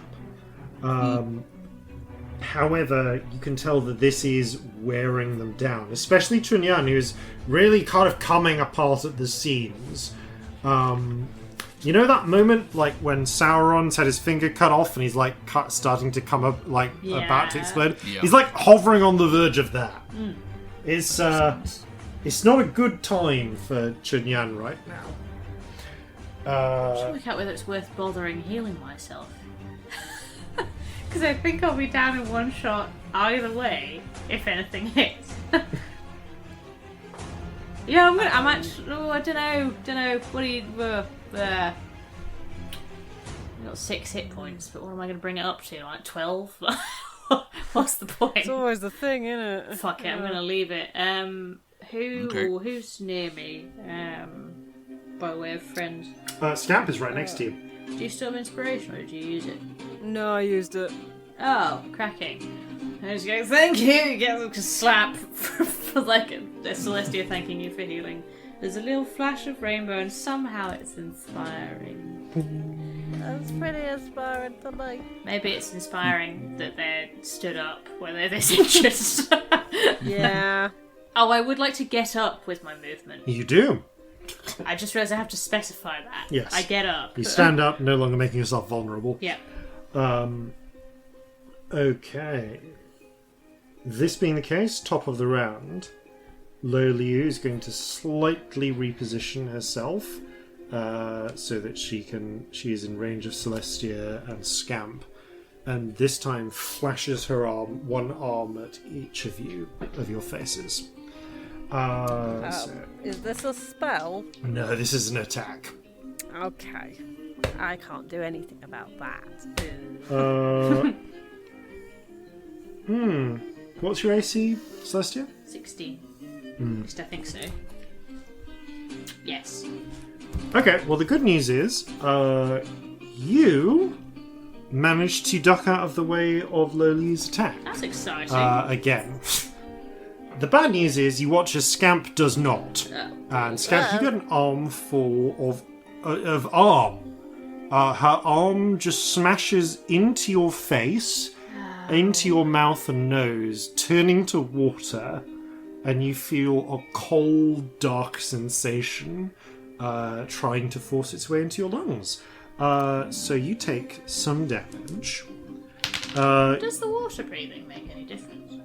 That's the point. You can breathe fine. The force is bad. But the cold, but the it's like a strain. But it's a strange sensation nonetheless. You see through the rippling of Loliu's arm, there is actually like the dim flicker of light, like when you're underwater and you can just see the surface sunlight rippling from far above, getting further away. So you take 10 points of bludgeoning damage from being smushed in the face, Scamp, and then you also take 14 points of radiant damage. Okay. This does not affect your ability to speak. You're able to pull your face out of her hand when it's your turn to act.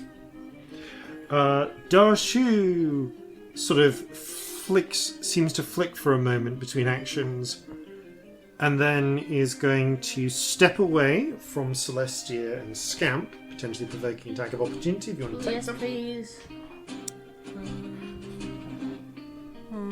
How badly injured was this one? Like Chunyan, she's pretty seriously injured. Anything? What can you do for attacks of opportunities? You can't do spells, can you? Not unless you're a warcaster. Cantrips, I think. not. You can punch, you can stab, you can use your rapier. Yeah. Use the rapier I never use. Go for it. Do it. I don't You even might know hit. what the attack is off the top of my head. It's your Dex plus proficiency. Cool, yeah. Natural I'm one. gonna, yeah, I'm gonna do a 1, and I can use a spell because I've got Warcaster. So I've got oh, this is a bad idea. Sorry, Yeah, I'm I'm gonna try. stumbling around bleeding and I get a sword out. It's not a good idea. No, roll damage. What's the damage on my rapier? It's D8 plus your dexterity. God, help. Oh, it's really good.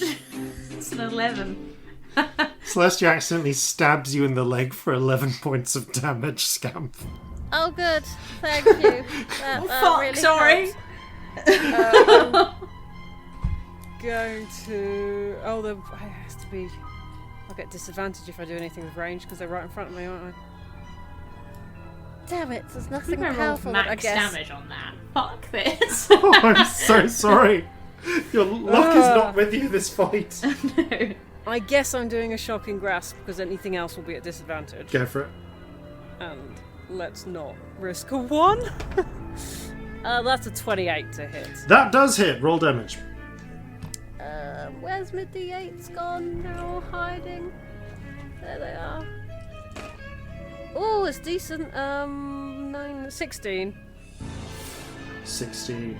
Okay. The lightning crackles across her flesh, opening more of these strange wounds.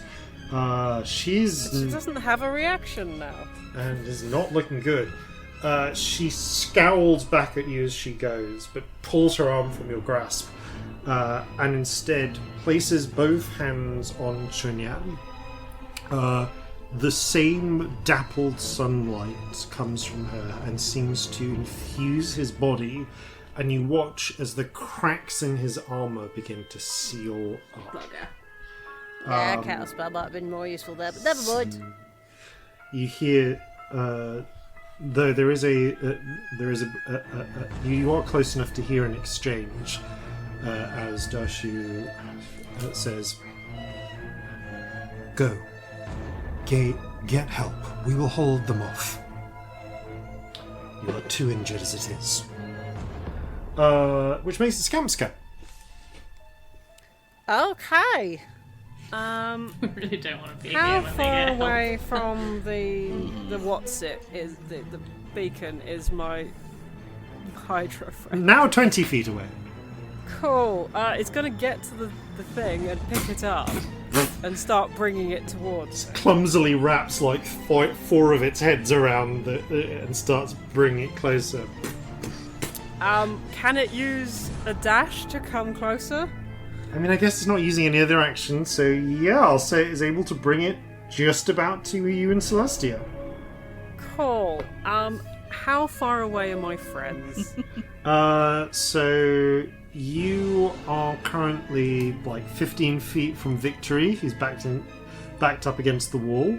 And you would guess you're about 20 feet from Corzin if Corzin hasn't moved, but Corzin isn't actually in your line of sight because he ducked out behind the door Yeah. and has full cover outside, from everyone right. else. Can I get to be 10 feet from Victory, the Hydra, and Celestia? Is that possible?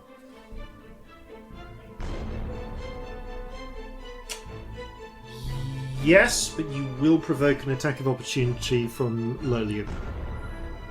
That's fine. Okay, and she's gonna take it. And boy, does she! Concentration. I should have done a concentration check before, and I didn't. Concentration's fine. Okay, well, as you step by, she again, tries, as you try and pull yourself out, she tries to take more, she holds onto your throat from the inside as you pull yourself away, dragging a little more of your life force after her. So you take 8 points of bludgeoning from the violence of pulling her arm out of your mouth and throat. and an additional, not that bad, all said and done, 10 points of radiant damage. Okay. And you do manage. Concentration. Fine. And you do get into position. Cool. Corzin, I need you within 10 feet, please. I think it's time we left. Fair. Okay. You're going to hold an action? Hold an action. Okay. Kojo is going to continue. Kojo looks at the burnt bit of his sleeve, at the slash where wind is like gusting out of him. You will pay for that, mortal. And is just going to, and this time is going to dive at you, Corzin,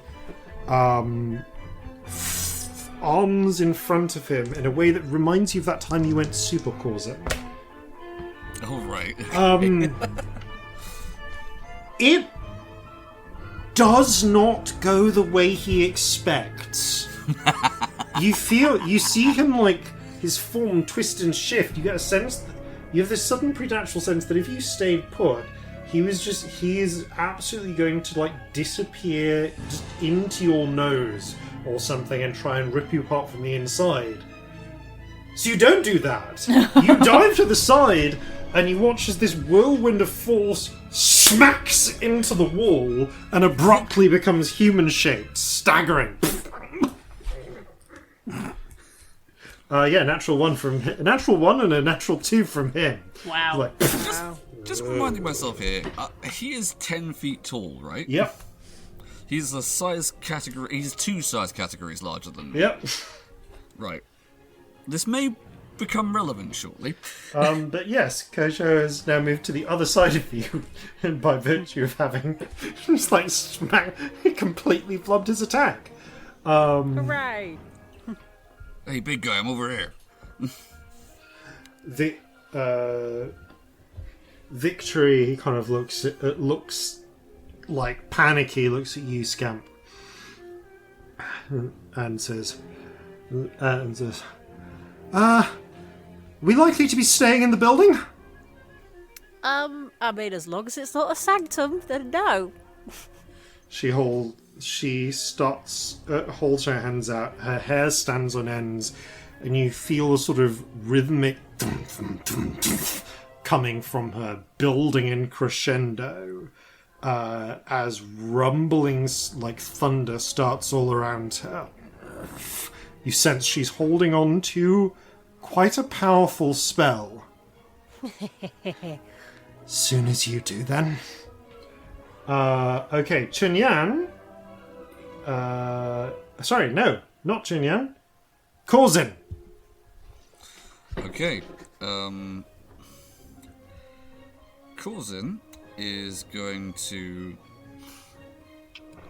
as a bonus action, cast Ensnaring Strike on Chogu, and it's going to attack. Oh, I'll just double check that.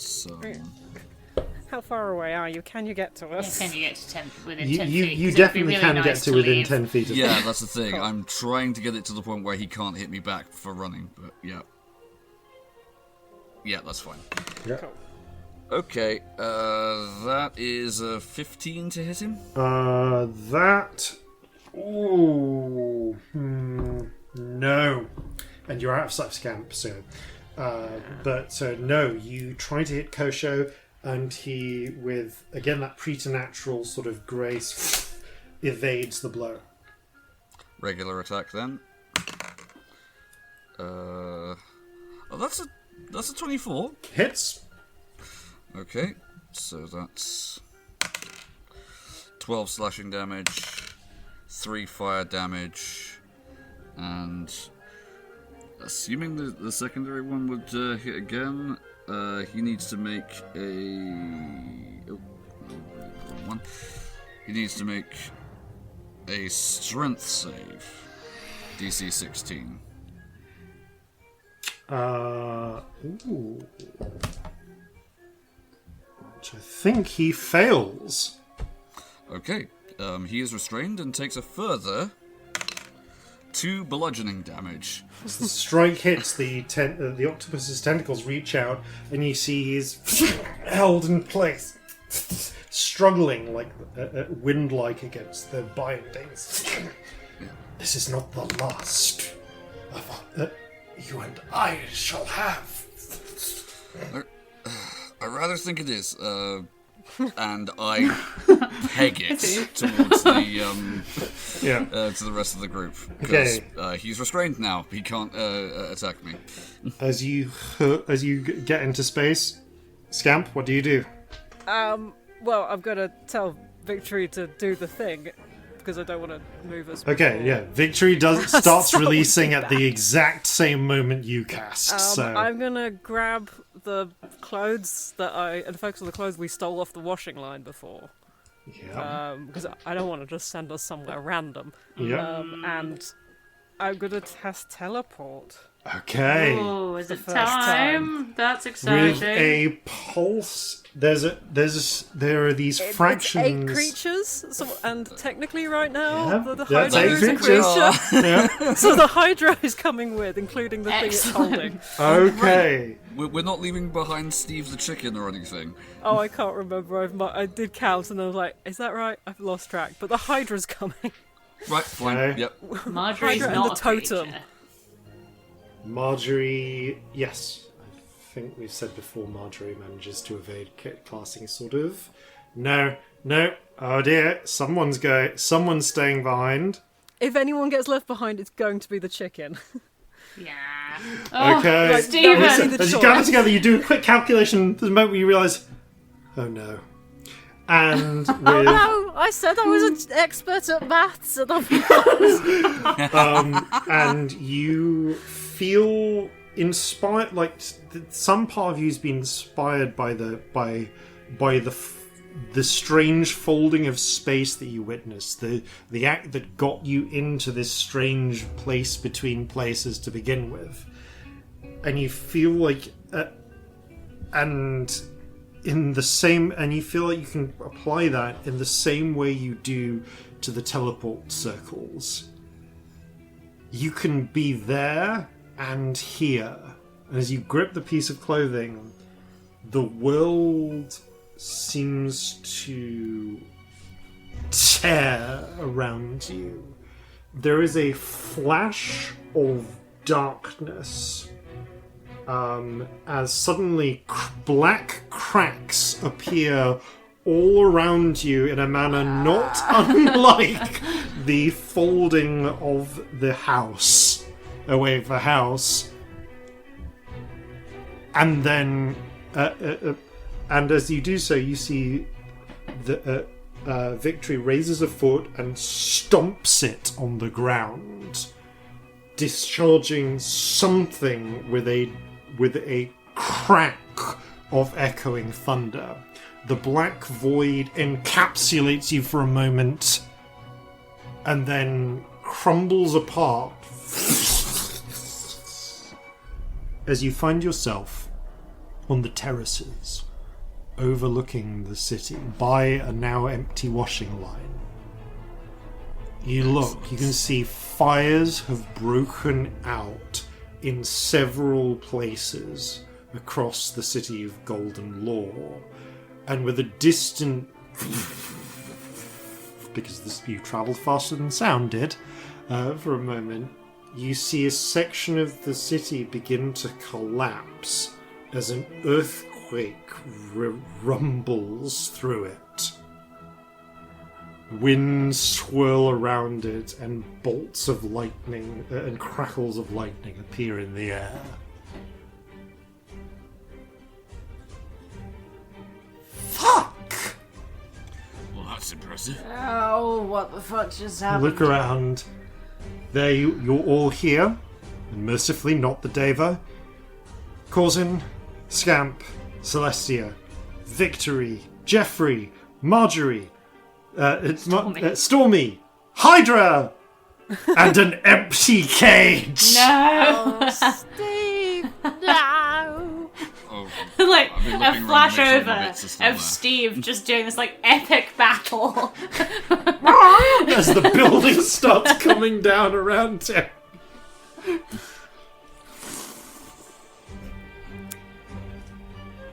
Well, I think that concludes our chicken experiment, doesn't it? Really? I don't think it had a soul. Yeah, With evil. okay. It counted as a person or a creature, didn't it?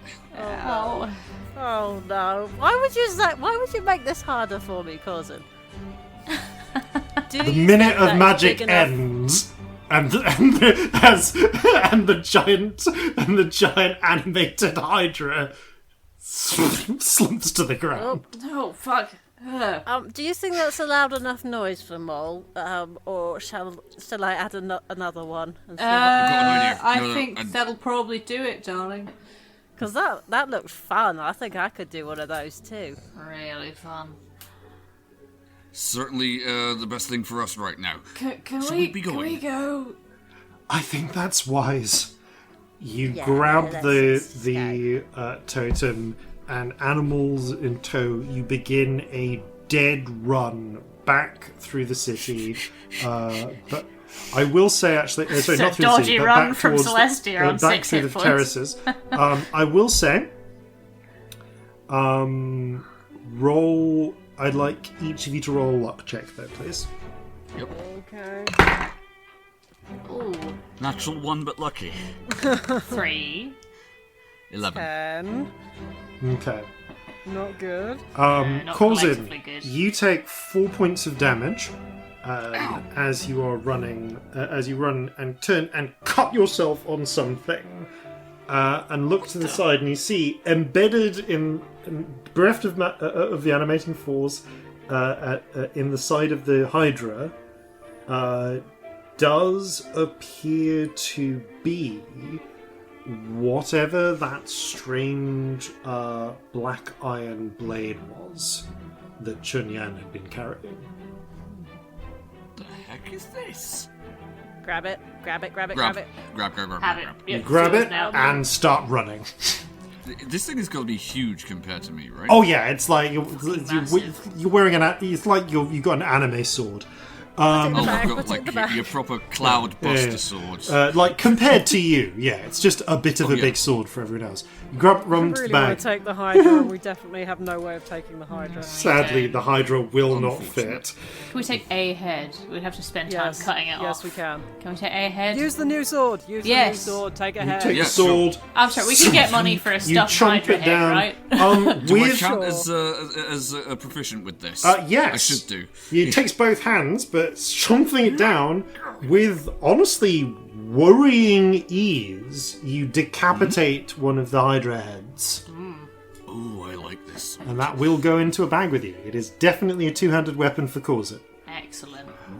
I mean, we can either get money for it or mount it on the captain's wall. Either way, it's great as far as I'm concerned. And with I want that, to make you- it into a hat.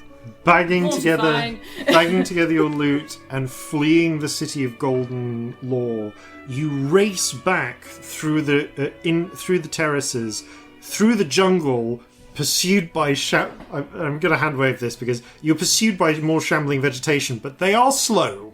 They are Just slower piss than off you the can all bushes. run. No, shut Why up. did I Go not away. grab Rustle, anything rustle, from the rustle. damn house? I brought literally anything from the house. And Oh, I literally have something on me. I have the But I moth didn't cloak. I mean, I have the grabbed armor, but I me. don't know if that would count quite. you I was don't look- know. All you know is it worked there. And Next time, I'm grabbing a spoon.